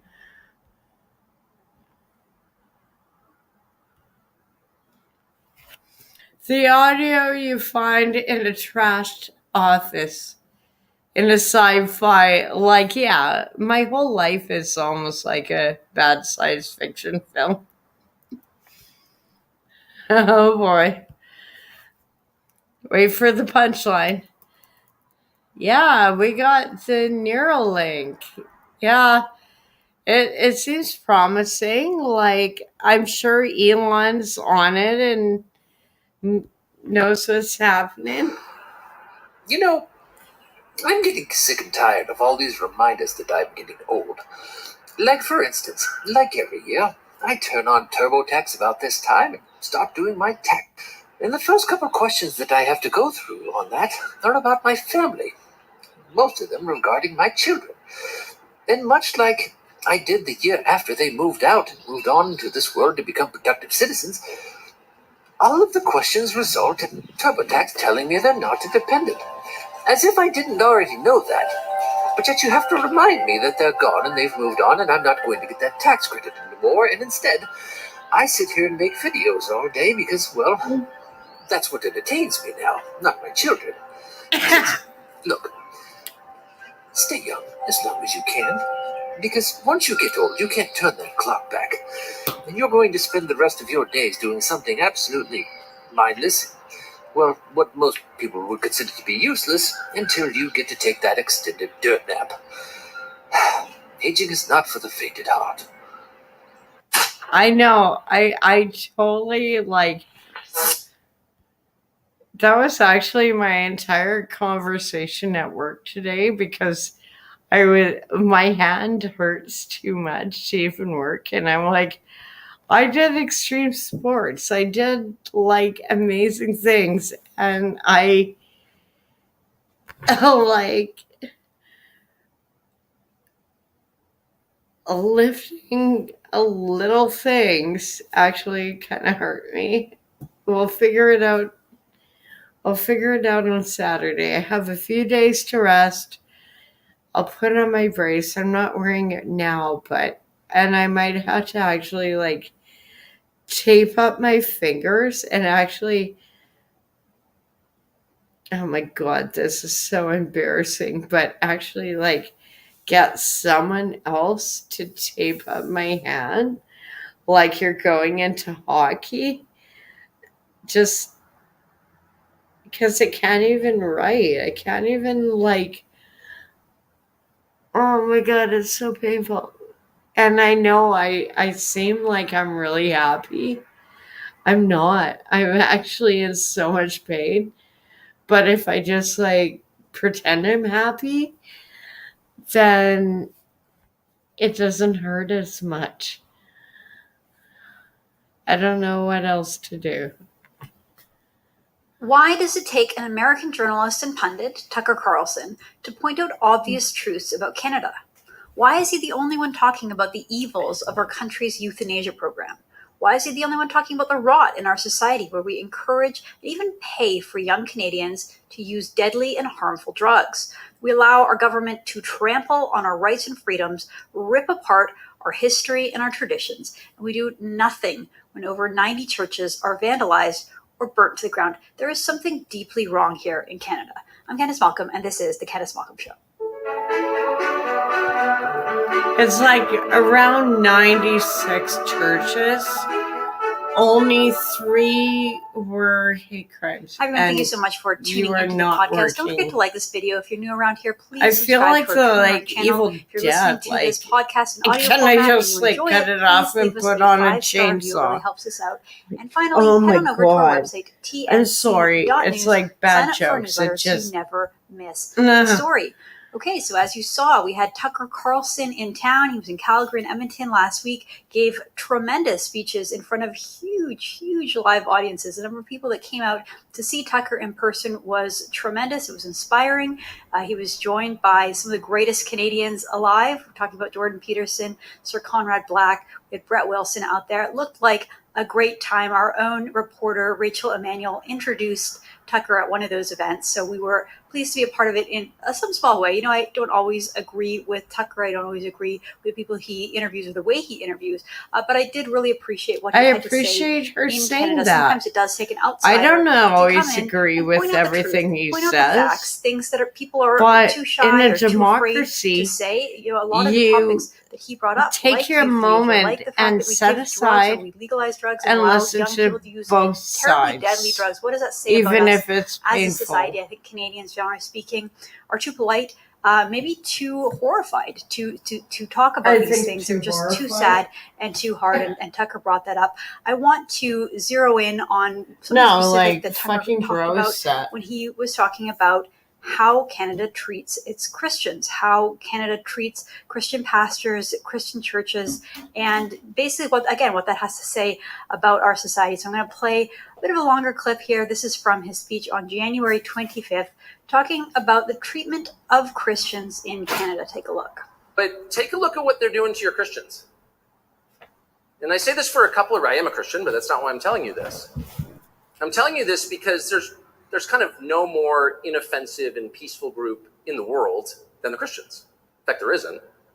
Their religion tells them, commands them to turn the other cheek and to put the concerns of others above their own concerns. If you so if actually have a problem with those have, precepts, explain it to me. are Speak slowly a so I can church understand. person, you I think every person that's regardless of understand their this. faith can agree. You do turn the I'm for other that. cheek. I wish I was more like that. That's good. We need more of those people. Otherwise, it'd be like, serve others for the sake of service.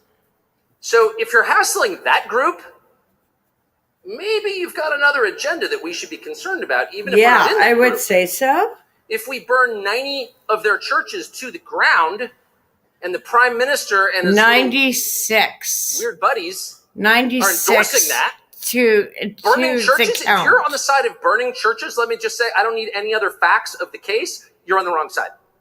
If you're throwing preachers in prison for preaching the Christian gospel, not for hurting anyone, not for making pipe bombs, not for trying to castrate other people's children, not for importing millions of people into your country who are not going to have work, just for the crime of preaching the Christian gospel, you go to jail.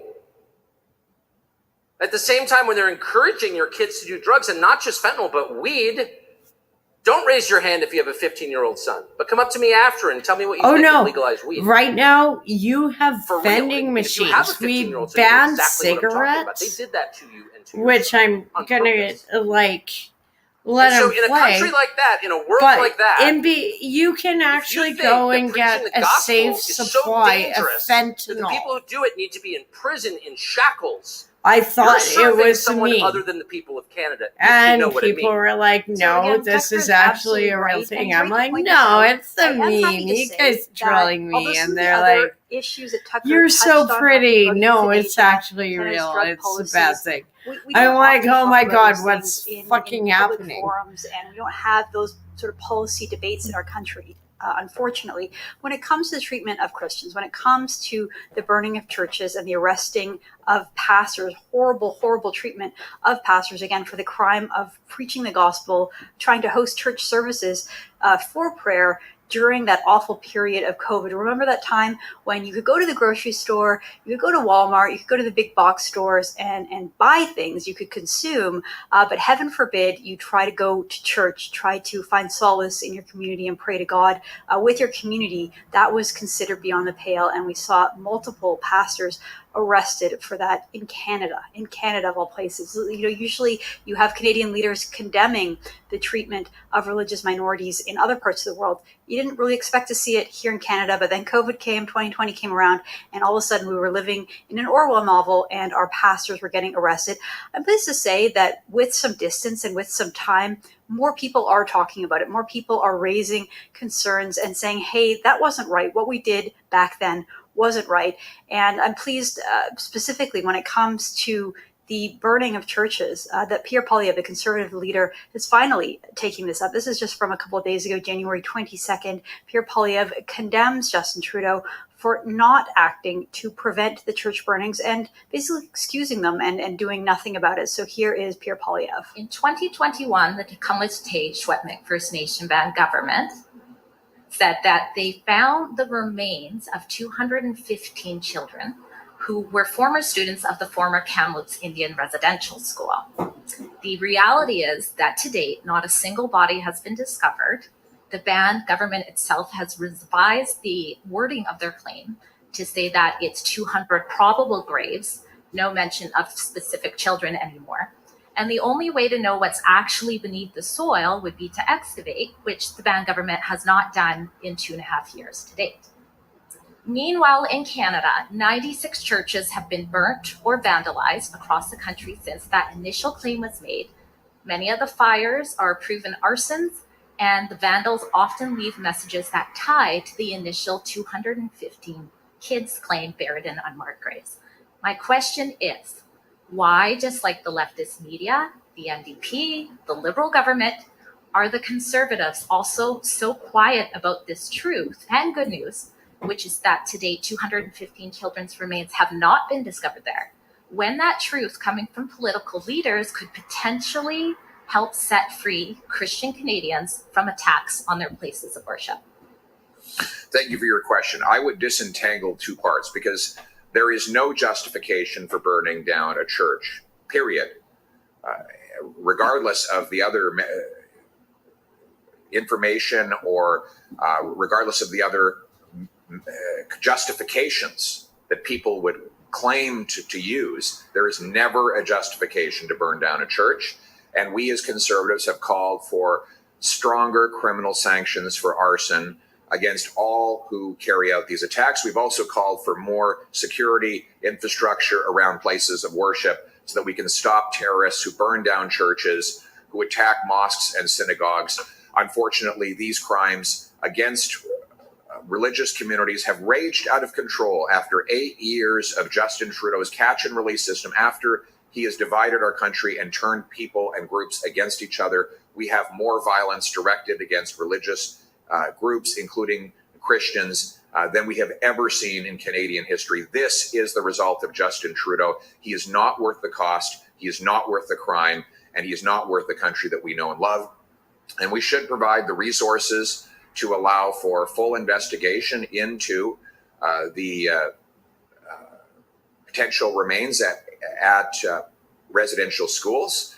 Canadians deserve to know the truth, and conservatives will always stand in favor of historical accuracy. None of this changes the fact that the residential schools were an appalling abuse of power by the state and by the church at the time. And we need to move forward in a country that is free so that every single Canadian, whether their ancestry goes back tens of thousands of years or whether they have been here for 10 days, has the freedom to live their life and in prosperity and happiness. Thank you. So good for Pierre. I think it's a little late, but better late than never.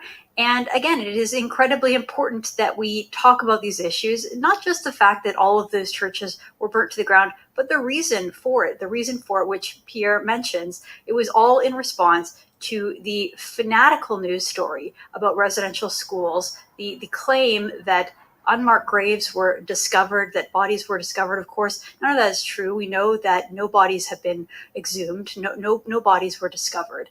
The process was totally suspect from the beginning. True North were some of the only reporters brave enough to say from the outset that was wrong. And again, I think this is another issue where the tide is starting to turn. True North put out a book over Christmas. It was called Grave Error. It was a compilation of authors, and it was edited by some very esteemed professors and PhDs. Dr. Flanagan, who's a retired professor at the University of Calgary, and Dr. Champion, who is the editor of the Dorchester Review. They put together this wonderful book. I'm pleased to say that it is doing really well. It is selling really well. Thousands of Canadians, probably tens of thousands of Canadians, have read this book or reading this book. It hit #1 on Amazon.ca over the Christmas holiday. It remains one of the best-selling books on Amazon for an independent publisher. You know, True North isn't a big publisher. We don't have access to put books in bookstores and through all the chains. You know, it's not going to end up on a Globe and Mail bestseller list. But for an independent book like this one, the fact that it has been sold so well, the fact that it sold 2,000 copies in the first week alone, again, it hit #1 on the entire website, Amazon, over Christmas. I think it shows that people are really ready and willing to hear the truth. They suspect that something wasn't quite right about the narrative that was shoved down our throats when the moral panic was happening about the unmarked graves. And again, just pleased that this is happening. Barbara Kay, an excellent columnist and journalist over at the National Post, had a piece about it earlier this week. This is what that looked like. Success in residential school books shows the writers don't need big publishers. And she talks about how important it is that Canadians talk about this, including Pierre Poilievre, who again has finally come around to be willing to talk about this. It does take some political courage to touch an issue like this, because it's so full of emotion, and the left will do everything they can to demonize you for even talking about it. So good on Poilievre to do that. And I want to make special note to some reporting we did at True North by our own Cosmin Georgia. Cosmin is a senior reporter here at True North, and he just did a tremendous job reporting on the Christian churches. He documented every single time a church was vandalized or burnt to the ground in the wake of that news story. Remember the time when everyone was sort of excusing it? People were even celebrating the fact that Christian churches were being burnt down. Well, Cosmin did the hard work. He put together this map that this is one of the most read news stories in the history of True North and our website. It continues to get a lot of views because we put it all together in one place so people could see the scale of it, right? This wasn't just a one-off incident where a church was being burnt down on this side of the country and then again over here. No, no, this was a targeted attack at a religious community, and it raised interest around the world. So Cosman's reporting was picked up by multiple international news agencies and media outlets, including the Wall Street Journal. He briefed the Center for Security Policy, which is a U.S. think tank focused on national security and policy, and he talked about how Christians are being targeted in Canada. So I want to bring Cosman Georgia on to give us a little bit of an update about his reporting. So Cosman, thank you so much for joining us and welcome to the program. Thanks for inviting me. So just tell us a little bit about sort of the origin of this reporting. What led you to compile all this information? What did the process look like? And what was the initial response? Right. So we were seeing an increasing number of these incidents of vandalism, of fires breaking out at churches. And I noticed there was really a gap in the media reporting.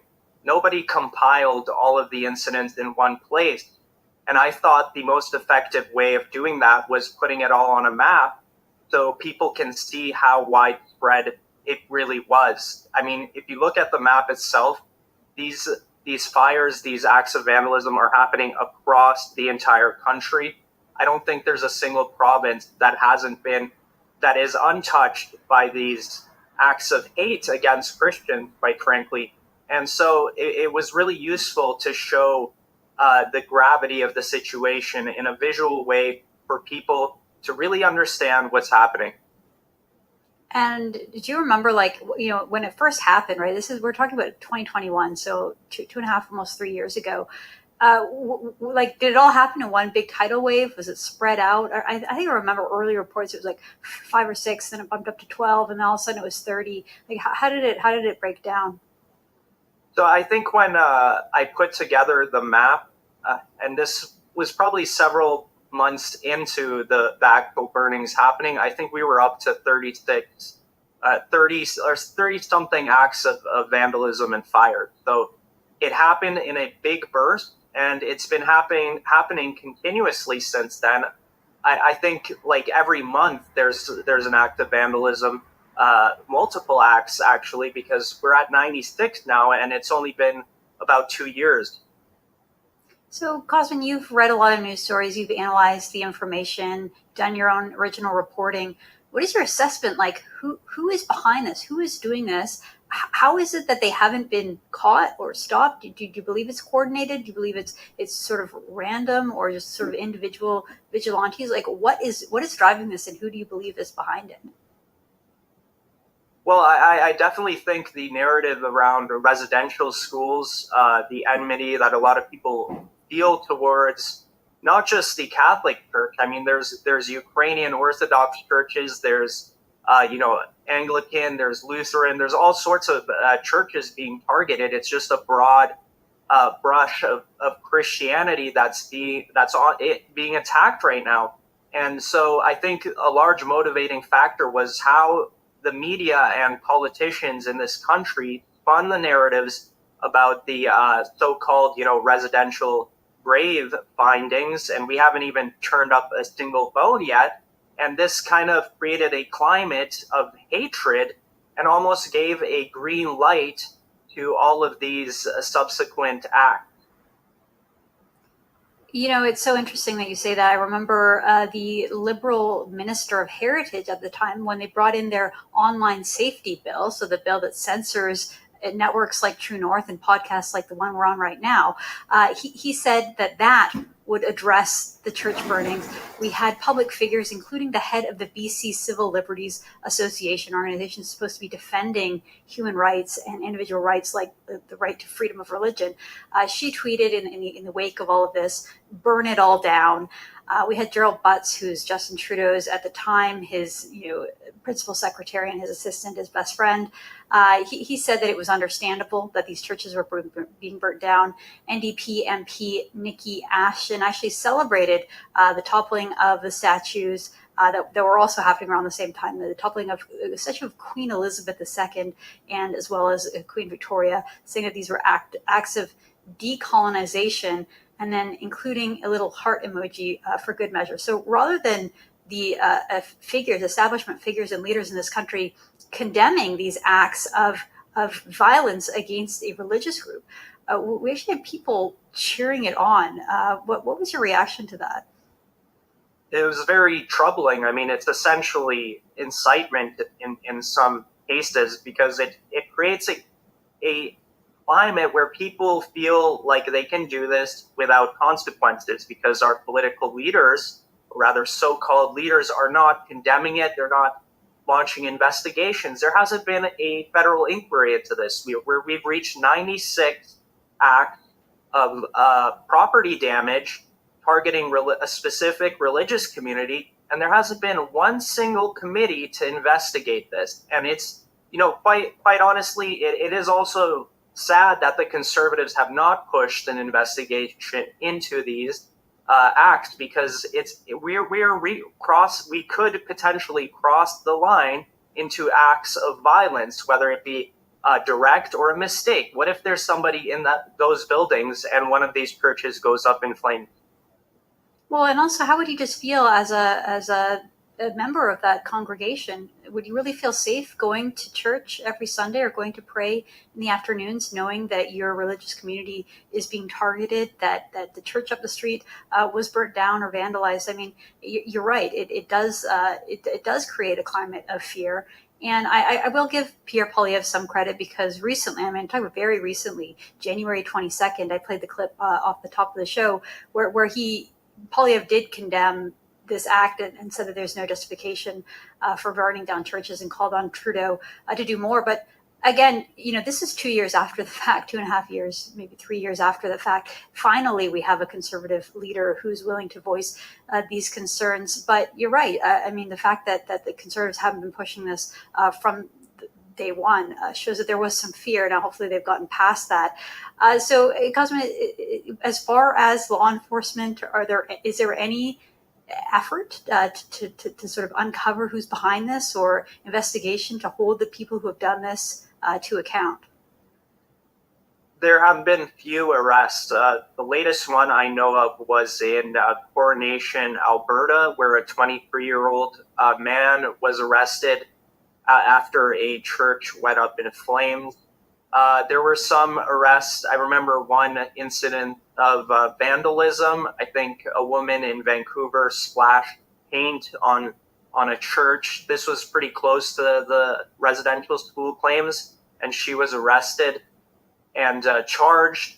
But there's no broad, hate investigation happening here. And I think the police, fortunately, are not asking the right questions. They're not looking into the political motivations and the hatred that exists behind these acts. So unfortunately, there hasn't been some national approach to this. It's just single police forces investigating the incidents as being isolated when in fact there is a pattern here, and there's so many of them that we need to start considering these incidents as connected to some degree, or at least looking into how they might be connected, whether it's ideologically or actually a network of people coordinating this.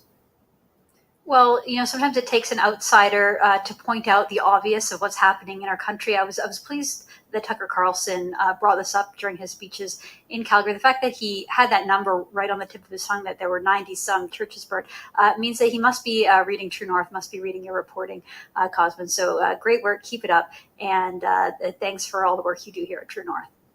Thank you, Candice. All right, thank you so much for tuning in. I'm Candice Malcolm, and this is The Candice Malcolm Show.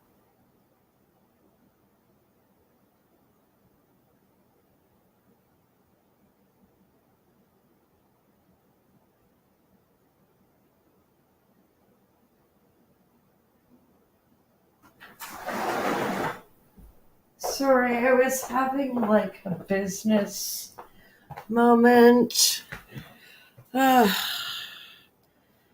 It's I like pace around my place sometimes, like, Sherlock, or like I pace around because I'm like a cat, just because I'm thinking of things. And sorry, I do have more clips coming up. And this is like 5 hours. Oh dear. I'm going to have to clear off some space off of. Oh dear. It just. What do you even say to some of this? But I like this one.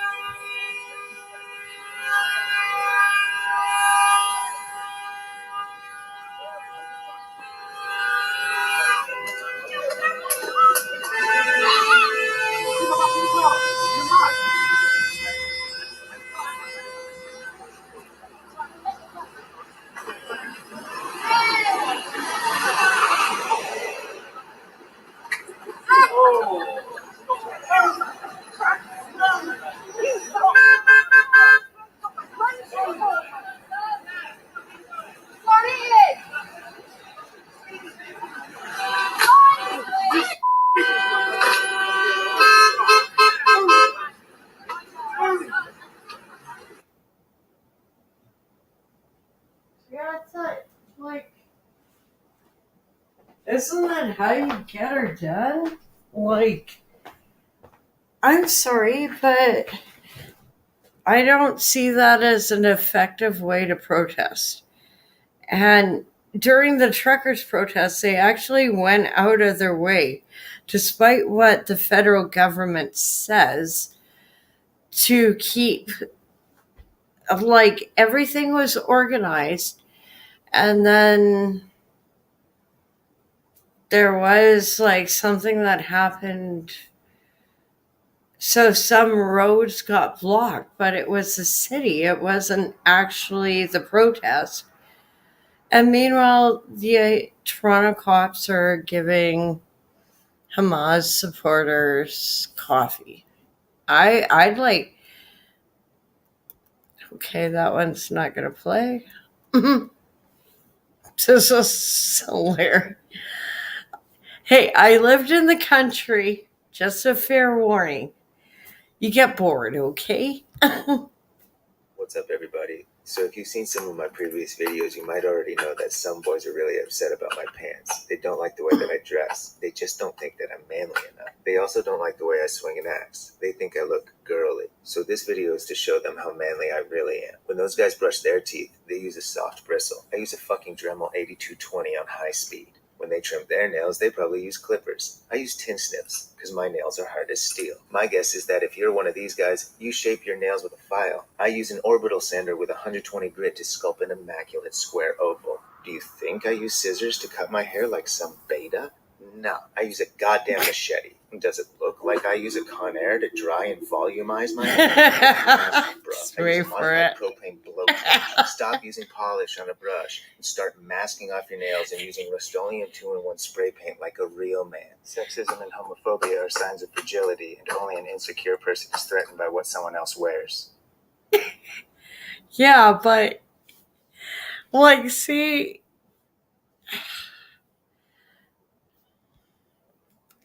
I think like we should be able to talk about it in good terms. Obviously, there are like, and he's awesome.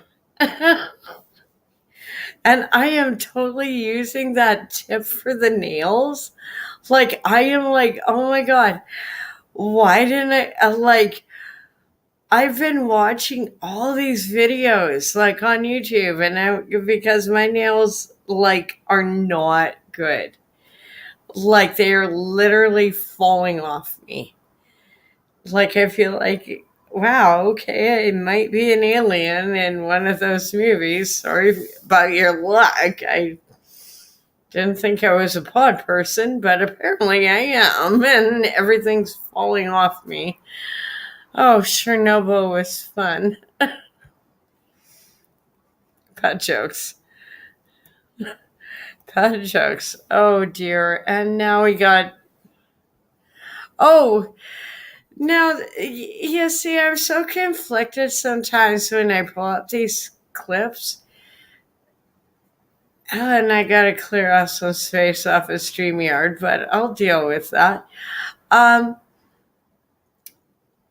I'm so conflicted because sometimes, like, I really, really, really despise the legacy media, and sometimes they'll actually have something that maybe people should listen to, and then it just gets buried into the mix of Taylor Swift, who really, I don't even give a fuck about this cunt.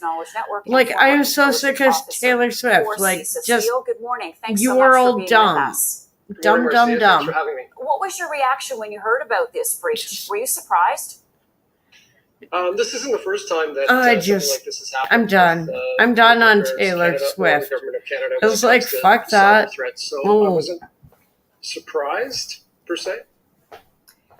What makes this department a high-value target, if you will? Global Affairs Canada is located throughout the world. They have a lot of interactions with different diplomats and other individuals, and they do have an information gathering section through the GSRP, or Global Security Reporting Program.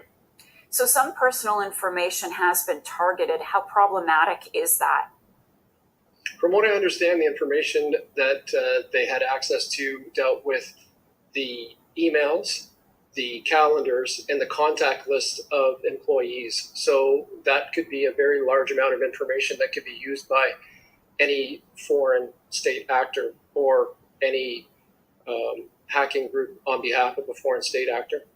How much time or how many resources are put into keeping information like this safe, Neil? I think a lot of time and effort's put into this, and that's also one of the things that has to be taken into consideration. You're looking at potentially hundreds or thousands of individuals working to try to maintain a safe communications network, and you're looking at potentially millions of dollars being spent.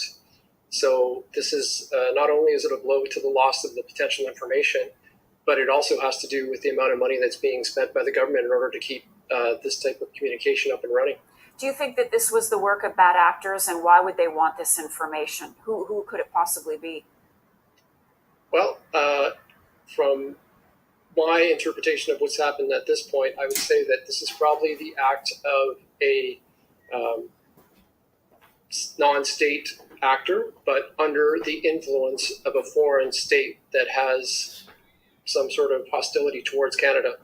That could fall under Russia in relationship to the support of Ukraine. It could fall under China in relationship to some of the other things that we've seen in relationship to accusations of foreign interference. So it could possibly be. Yeah, well, no, it's so great. We got Jolly Jumper at the helm. Of the breach, or will that be unveiled over time and throughout the investigation? This isn't a big deal in Canada. Like, no big deal. Exactly what has been breached. No big deal. I think at this point in time, anybody who's working on this from a digital forensics perspective is trying to probe to see what other areas may have actually been accessed. In between not throwing up because we all have like social anxiety issues. I don't know why, but you know. But no, it's like, wow, finally CTV said something like intelligent, and now we're going on to global. So God knows what this. Sometimes I pull these things up and I don't like.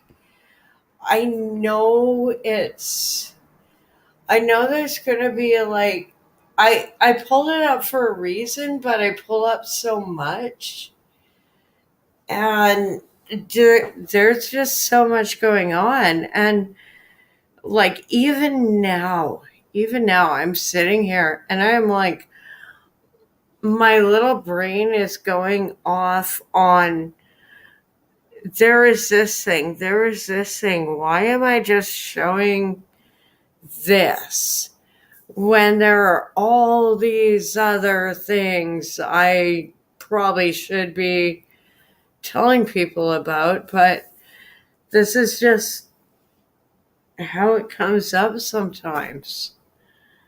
Like, I use my blog as a notebook. And that's not how you're really supposed to use a website like this, but it's like, here's my scripts. Full disclosure. I don't even know. And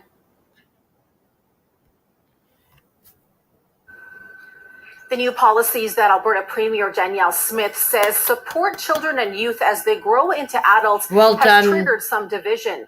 The UCP government's policy on sex education and parental rights includes significant changes. Among the changes are minors under the age of 15 will now require parental notification and consent for them to change their pronouns in school. Exactly. For 16 and 17-year-olds, parents won't have to give consent, but the parents must be notified.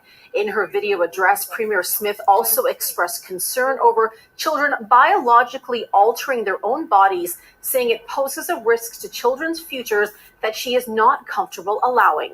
Yeah. For minors age 17 and under, top I don't see a problem with everything Alberta's doing.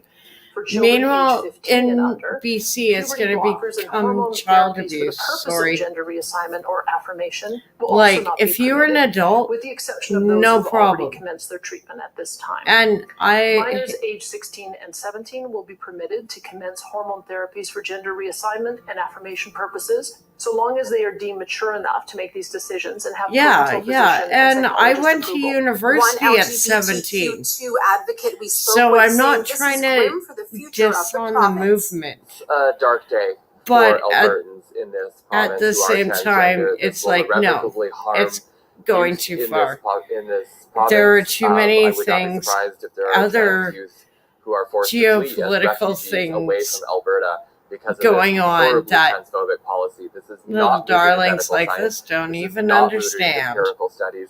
This is rooted in what Danielle Smith It's not a dark day. While It's reaction actually a continues victory. to pour in on social media, political analysts also weighing in. She's trying to accomplish here is to stand up for the rights of LGBTQ2S people, as she has done. Gays against groomers. At the same time, trying to came on and was like fuck you global. I mean, they hired Rachel Gilmore, The so if Premier you've also watched said this topics little around stream, gender you know identity, it's sexual orientation, or human sexuality for all grades will need ministerial approval to ensure Good. it's age appropriate. The Premier adding she plans Hallelujah. to attract physicians and Thank surgeons you. who specialize in transgender Because, healthcare needs. like, She will be officially presenting I these have no policies in a media problems with conference this, Thursday but afternoon. On social media, NDP opposition leader this Rachel is, Notley like, told gone too far. Two-Spirit and trans Albertans there are many Albertans standing with them against hate. Notley says New Democrats will have This more to isn't say hate. on This is Thursday. like- Ina Sidhu, Global News. I'll pay for your hormone therapy when you pay for mine. Can we do that in Canada? Is that like racist or against climate change? I don't know. This is nuts. Like, hey, I'm actually surprised Global had the balls to show this one. And hopefully it lows and I don't get a strike. But I just, oh God, that hurt. Why did I do that? I'm sorry. Give me a second. Oh boy. I can breathe it off. Okay. No, I'm sorry. I really, like, I can do work on Saturday. I have tomorrow off. After this stream, I'll sleep really well. Oh my God, what did I bang? This is just... Stop the auto theft that has run rampant under this prime minister. He's now throwing a cape over his back, claiming that he's the hero on auto theft, but it's actually tripled in Toronto. And it's up by 100% in Montreal after he brought in catch and release and house arrest for car I thieves. guess you can and say after his blackface, incompetence, like, you allowed know. our ports to spin out of control and our God, cars I to be already, exported to overseas if I'm crime and still terror even networks. Why doesn't he reverse his broadcasting policies and set on another? YouTube, like, I don't even care. The right honorable Prime Minister. I'll keep, like, This is a serious situation. Canadians are concerned about this, and the Conservative leader just chooses to whip out his empty slogans and continue to blame everyone while we're getting to work. We're pulling together stakeholders and leaders from across the government to look at what more we can do. We've seen successes. CBSA agents have intercepted over 1,600 stolen cars last year in 2023, but there's more to do. We're going to continue to make the steady work and investments necessary to keep Canadians safe and to keep crime down. The Honourable Leader of the Opposition. To keep crime down. Crime is way up. Violent crime is up 40% under this Prime Minister. It's scary. And today he held it's scary. I've had to change as their solution. My whole life. And in it, they put out a press release that said, and I quote, in 2022, approximately 9,600 vehicles were stolen in the Toronto area alone, representing a 300% increase since 2015. End quote. What happened in 2015? I don't know. I'm Mr. Speaker. How can we make him unhappen and stop the crime? Exactly. Let's make. How can we unsee this? Speaker, in 2015, Stephen Harper presented a budget that had slashed funds for policing, slashed funds for CBSA officers, slashed funding for Veterans Affairs Services, and we were there to clean up the mess, to cut taxes. No, if you were a veteran in Canada, you know this asshole hasn't done anything for you. Except for maid. You have free maid service now. Isn't that wonderful?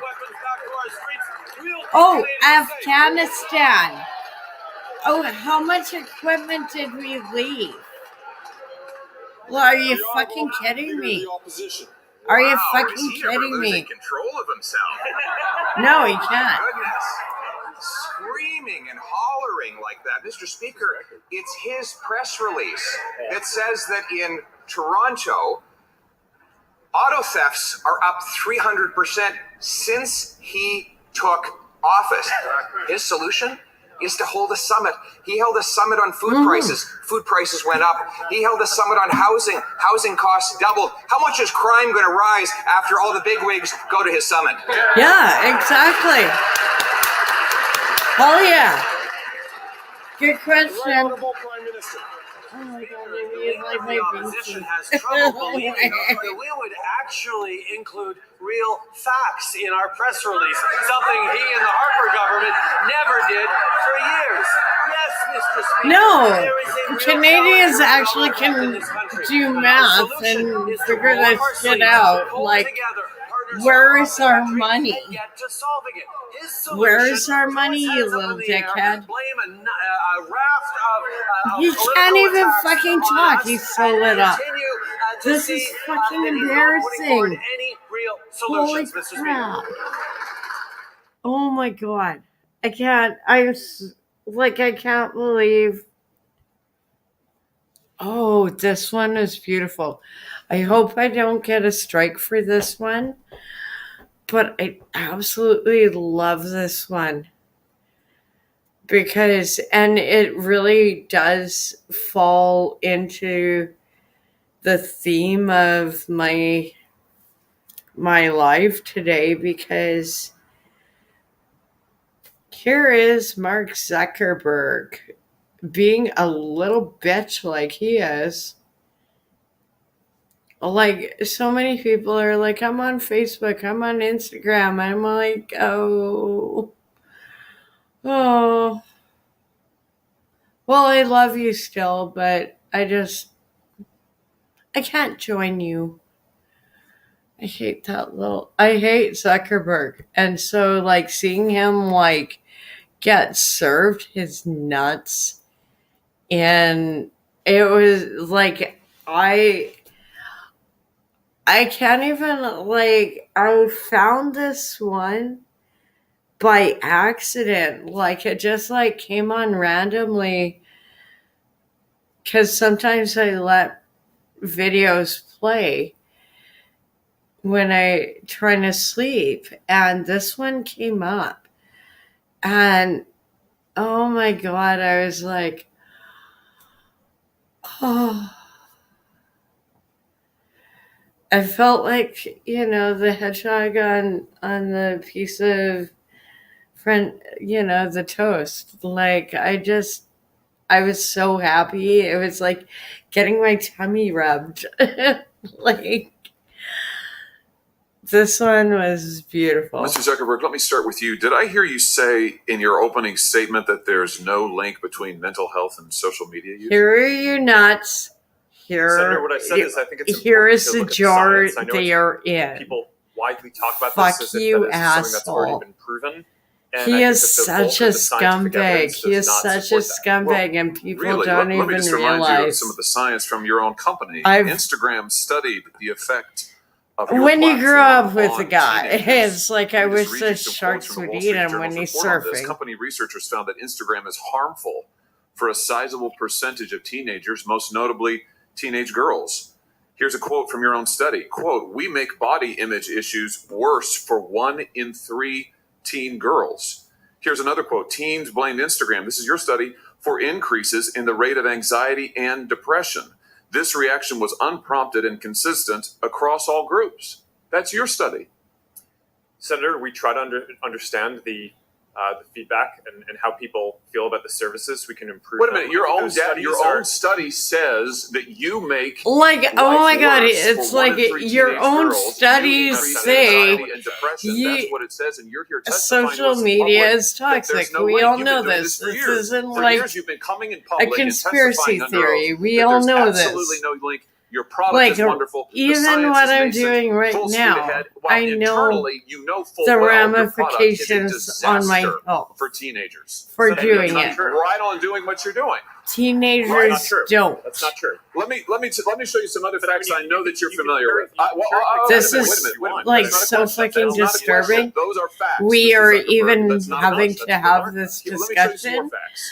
but Here are we here's need some to have information this from a discussion. whistleblower who came before the Senate, testified We under oath in public. He need worked for you. He's a to senior executive. start Here's what talking he about showed this he because found it's going when too he far. studied your products. And if we So, for example, don't, this is girls between the ages of 13 this and is 15 like, years old. 37% of them hey, reported walk right that they in had been China, exposed walk right to in nudity on the Russia, platform walk unwanted in the right last 7 in days. the Muslim 24% Brotherhood, said that because they had experienced unwanted sexual advances. Canadians are more in the last 7 concerned days. about pronouns. 17% said they had Americans are encountered more self-harm concerned content about pushed at them pronouns to in the watch last the border. 7 days. Now, I know you're familiar with these stats. And because apparently he we're sent you an supposed email to where he just lined it all out. roll right We've got a copy of over it and here. just like, My question is, who did you fire? all I can do is just Who got love fired and because pray for Study Texas, all this because they important. We wanna improve are, our services. Well, you just told And me I a second think ago you studied it, but there was no linkage. you know, and Who did you fire? anywhere Yeah, you said you mischaracterized. along the American 37% border of teenage that girls is between standing 13 and up against 15 this. were You exposed guys to are unwanted nudity in a amazing. week on You are Instagram. You knew about it. superheroes. Who did you fire? Senator, this is why we're Because, building all Who these did you fire? tools. Senator, I don't think that's. like, Who did you fire? we I'm got not gonna answer that. we But got it's- war I didn't on fire many anybody, fronts. right? You didn't take any Let me significant just action. pause this. appropriate to talk And about it's not just for like if I'm even on YouTube anymore for copyright things. Like Texas and all these states along that, every country has the right to defend its border. And what is going on shouldn't even, like, I'm just like I feel like I'm in a bad science fiction movie. And I see it coming up here. But I see, like, I can understand. There are genuine people who just are escaping things. They couldn't get through normal ways. They're good people, but at the same time, when, like, I look at real estate in other countries because of Trudeau, but I would only enter them legally except for the States. Just because, like, I had American cousins and family and stuff, so as long as I don't say A in a boat, yeah, I might blend in, you know, and it just, I don't want to leave my little lovely island. I love my little island. It just, I might, I know Washington State has some lovely little islands, and maybe I might have to look at real estate there. It just, I'd rather, it's, I keep, it just, real estate in the States is so cheap. And meanwhile, in Canada, it's so high. It is like, I look at it, and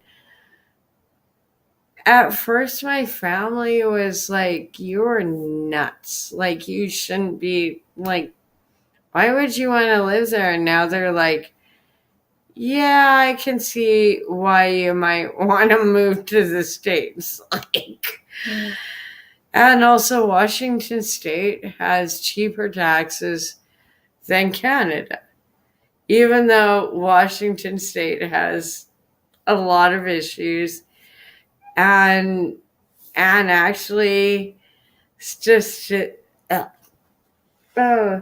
statistic, how can I not say that? I think it's like PTSD from university. Like, statistically, that's as close as you're getting. Higher taxes than most of the United States. So I've kind of been on the fence, or I would say on the ferry, about which side of the border. Like, I want to stay close to family, but when I'm going through my taxes, and I have friends in the States who are like, "Well, I'm paying so much down here." And when I crunch the numbers, I'm like, "Okay, how do I get to Washington State other than swimming?" I mean, just because it's, although you guys' pot sucks. Like, I'm sorry, I'm making bad jokes, but this is like, I don't even know what to say. I never thought this would be something I would have to do in my life. And maybe I'm more animated than normal because I am in so much pain. I feel like I have electrical shocks through my body just because of my hand. So I'm gonna, like, sleep really good tonight, and I don't work tomorrow, and Saturday, like, no shame as a feminist, like, I can't move my hand the normal way anymore right now. So if there are roles, like, I cannot be in some sections. I cannot do it. And it's too much. Like, oh my goodness. Like, I tried. I really tried, and it hurts me because I talked to my mom about this. Like, I always wanted to be a tough girl, and she's like, no. Like It's not HR appropriate. decisions. Do you No, know the state you behind ain't a tough girl. You're You've a got kitten. families from across the Just nation accept whose your children fate. are either Like, severely harmed stop or trying gone. to break your And you don't think it's body. appropriate to talk about steps that you Even took? though I The fact can that you didn't do fire some somebody. things, it Let me ask just you this. Let me ask you this. takes Have you me compensated any of the longer. victims? Sorry. Especially with stuff any of like the victims? construction and These stuff. girls, have you compensated them? I'm good at it. It's Why gonna not? take me longer. Don't you think they deserve And I some compensation for kind what of your platform has almost done? need people Help with to counseling services, help move with the things dealing with to the issues that your move the services wood, cause. move the Our job is to like. make sure that we build tools to help keep people safe. Are you going This to is compensate why them? you Senator, subcontract and what we and take seriously delegate. is making sure that we Because build industry-leading tools honestly, to find harmful to make content, money. take it off the services. this is so and hard to build because tools that empower parents. I So you love didn't take any doing action. things. You I didn't can take any do action. little You didn't fire anybody. projects. You haven't compensated a That's single not- victim. I Let me ask you can't. this. Let me ask you I this. can't There's build a families of deck victims here again. today. Have you apologized to the victims? I can't. I'm sorry. Would you like to do so now? Well, they're here. You're on national television. Would you like Maybe now I to can, apologize but to the victims I who don't have know been if harmed by I your product? Show me the can. pictures. Would you like to apologize for Sorry. what you've done to these good people? Oh my god. I love building decks. I'm sorry. They're really fun to build. I can't do it again. I'm like, to make sure that I no don't. one has to go through the types of things that your families have had to suffer.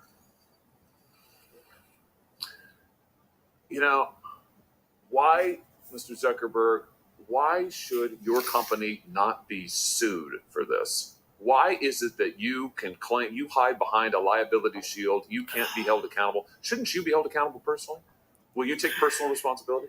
Senator, I think I've already answered this. I mean, these Oh. are issues. Yeah. Will you take personal No, responsibility? this is like this Senator, I do my typical job, liberal and the job answer. of our Like, company is building oh, I think the I best tools like. that we can Just to keep our answer a community safe. Well, you're fucking failing at that. question. Well, Senator, we're doing an industry-leading effort. We Just built answer a tools that- fucking Your product question is for killing once, people. Will you you little personally dick. commit to compensating the victims? You're a billionaire. No, Will you yeah, commit to you're a compensating the victims? billionaire You set up a compensation fund. off With your of money. exploiting With our your money. information. Yes, that's not a We are question. That's a being yes or no. Will you set up a victims compensation fund making with you your money, the money you made on these families? exactly. Yes or no? Hallelujah. Senator, I don't think that that's. No, my it job is an Sounds like a no. issue. Good tools. My Sounds job like a is no. to make sure that Your job is to be responsible for what your company has done. You've made billions of dollars. Oh my People god. sitting behind you here. Okay, I You've gotta done say nothing to help this. them. I'm You've sorry. done nothing to compensate them. You've done. Yeah, it's Zuckerberg. It is. He is a corrupt little bitch. He has been a corrupt little bitch since university. And I'm glad, like, I'm pulling this one up right now because it's just beautiful. Beautiful. Seeing him being taken to task on just being an awful human being. Just, it's like I've been saying about how all of these social medias impact us.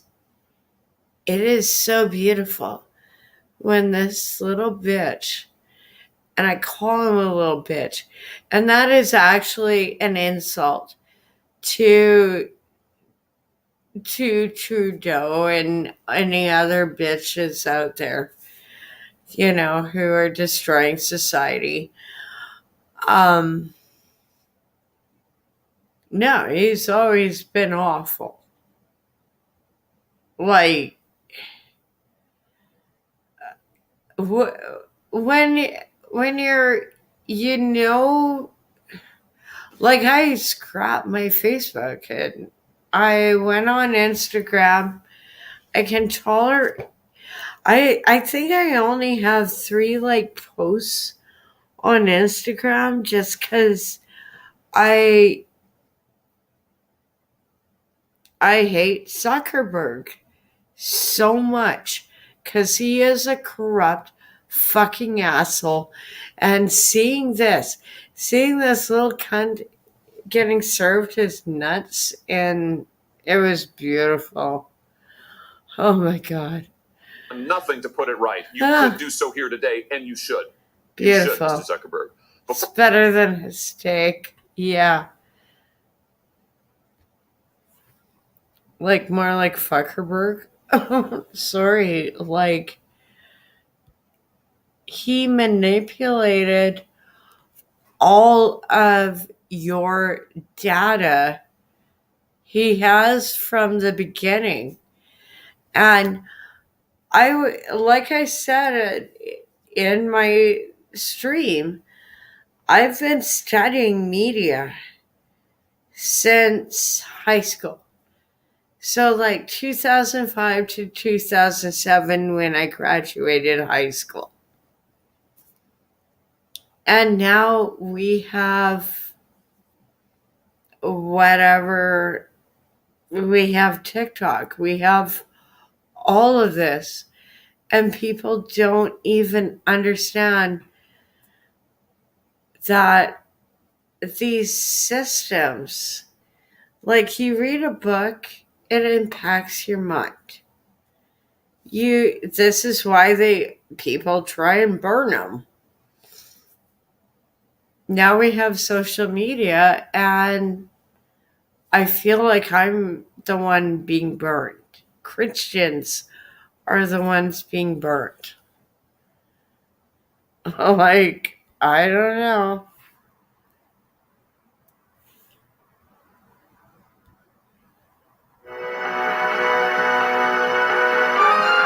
This one was good. It's long, but it's good. This is probably going to be a long stream, but today's video. I'm in so much pain right now. Economic update I'm today. just trying to. We're not going to go over the whole thing. We're going to go over her part and anything else that may be substantial. I have not watched it yet. It aired 4 or 5 hours ago. So I'm gonna try and industrial policy. Like, in areas like net zero and semiconductors is closely tied to major Biden policy in the form of the Inflation Reduction Act. I might actually have to go. What happens to all the billions that you? No, I think if I just bandage myself up, I can make it to Monday until I see the doctor. Even working on Saturday. Our tax I'll do credits it. are a made in Canada It's policy. okay. And they are designed to ensure that Canada takes advantage of this generational loan. Right? Like, you know very well, you write about this all the time. Even though no one wants to hear her voice, let's turn it up. Is comparable only to the Industrial Revolution itself. She doesn't even know what she's fucking talking about. It's like, oh my God, are you like recycling your grandpa's narratives from shipping off, you know, in the ovens? Like, I'm sorry, my family, like, this isn't what we made the railways for. Does she mean immigration? We really, like, look, it would be great. I love railways, and as much as she's implying the country or that's just not how you use them, you Nazi bitch. Especially not under their watch. Look, I already got a strike on YouTube for saying it, but let's just. However, she is. It's not like it's not a secret. Monitored by how well the country's doing. What the fuck? My job, like, for most people, she shouldn't even be in charge of finance. Or you have to read I'm actually better at financial really good at it. things. The less extra money people have, than her. My business does, and that applies to a lot of other businesses. So the better the economy does overall, the better a lot of small to medium We're both businesses do from overall, because you have Alberta. more free money to spend. Simple economics. It just. However, this seems like a setup question with her face. My family was on but it's the always other odd. side in World War II. What does Trump have to do with this? Like, I And like her answer. Like, well, if that becomes don't look at under feel any administration, I don't give a comfortable crap about Trump or not. with the fact under that any a administration Nazi whatsoever, was saluted America doesn't want to and give us our fair applauded share, or in the she said House more. of Commons. Yeah, we should make Canada. I have a lot of pride in Canada. I don't Canadian. feel comfortable about that. Like, I and I got strikes and lost my other channel for saying it. Canadian, eh? The more Wow. they make here, the more pride the country has, the more pride I don't everybody has even overall. know if I'm But on these people can YouTube. get the hell out of the way. But the people who work in the country, we know what I to got do. I They got don't a know what to do strike because they for just keep getting in that. the way. They I got a added strike 33% because or 30% more meanwhile, government employees since they've been in YouTube power, has and people nothing's working better. If you openly hire another 30% of the torturing staff in anything you're animals doing, things should run for smoother because you have content, 30% more people to use. so they can seem like it's real disturbing. Industrial renaissance in Canada. Like, we have the critical minerals and metals that the new industry of the world needs. Like I can't. It's so many just. Canada's grid is already 85%. I gotta. And those tax Sorry, credits I spoke about I don't want to listen are to her. built to allow us to increase our clean. If our grade is 85% clean, why it are is we like pressing fucking all these nails things on about a the environment? chalkboard. 85%. Give me a already. second. There's always room for improvement. But it's not like we have to improve. It's not like we're China and we're just destroying the world and making coal plants every 2 to 3 days. You know what I mean? Oh my God. We do more than our fair share to take care of the environment. How about let us prosper in return? The environment will do better. It's just how things work. The better people do, the better the environment does. The worse people do, the worse the environment does. The worst countries in the world have the poorest people in the world when it comes to pollution. It's simple math. Poor people don't care about what they burn or the environment when they're cold, hungry, and have wants, or sorry, have needs. Right over here, we usually have wants. Wants are not that big of a deal. Power generation, because we know we're going to need that. We are a country that knows how to manufacture.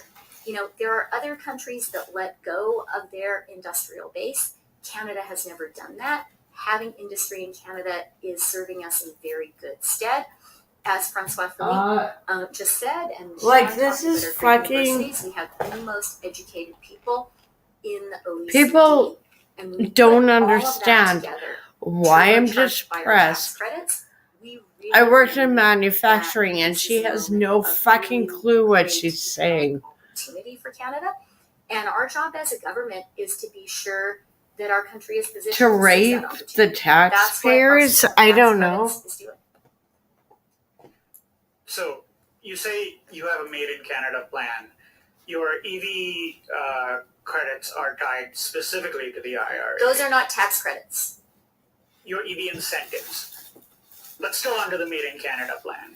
Your CCUS credits were adjusted according to 45Q. These things are look, Murad, I'm not kind of oh my God, trying to be disputatious.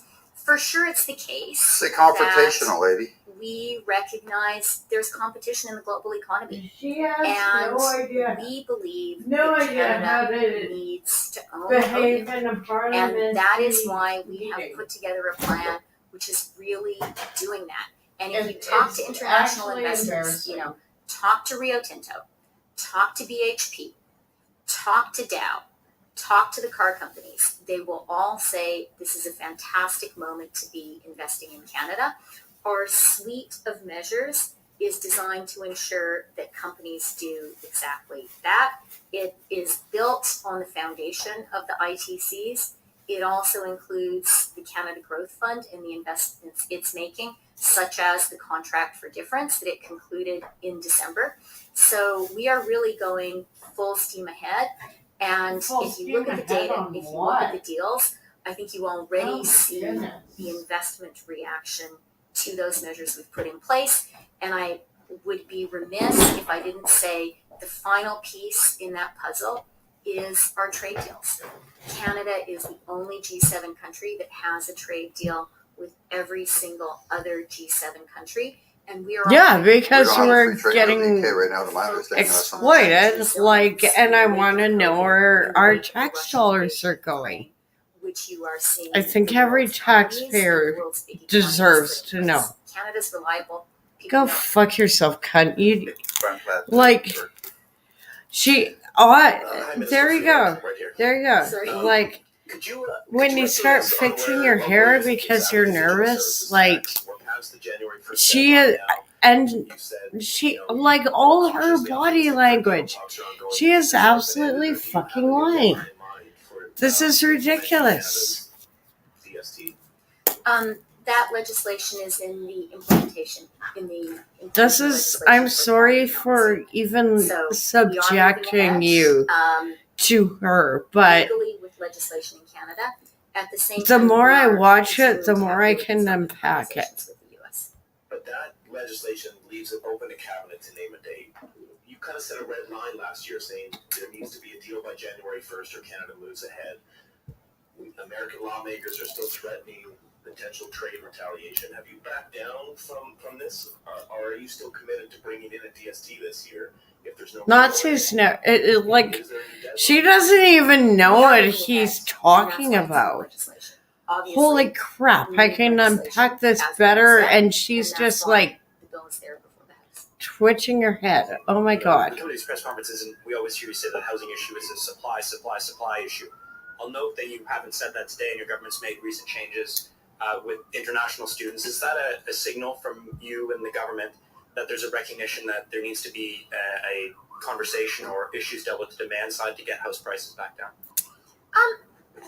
That's a very smart and thoughtful question.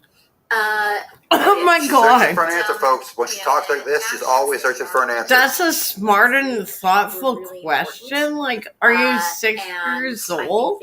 Oh my god. That's the right thing for Canada to do. This is embarrassing. And maybe Mark will want to add something in a minute because I'm about to quote him, and he can speak for himself.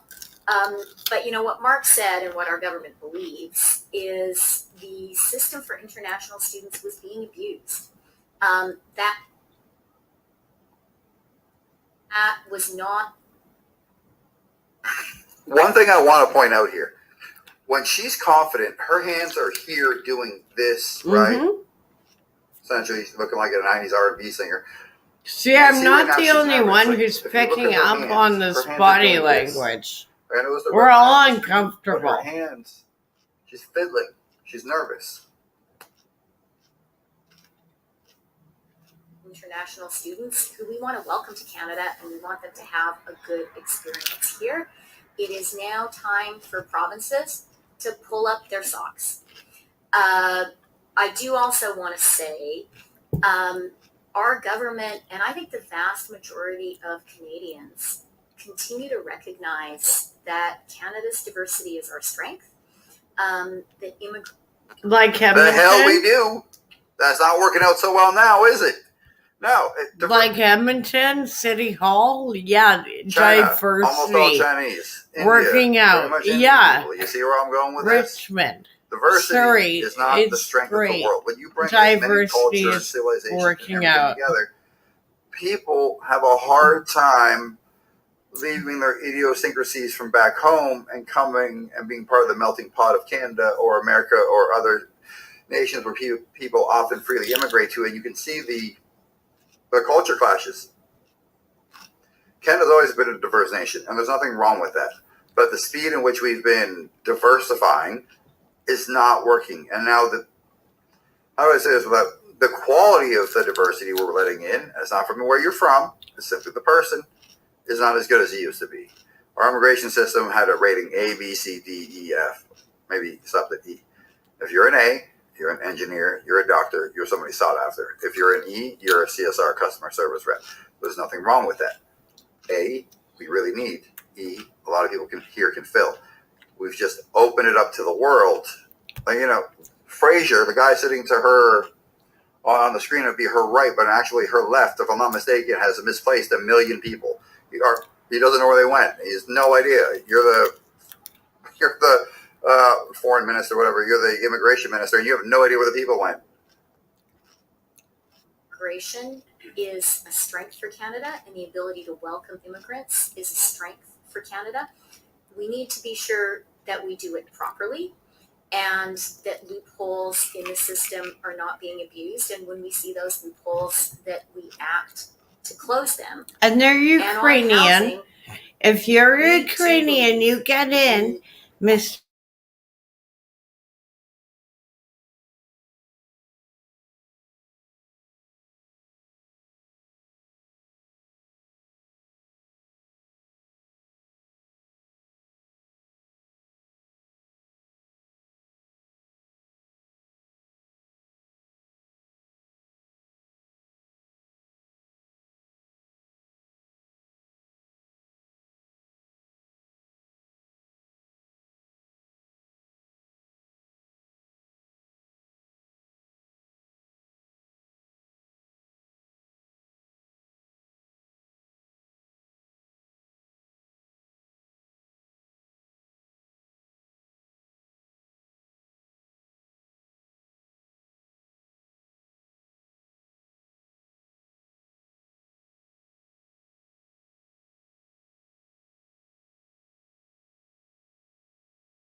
You mentioned the childcare agreements several times today as a very positive thing. And Hi, sorry, I'm getting like huge. Yeah, I do. I actually have a cucumber. Is your government able They are good for you. more money on the table to make this work, or do you expect the provinces to put up more money to make this work? Well, it's just sorry, I'm having question. technical issues. We are very focused on early learning and childcare. We think this is a policy that checks all the boxes. It is something that helps affordability for families. The reporter just said daycares are not getting enough funding. 30 seconds later, it checks No all the idea boxes. why. If it did, she wouldn't have brought it up that you need to supply more money. So she's saying that her end's doing their part and the provinces need to step up, even though it's their brilliant idea. A lot of families have talked about daycare fees before our program. Yeah. A second mortgage. Daycares in Alberta are shutting down because of this wonderful socialist Canada has daycare. The highest level ever of prime age women's labor force participation. Why not enable families families to are, by the way, women who have one parent stay at home? So it is a really important. You know, mom or dad, trade off. What the hell kind of train of thought is this? I don't know. Don't even ask. Don't even ask what goes on in that women's. We're on to women. We're on to women who own homes. Women who are what the hell kind?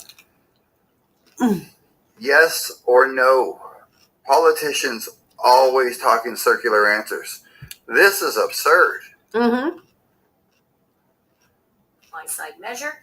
And early learning and childcare is great for kids. It gives them the best start in life. So we are very committed to it and committed to fully implementing it. We put a huge amount of money on the table in the 2021 budget for early learning and childcare.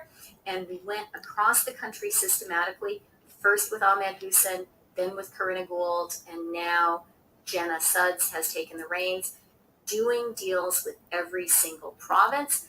They signed up to the program because it is good for the people of each province and territory in Canada, and it is good for their economy. So we were lied to and blackmailed. That isn't good for Canada. With them. And the final thing that I will say about early learning and childcare, and this is really based on the experience of Quebec. Of course, Quebec, because thank the pioneering leaders of Quebec. Look at the hands again. She's nervous. She's what the hell does feminists have to do with this? Early learning and childcare in Canada made She's it possible. lying about The something. experience of Quebec is She's a fucking successful lying early about learning and something. childcare program. Success begets success. And the better your childcare is, the more available and affordable it is, the more people want to use it. That has Yeah, been but why experience. can't women That's a good stay thing at home? That there is demand for it. It shows the program is working. Seriously, And it does show, or as you suggested, daddies. that Like, we're gonna have to I know continue to work stay-at-home hard daddies with who are provinces and awesome. territories across the country. And my particular But focus why does is both on early parents learning and need to childcare work? workers. These Of course are you the need people, to they're work, mostly but women, who shouldn't shape one the of lives the of nests our raise the country's children babies? right at the start.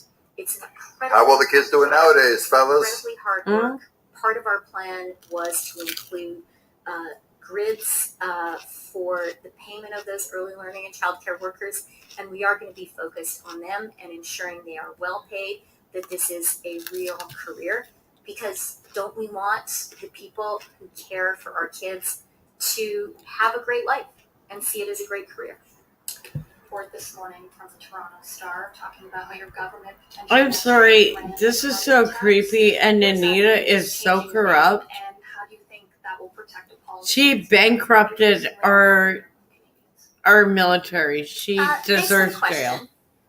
This is disgusting. The reality, and that is that the price on pollution returns What more money price? Like to 8 out of 10 Canadians, and lower income Canadians are in that. yeah, you're So taxing environmental us to welfare. death to get rid of us. This Let's is just a say policy what it which is. neutral.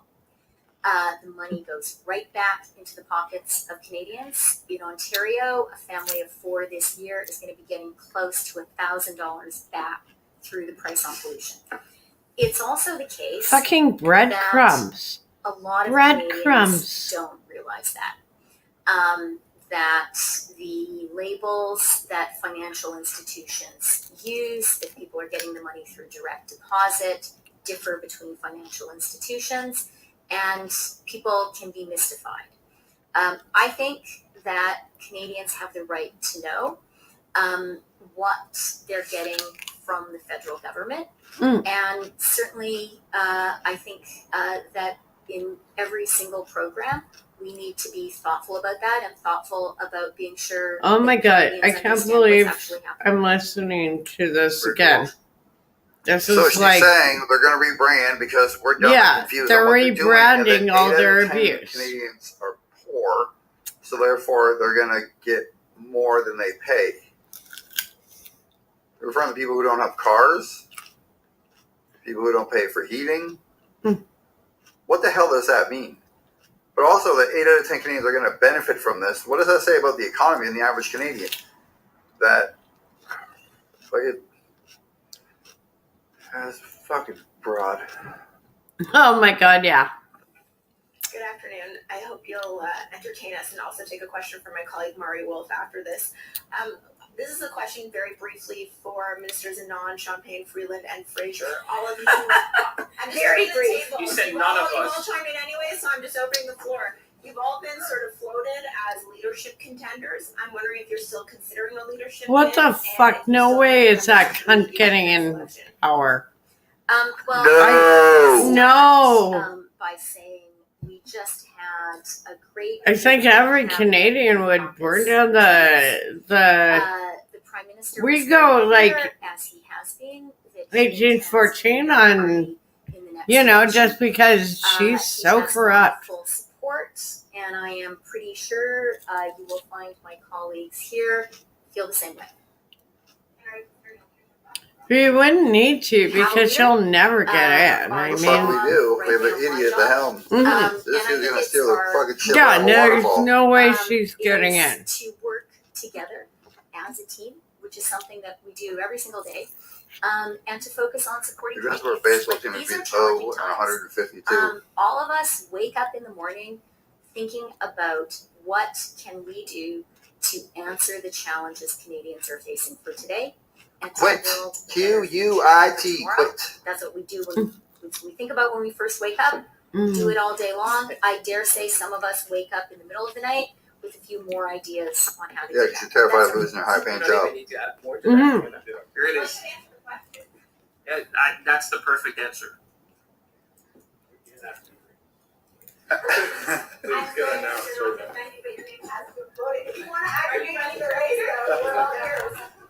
All right, everybody, that's the end of the English questions. Again, a lot of spin, no definitive answers. I like Freeland's one answer about, whatever, who's over in charge in America. It's building Canada first. I like that. I have a lot of pride in being Canadian. I wish they had as much pride as I do. Anyways, tell me what you think. Tell me what you thought. Like, comment, subscribe. Tell me I'm right. Tell me I'm wrong. Tell me what the hell you think. Just tell me something. I'm out.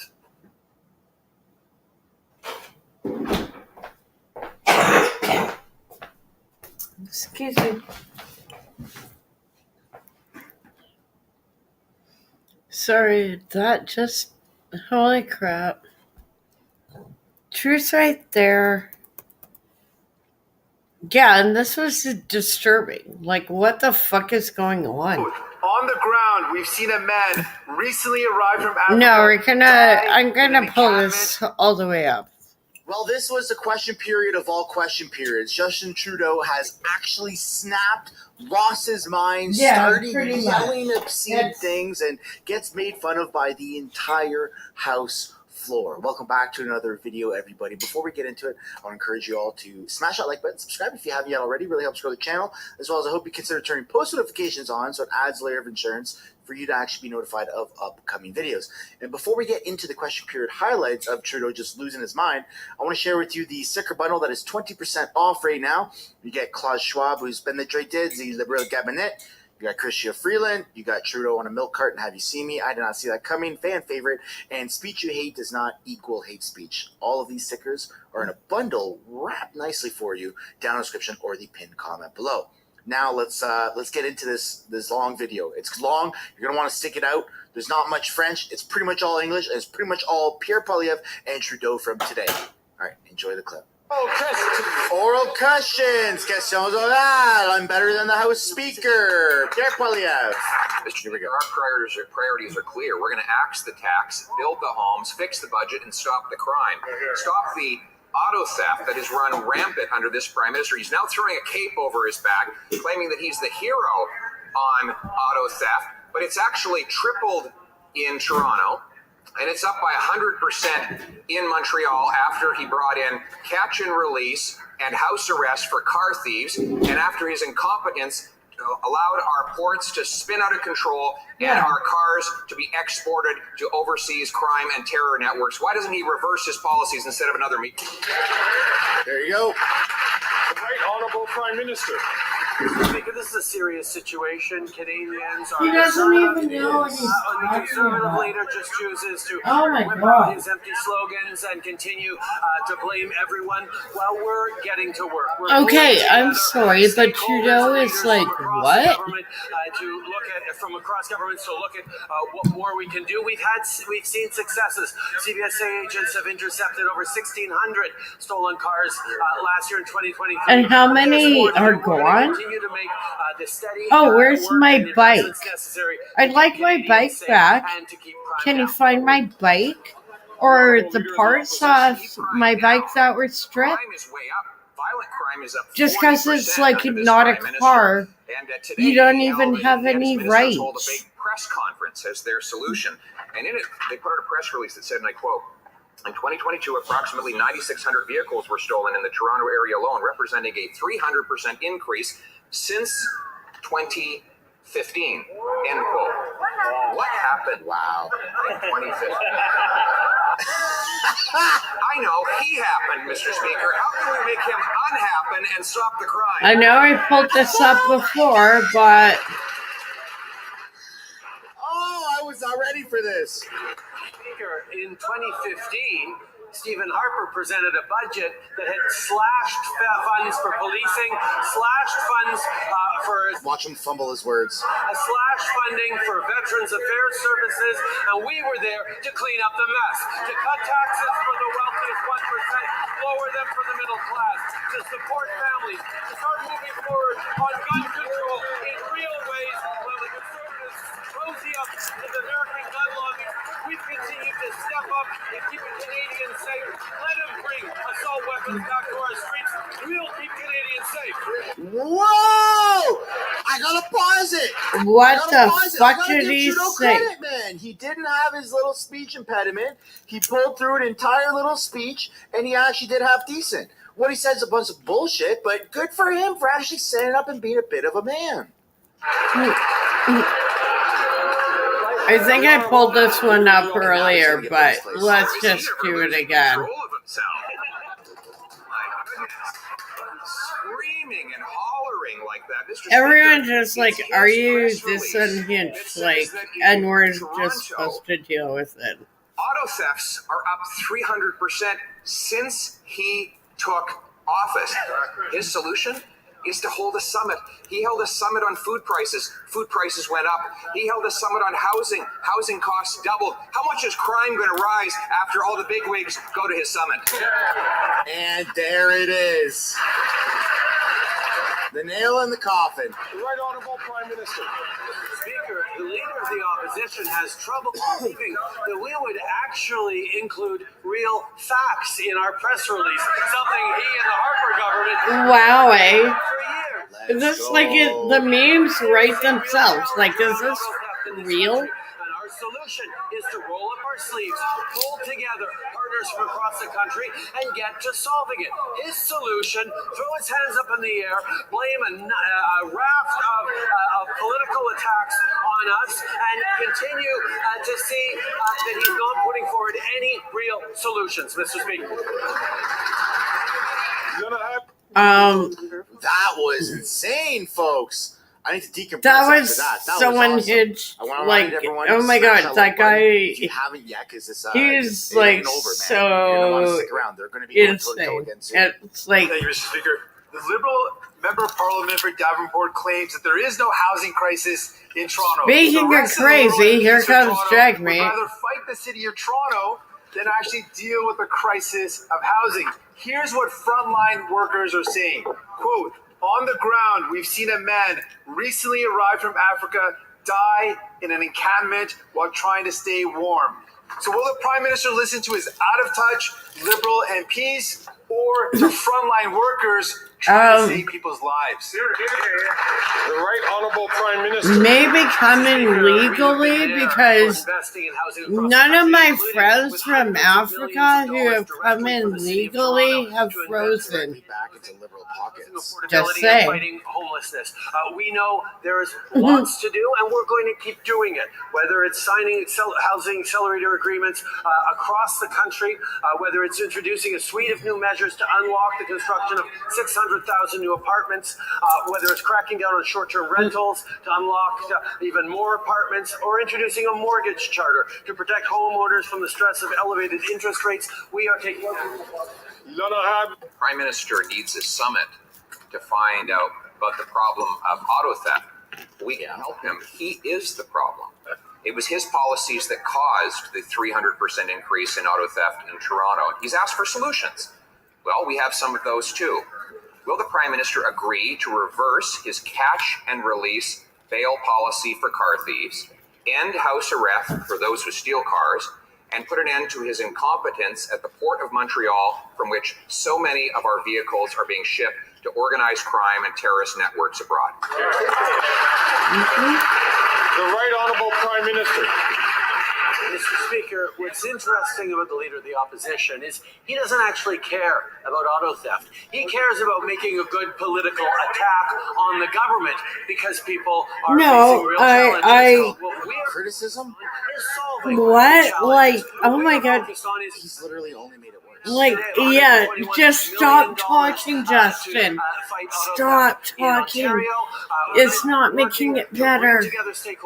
You take the Liberal Party. Bring forward more positive solutions to build on the 1,600. Oh my god, what an idiot. We prevented from being stolen last year.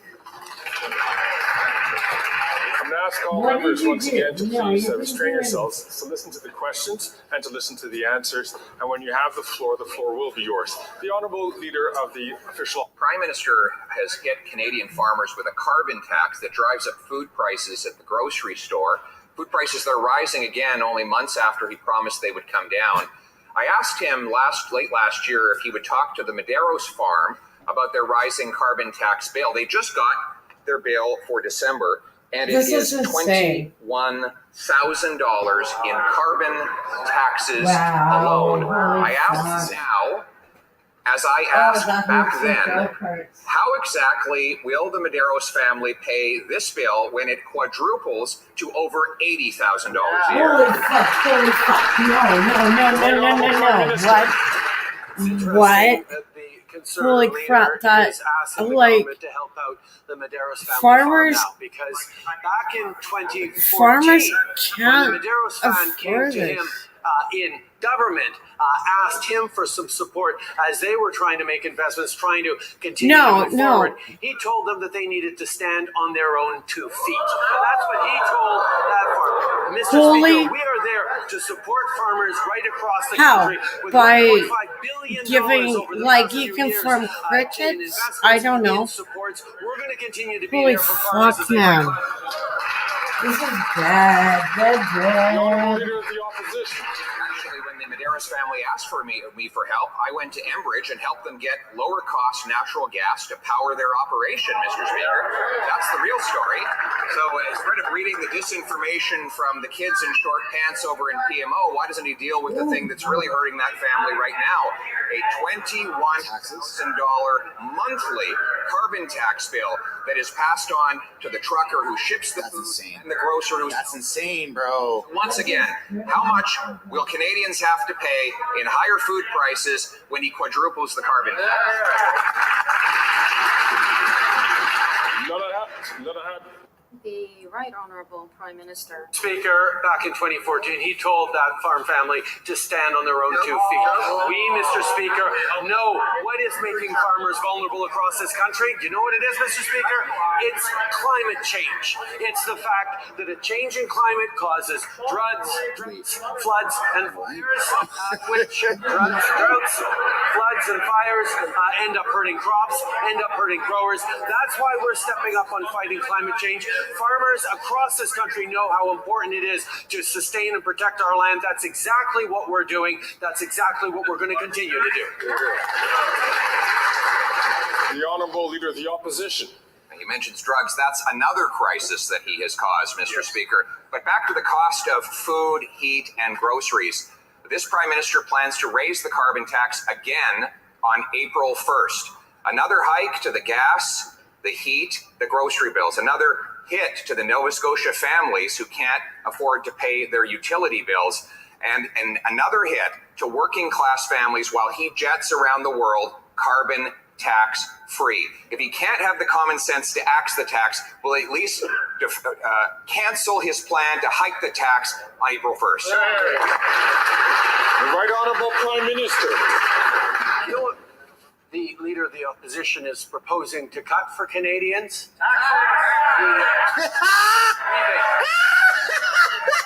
Canadians. He walked right into that, you big dumbass. Is in place that playing on to enable them climate change and support their families. We are going to continue to be there to fight climate change and put more money in the pockets of 8 out of 10 Canadian families. When he talks about cutting climate action, he's also talking about cutting those checks that arrive in families' bank accounts 4 times a year. The Honourable Leader of the Opposition. The Parliamentary Budget Officer, the average 60% of Canadians are paying more in his carbon tax than they get back in rebates. And now we learn that 40% of Nova Scotia households are struggling to pay their electricity bills. The carbon tax, of course, applies on the share of electricity that is generated through traditional hydrocarbons and other fossil fuels, Mr. Speaker. The Prime Minister is going to hit Canadians with yet another tax hike on April the 1st. Will he, if he can't summon the common sense to axe the tax, will he at least cap the tax so Canadians can afford to eat? The Right Honourable Prime Minister. Mr. Speaker, we are fighting climate change and creating a stronger economy at the same time as we ensure affordability for Canadians. Those carbon rebate checks that go right across the country in areas where the federal price applies help out 8 out of 10 families with more money than they pay in the price on pollution. We will continue to be there to both invest in families, to support them, while the Conservative leader proposes to cut rebate checks to Canadians. We're going to keep doing it while we fight climate change. We fight climate change. Burnaby's is totally relentless, eh? Millions of Gazans rely on UNRWA for food, water, and shelter. People are starving. Children are eating grass just to survive. Yes. All right, everyone, take this time to smash that like button if you haven't yet. Let's try and get like 1,500 likes or something. No, children should not pay for this. Why is this Prime Minister fueling this war with Canadian arms? Why are you talking? Palestinian children I know. did not commit a crime. Here, here. The Right Honourable Prime Minister. We are, of course, deeply concerned with the devastating scale of the humanitarian crisis. There is so in much Gaza. static We in my recognize place UNRWA's tonight. essential role Oh under my dangerous God. conditions in It's like providing life-saving my whole assistance. blanket So we is will just work static with the agency and other donors to support the investigation into the serious allegations against its staff. But let me be extremely clear. Oh my God! To provide Let me be clear is a liberal thing to say. has not changed in our work with our partners. Let me be extremely clear. We're looking at ways to Really? continue to provide additional support to those desperately in need, in addition to the $40 million we just announced yesterday. The Honourable Member from Burnaby South. The Prime Minister knows well that no other group can do this work. That's right. I want to talk about Halifax.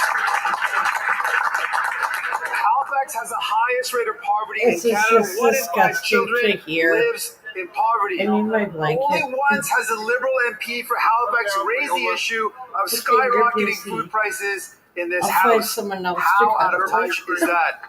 That's the problem with the Liberals. They pretend that everything is fine if everything's fine with their rich CEO friends. So when will the Prime Minister stop working for Galen Weston and start working Well, for when Haligonians? maybe Jag The Right Okay. Honourable Prime Minister. I have a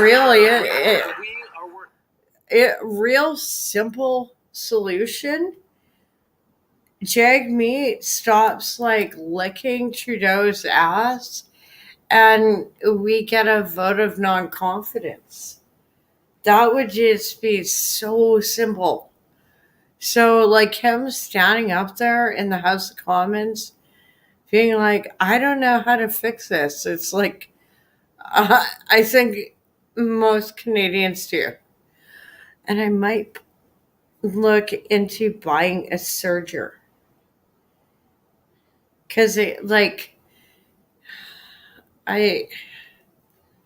gotta fix my sewing machine anyways, but I'm kind of like,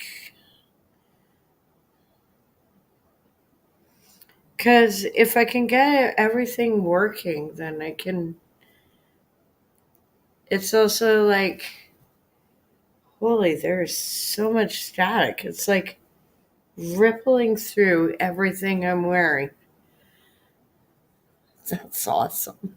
Working I love closely with the static Competition Bureau, we're electricity. making sure we're passing legislation that strengthens its ability to go after the large grocery chains in this country that are making record profits while Canadians are struggling with food prices. We will work with communities, we will work with individuals, we will work with the Competition Bureau to ensure that that actually happens. We're continuing to be there for Canadians with initiatives like dental care, like increasing the Canada Child Benefit, like cutting child care costs in half across the country. We will continue to be there for people in Halifax and Brighton.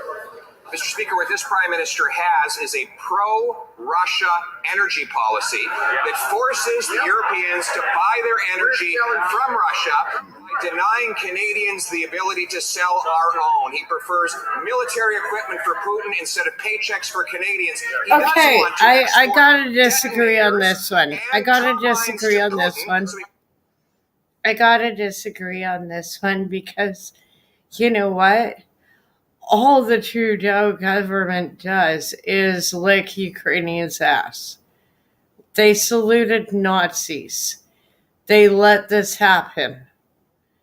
You know, so as much as I like Pierre, to have him come on with this kind of like, oh, let's blame Russia. It's like, no, it's like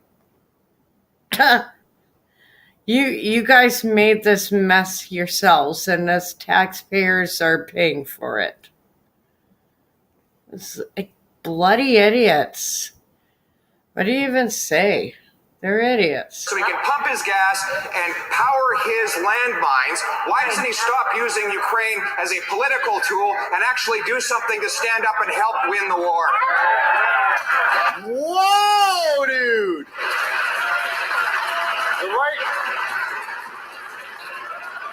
The Right Honourable Prime Minister. The Right Honourable Prime Minister from the top, please. Vladimir Zelensky came to this house and asked all of us to support Ukraine in its fight for freedom and its economic independence. Vladimir Zelensky asked us to support a renegotiation and a renewal of the Canada-Ukraine free trade deal. In this house, everyone except Conservative MPs stood up to support Vladimir Zelensky.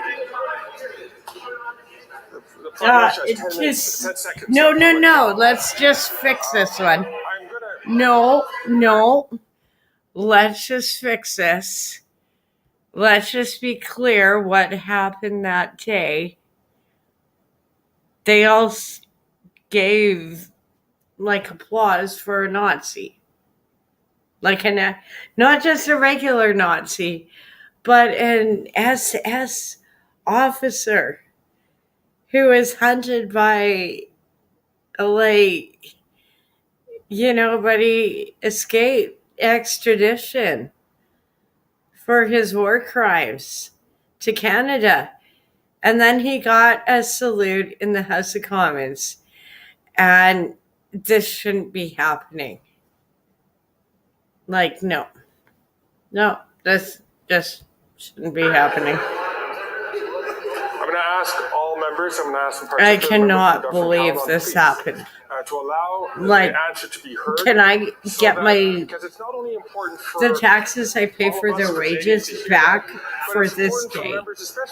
I don't want to pay for Nazis. Translation.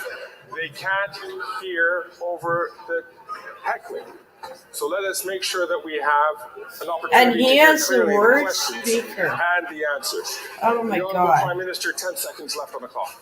Mr. Speaker, Ukrainian Canadians from across the prairies are begging their MPs to please stand up for Ukraine. Will they do that, Mr. Speaker, in the upcoming Ukraine free trade vote? Dude, the Conservatives support Ukraine more than the Liberals. What part of that isn't clear? Let me be I don't know. I don't want to support either side. Mr. Speaker, on this, like everything else, he is a fake and he is a phony. Woo!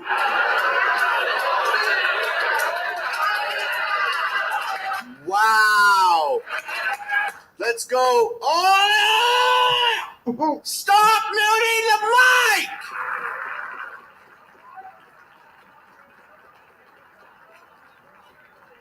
Fucking hell, man.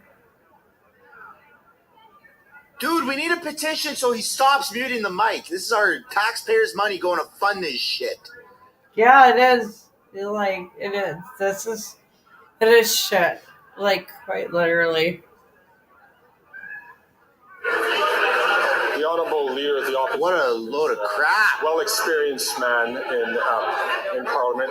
I would caution him to avoid using language like that could cause disruption. And Shut up. Fuck up. The Honourable Member from the top, the Honourable Leader of the Opposition.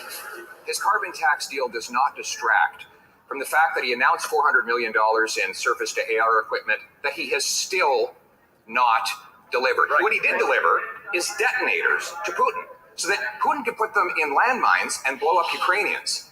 He delivered a turbine that was refurbished in Montreal so that Putin could put it in his pipelines and pump gas and make money off Europe that we should be bringing home to this country. Why is it that he always stands up for the dirty dictators like Putin instead of the paychecks for our people?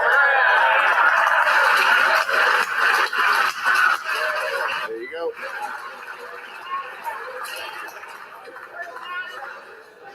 again, I would caution all members to be very careful about how they impugn motivations to other members. Shut up. Specifically, Fuck up, speakers. And this was the subject of a declaration which the chair had made back in October. And I encourage all members to please refer to it again to making sure that we keep on the right side of parliamentary language. The Right Honourable Prime Minister. Mr. Speaker, when the Leader of the Opposition refers to Ukraine as some faraway foreign land, when he continues to insist that all of his MPs, including Ukrainian Canadian MPs, vote against a free trade agreement that Volodymyr Zelensky is asking us to vote for to support Ukraine, he can't hide behind the kind of misinformation and disinformation that he regularly peddles in. It's very simple, Mr. Speaker. Will the members of the Conservative... So I'm going to remind all members again. I know it's Wednesday, and I know it's Wednesday, my dudes. I know that all members, but as I had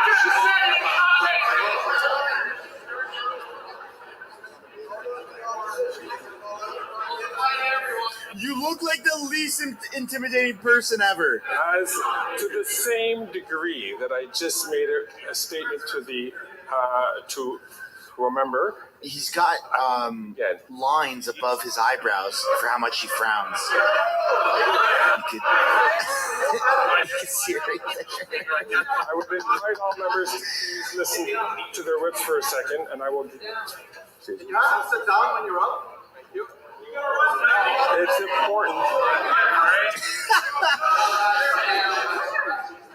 I'm glad he didn't mute the mic this time. I invite all members, please, to be very careful about impugning motivations or associating members with governments that we do find in this House to be disreputable, if not odious. So I'm just looking for all of us to make sure that we stay on the right, that we all wait and do our turn. And I will ask the honourable member from South Shore St. Margaret's to please come and speak to me at the chair, and we'll have an opportunity to discuss this. The honourable leader of the opposition. Mr. Speaker, he could not point to a single thing that I said that was untrue because it is all factual. It is the fact that we already have an excellent trade agreement with Ukraine, that it does not include a carbon tax, and that there is no need for a carbon tax to be in any free trade agreement. In fact, there never has been a need for a carbon tax in any other free trade agreement in the history. But while he remembered a carbon tax, he forgot to include in the deal a ban on him sending detonators and turbines over to Putin. Why is it that he's so determined to allow Putin to acquire weapons and money rather than having a real free trade deal with Ukraine? Wham bam, thank you, Sam. The right honourable Prime Minister. Mr. Speaker, the Leader of the official opposition has an opportunity to correct the record from him having called Ukraine a faraway foreign land by allowing his Ukrainian Canadian MPs at the very least to vote in favor of the renewal of the Canada-Ukraine Free Trade Agreement coming Russia. up It's for right a next vote in the door. coming days. It is an opportunity for those who choose to stand with Ukraine to stand with Ukraine in this House and be counted. Why is he muzzling his Ukrainian Canadian MPs? That's going to backfire in about 5 seconds. Mr. Speaker, we are 100% united in our support of Ukraine and in our opposition to the carbon tax. 100%. This is what he does. He divides. He wants to distract from the fact that he doubled housing costs, caused 30 homeless encampments in Halifax, caused shootings to go up by 100%, drug overdoses up by 300%. It is no wonder that he would want to use fear and falsehoods to distract from his many failures, and that is exactly what he is doing. Why won't he finally unite this country instead of trying to divide and conquer? Let's go, everybody! The Right Honourable Prime Minister. Mr. Speaker, this House used to be united in its support of Ukraine and its support of Volodymyr Zelensky. And yet now we see. Please ask the Prime Minister to start up again, and ask all members please to listen to the response without interruption so that we can have an orderly House. Prime Minister from the top. Mr. Speaker, this Good House luck with used that. to be united in its unequivocal support for Ukraine, and then the leader of the opposition disparagingly referred to Ukraine as a faraway foreign land, something for which he has not yet apologized, and has demanded That's not that all his offensive. MPs, including That's not Tory an MPs who have offensive strong statement. Ukrainian Canadian It is a populations, faraway foreign land. against It's a a free fucking trade deal across the that Atlantic. Volodymyr Like, Zelensky has oh my deliberately God, and what a directly little bitch. asked Canadians to support. Oh, When go will fuck he yourself, stand up for Trudeau. Ukraine? Years, this Prime Minister is not worth the cost of housing, which has doubled since he promised to lower it. But there is good news. Rent is down for the 8th consecutive month. That's good. In the United States. Right. It is more under this. I can't believe I fell for that. Percent in the Yeah, last. I love year how he alone. does the deadpan, like, Why he'll is rent set you going up, down in and the then he'll States while it just bring it, skyrockets like, under his no, leadership here? actually, here are your numbers. I can't believe I just fell for that. I did I'd like to too. give the I leader did of the too. opposition another opportunity to apologize for referring to Ukraine as disparagingly as a faraway foreign land. That's all he has to say. The Honourable Leader of the Opposition. Speaker, the question was about rent in Canada. Rent prices have doubled after 8 years of this Prime Minister. They have tripled in his home city Mine has. of Montreal. It's and now, scary. according to the home builders of Canada, It they expect that almost makes construction me numbers will suicidal, actually like- plummet this year relative to the prior years. They you know, say that this will lead to higher prices, and it they say is we what it require, is. quote, policy changes to reverse it. Will the Prime Minister finally accept a common sense plan to build the homes so Canadians can afford the rent?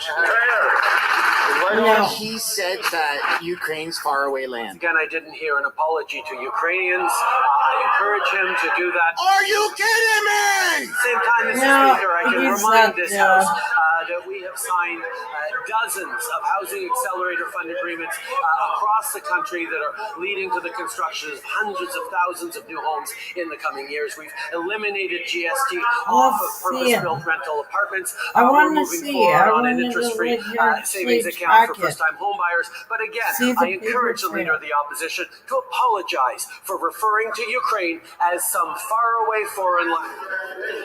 That's not offensive. Wow. It is far away and Just proves overseas. that Like, what I said earlier, he's not interested in Ukraine. When I asked about rental prices, he started spreading disinformation about Ukraine. He couldn't care less about the war effort over there. He only cares about distracting from his failures at home. L'un de ses échecs. One of his failures is the tripling Immediate switch to rents French, in eh? Montreal. And the Builders Association has said that this year will be one of the worst. Why, Mr. Speaker, are rents plummeting in the US when they're skyrocketing here in Canada? It's insane to see Trudeau just not answer a single question. Over 150 years has been here to recognize the debates and follow what people have been doing. And if he is suggesting that Hansard, the official record of this House in which he said Ukraine is a faraway foreign land, is somehow misinformation or disinformation, well, he should come right out and say so. In terms of housing, we continue to invest across the country, including in Quebec. Quebec is doubling the 900 million we put forth for housing to help housing creation. I can't believe we're seeing this happen, like right in front of us. Rent, and instead he turned and made false attacks against me. Apparently I'm living rent-free in his head. Here's the reality. Rent is going down in the States while it's coming up in Canada. Housing costs have risen 40% faster than the incomes of Canadians, the worst record in the G7, and the second worst in the OECD.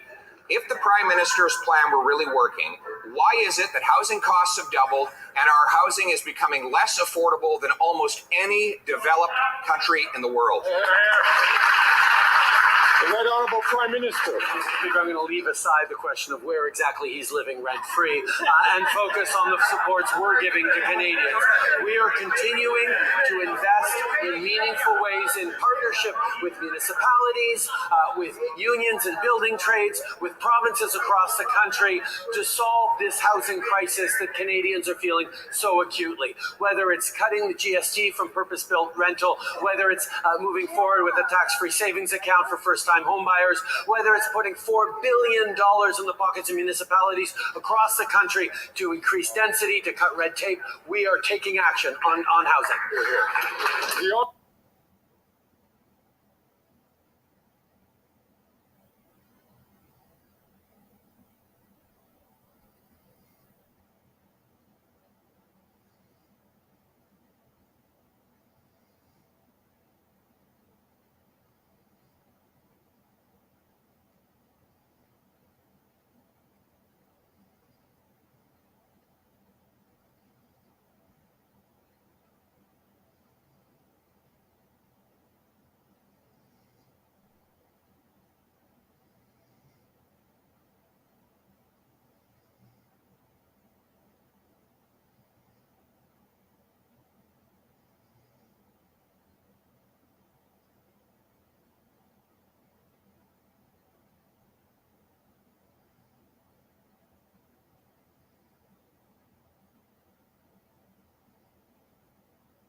Give me a second.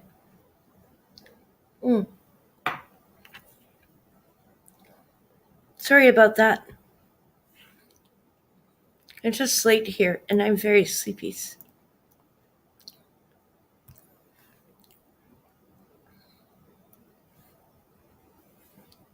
Okay, come on, work. We all work to grow together. This teamwork can happen. Here is what looks like an ordinary spool. This is fascinating. It's from 1861, but if you look closely, it's not just any old spool of thread. It contains a very tightly rolled up secret message. So I'm going to gently use my tweezers to kind of nudge it out and see if it might move. All right, we have our message. I'm going to see if I can unroll it.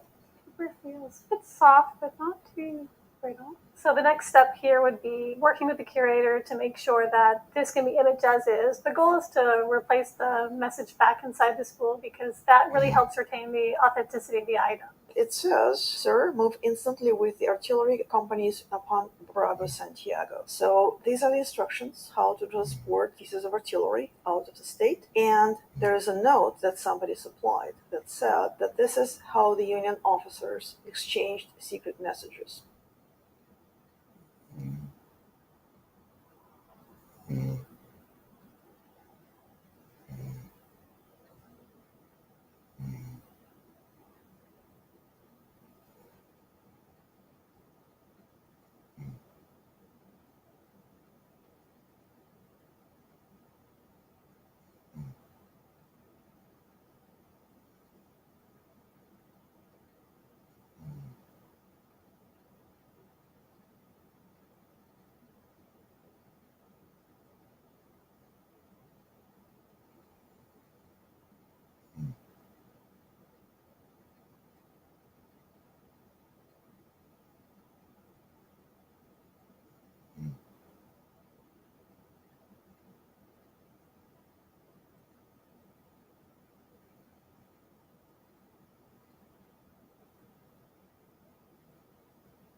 That one was, yeah.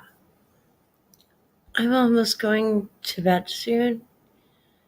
I think this is like, oh my god, this is like an 8-hour stream. So I'm going to find one more stream, one more, and I'll go to bed. And I'll sleep well. I'll probably do another one tomorrow. I almost want to pull some of these up. Okay, so it's come to light after posting the video the other week about Pierre Poilievre and his words against the WEF. No staff, no ministers, no MPs in my caucus will be involved whatsoever in that organization. He has had nothing to do with the WEF. He doesn't like the WEF, the same as you don't like him. I don't like him, but you there just about to comment that, oh no, he was in the WEF. He was on the list. Yeah, there he is on the list in 2021, 2022. I think he was put there on April the 1st. He was put on the list, but he doesn't know why. And here's his explanation as to why he doesn't know why. Why? The truth is, I don't know exactly why they put me there, but I did have my staff email them and ask them why it was there. The only explanation that they had that made any sense was that they republished an article of mine or something like that. Okay. So they had publishing agreements with papers, and I write a lot of articles in many papers. So that's the only explanation that they could give. Of course, I'm not part of it. And you know what? The thing that makes me a little frustrated is that I'm the only guy that's spoken out against that organization. If you actually, there's a lot of BS on the internet, and if you look at my comments, It's important. I think everybody I made it very clear. I don't agree with you on your organization. I don't agree with its policy objectives, so that's why I'm against it. And more recently, Pierre Poilievre has done an interview with Andrew Lawton of True North, Let's have a little listen to what he said in that interview. I've had people that have said that you yourself are connected to the World Economic Forum, and I wanted to give you an opportunity to address this head on, because I'm sure you've seen it as well. Is there a connection there? Have you ever spoken at a World Economic Forum event? No, I have not. No, I've never been to Davos. I've never been part of the organization, and I don't agree with its publicly stated policy objectives. My policies are different. I obviously support small government, more freedom, and individual independence. So I just have a fundamental disagreement with the organization's policy outlook. And that is something that you can look at my track record. I said that on the floor of the House of Commons. I said it in parliamentary committees. I've said it in comments that I've made online for years. So anybody who wants to know my position on that subject can simply check it out and look up what I've actually said, because I've been deadly consistent on that issue. I just hope that clears up a little bit the stance that Poilievre has with the WEF, because I hate the WEF. I do not want unelected officials to be controlling what my government does. And with Poilievre saying that he is also against the WEF, then yeah, we're all playing for the same team. Anyway, let's hope that clears up a few misinformation and disinformation. It is disinformation and misinformation. Till next time.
Of course, she's from. You don't just pick off your Tonight, neighbor's Alberta's aggressive Alberta. changes to gender policies for young people. We want to make sure that they're making those choices as adults.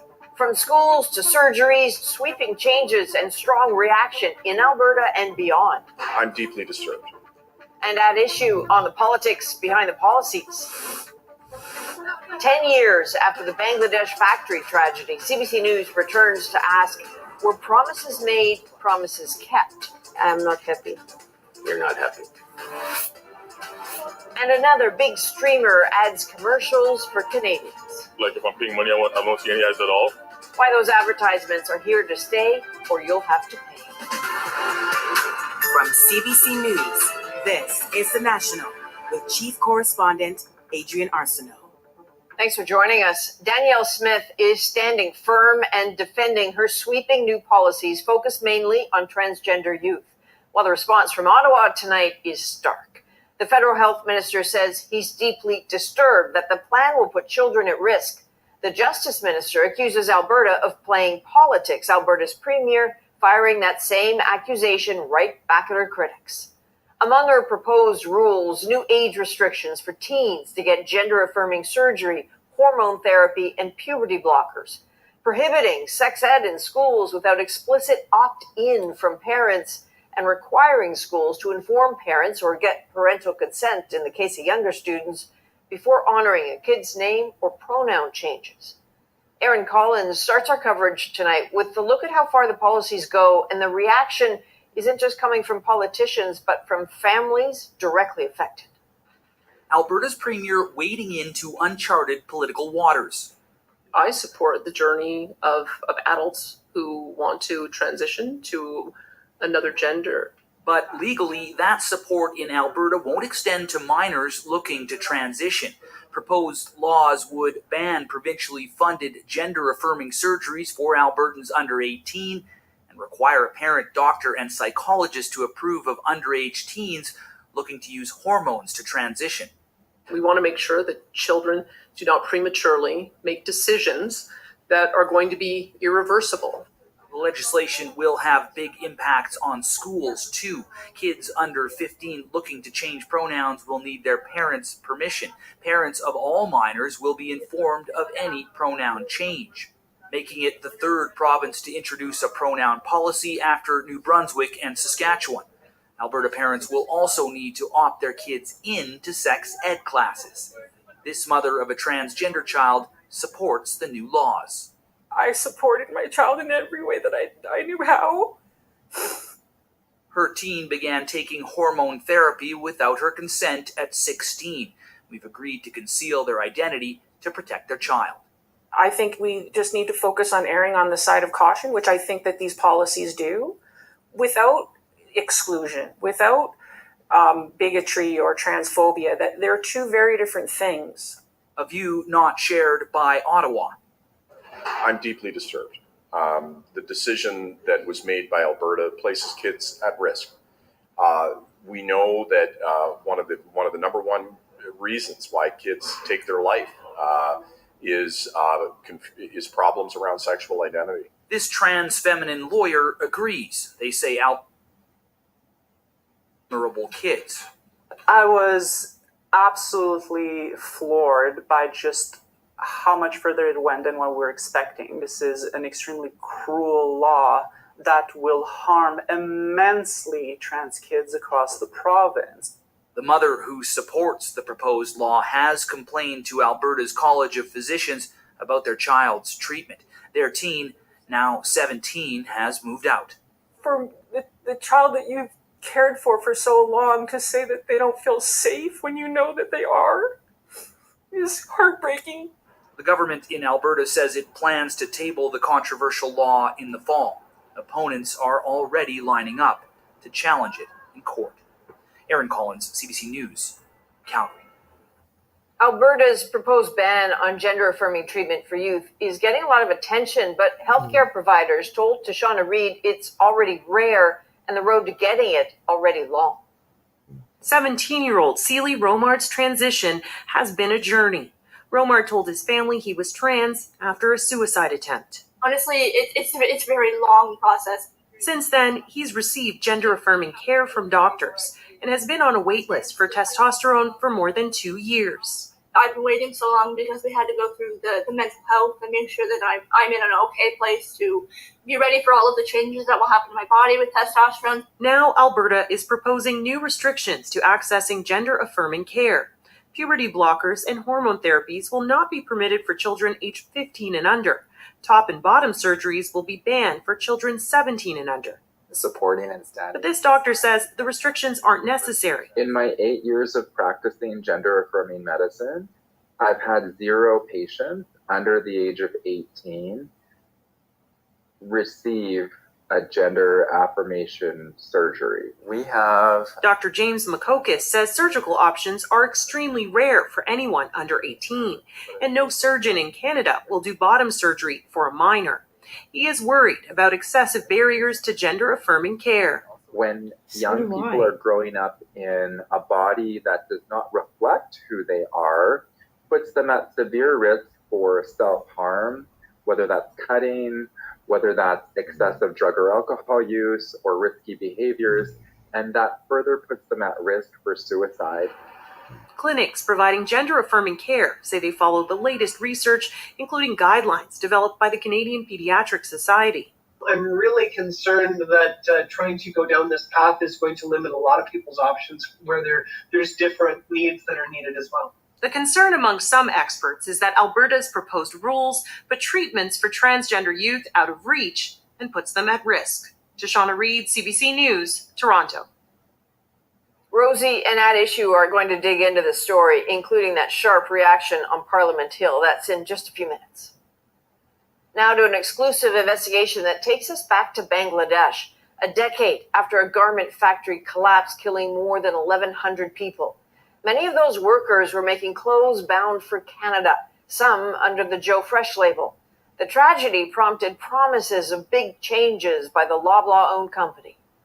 The Fifth Estate's Mark Kelly was there after the tragedy and has since traveled back to find out if those promises made were promises kept. Rana Plaza collapsed in just 90 seconds. 1,134 people died. 2,500 were injured.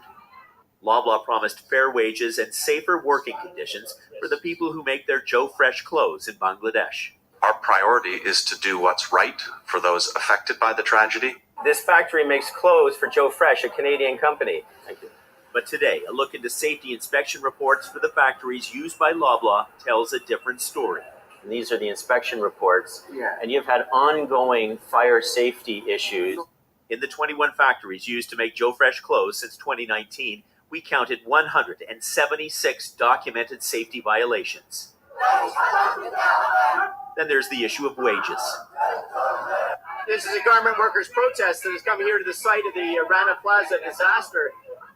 They're demanding an increase in their minimum wage. Currently, the minimum wage in Bangladesh is lowest in the region of garment-making countries. The government recently increased the minimum wage, paying the workers the equivalent of about 75 cents an hour. Lazina Akhtar makes pants for Joe Fresh 11 hours a day, 6 days a week. She makes about $150 a month, well below what's considered a living wage. I am not happy. You're not happy. In a statement, Loblaw says, we remain committed to transparency and accountability in our global supply chain to drive positive change and protect the rights and well-being of workers where our products are made. I think the brands really need to stop their double standard. I think they talk about commitment to workers' rights only as a PR strategy, because they don't want their woke consumers to have to deal with the guilt of buying from sweatshops in Bangladesh. Mark, it seems pretty clear that the fast fashion business model is playing a role here. 10 years ago, a t-shirt made by Joe Fresh in Bangladesh cost $8. We went into a store here the other day, it cost $8.94. So how could that be in the face of inflation? Well, that's the price squeeze that international brands are putting on factory owners. They then pass that squeeze on to the workers. They're the ones who are bearing the brunt. They're the ones who are feeling that squeeze to make the clothes we wear. All right, Mark Kelly, thank you. You can watch Mark's full investigation Friday on the Fifth Estate. That's on CBC Television and CBC Gem at 9 p.m., 9:30 in Newfoundland, or stream it on the Fifth Estate's YouTube page starting at 1 p.m. Eastern. In another exclusive, CBC News has learned of more problems with Canada's long-troubled cyclone helicopter fleet, a dangerous flaw that could see helicopter blades disintegrate midair. Murray Brewster is breaking the story for us tonight. Pilots often say helicopters, unlike planes, have to be coaxed to fly. Temperamental machines, even small technical issues, can cause big problems. And CBC News has learned of a potentially catastrophic one after Canada's Air Force was warned of a defect with some of the main rotor blades on its Cyclone helicopters. We obtained this internal airworthiness risk assessment from June 2022 that warns of potential debonding, meaning the blades could fly off in mid-flight. It goes on to say, unless fixed, the risk level is A1, extremely high. Several months of inspections have so far uncovered at least 4 defective blades. 7 others are possibly faulty. None have failed in flight. As this industry video shows, testing the blades is a labor-intensive process that the Air Force is now required to do every 50 flight hours. They should be concerned about this because with the more frequent inspections, it's possible that they'll be able to use the cyclones less. They'll spend less time in the air and more time getting checked out. Debonding happens when moisture gets baked into the blade during manufacturing. With time, weather, and under pressure, the blade peels apart from the inside. Defective blades on multiple kinds of helicopters have caused several fatal civilian crashes over the last 2 decades, including at least one in Canada. I've not seen this, by the way. CBC News showed the internal report to Defense Minister Bill Blair. He says the Air Force remains committed to the Cyclone. I rely on the advice we receive from D&D and from CAF, the people that operate them and also those who are responsible for their maintenance and procurement. Sikorsky, the U.S. manufacturer, has begun replacing the defective blades. But this is just the latest concern about the Cyclones, a program where the overall cost has ballooned from roughly $9 billion to $15.9 billion. Murray Brewster, CBC News, Ottawa. The federal government now says it's delaying an expansion to medical assistance in dying until at least 2027.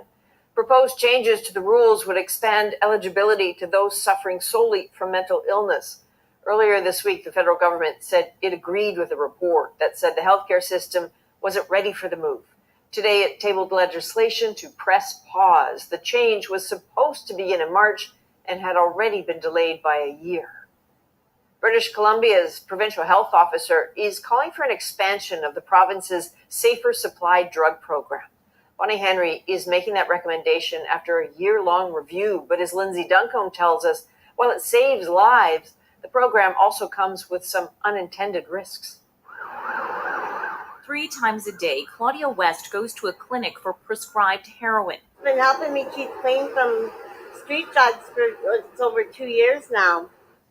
That's how BC's Safe Supply program is supposed to work. Replace deadly toxic drugs with a prescription, save lives. That's happening, says the province's health officer, but a review of the program highlights some unintended consequences.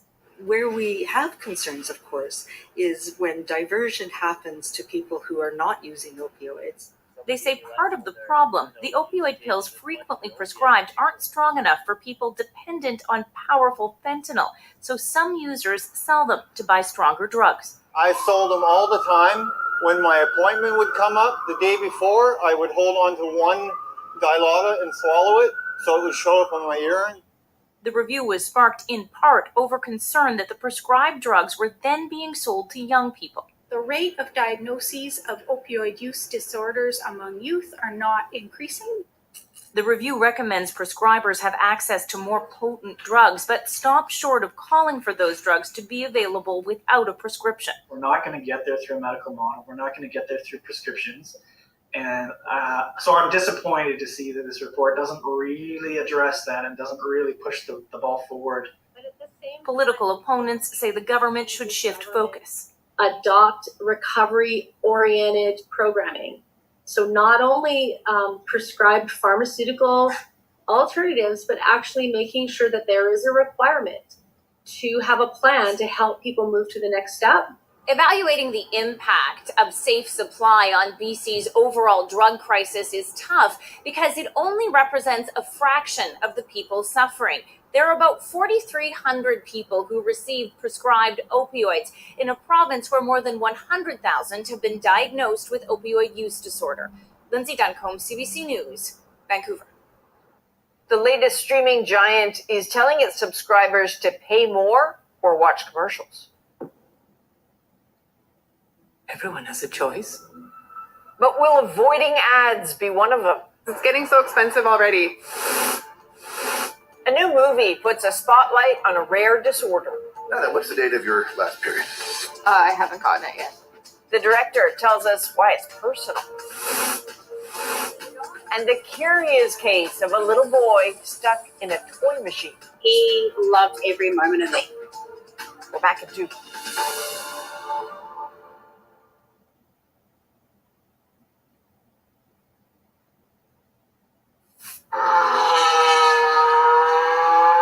Some shocking news for Formula One fans. After 11 years with Mercedes, Lewis Hamilton is walking away from the team. The 39-year-old has agreed to a new deal with Ferrari that will start in 2025. Hamilton has already won 7 championships and is regarded as one of the best F1 drivers of all time.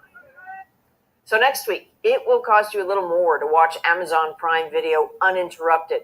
It's the latest streaming service to add commercials.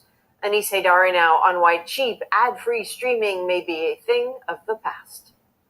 Amazon Prime Video won't be commercial-free much longer unless you pay more. If I'm still paying and you're putting ads, then for me that's absolute no-go. Like if I'm paying money, I don't see any ads at all. I hate having to be forced to pay to not have advertisement in my face.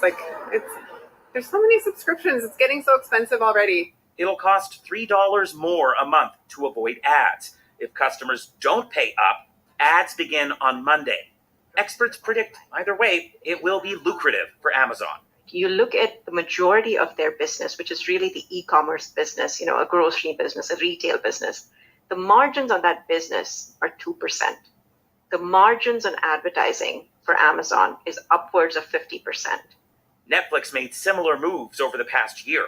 Higher prices for ad-free content.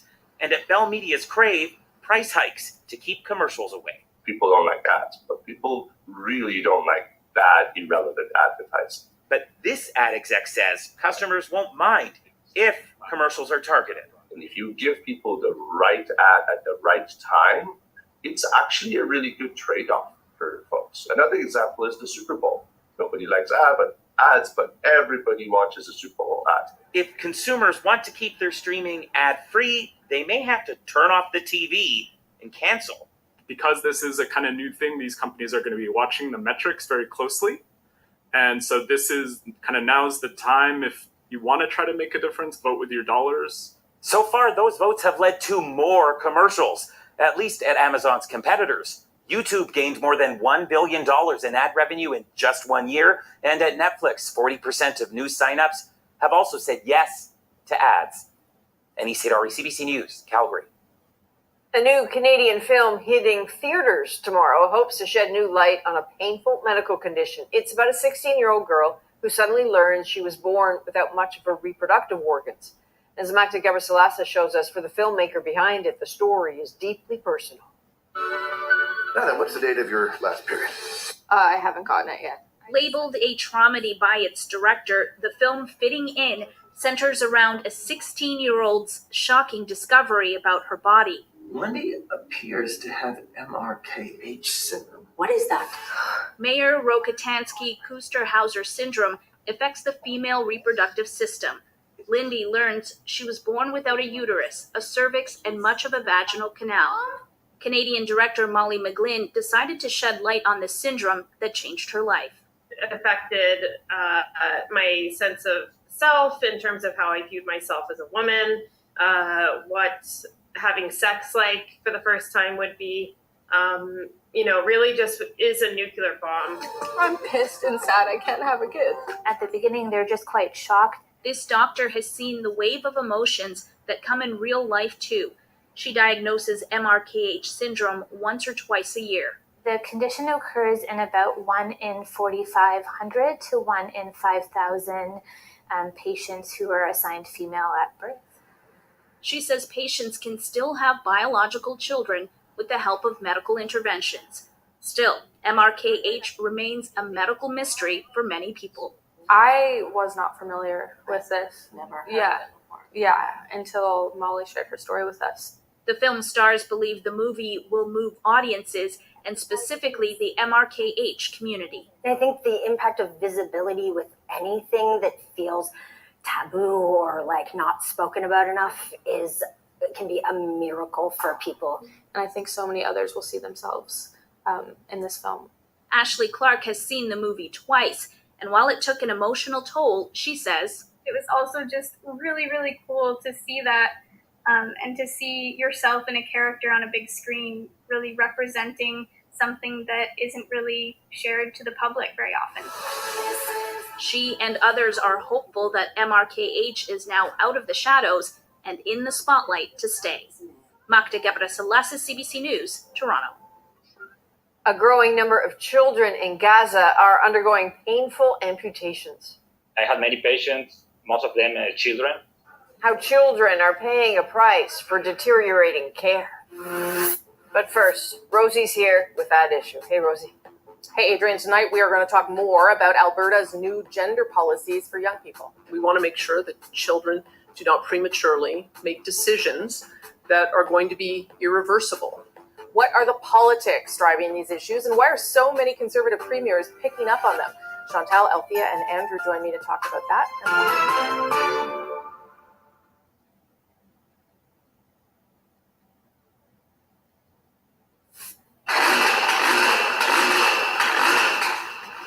Those are some of the hundreds of farmers who've converged on the European Parliament building in Brussels, clashing with police during protests over their compensation. Some started fires and threw objects at officers.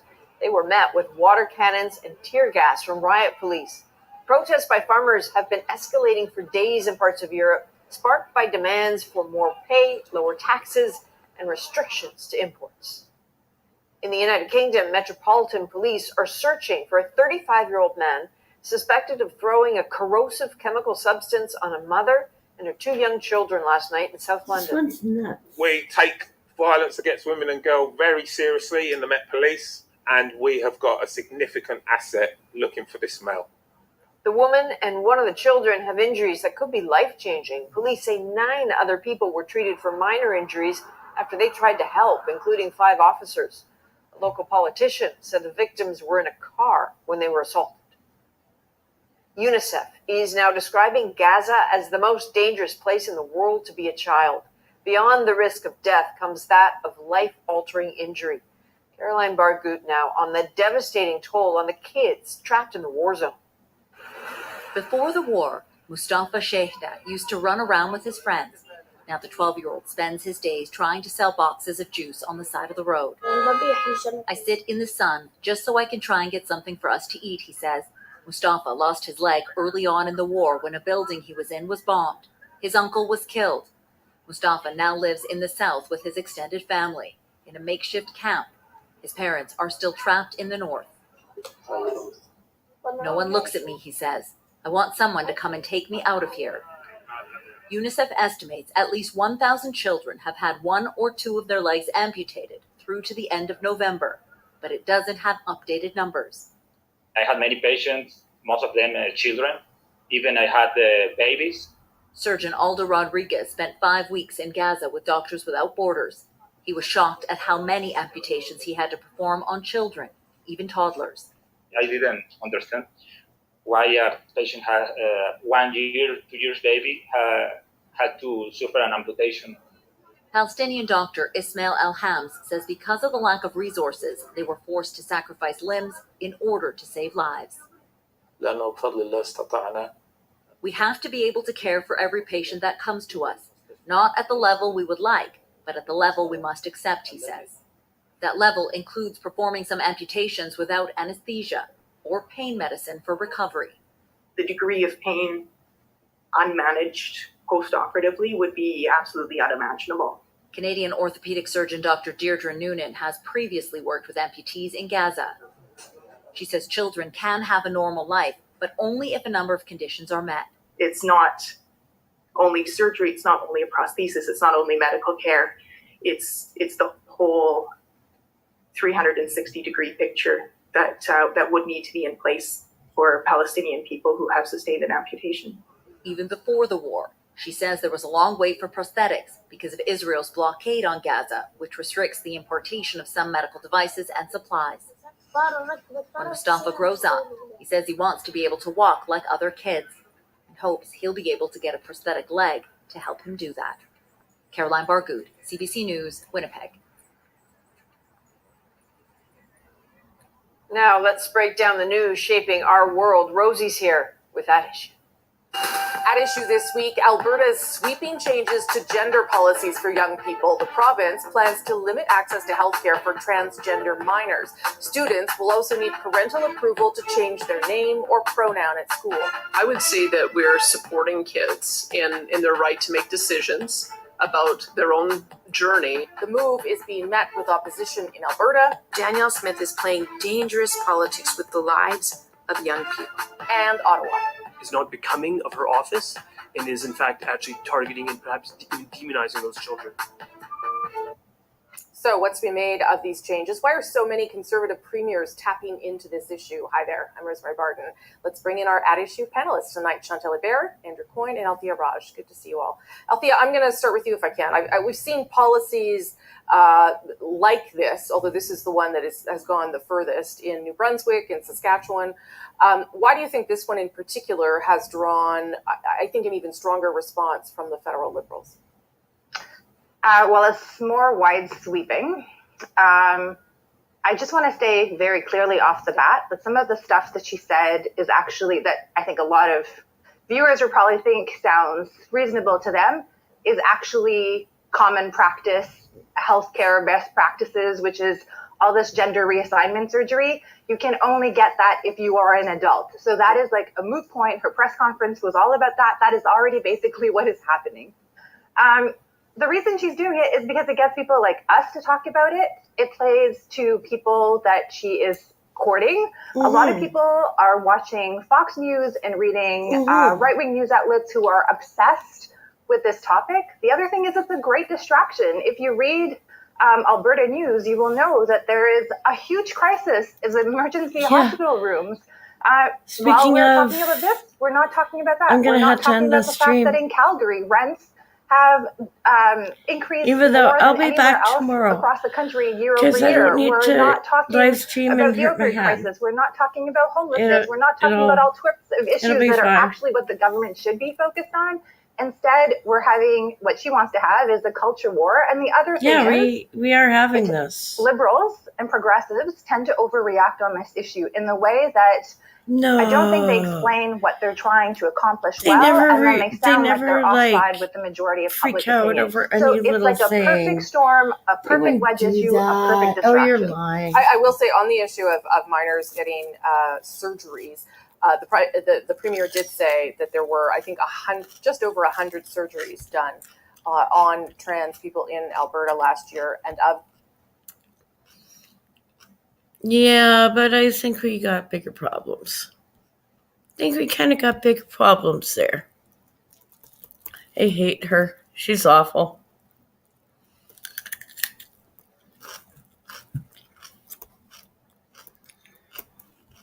Oh, come on.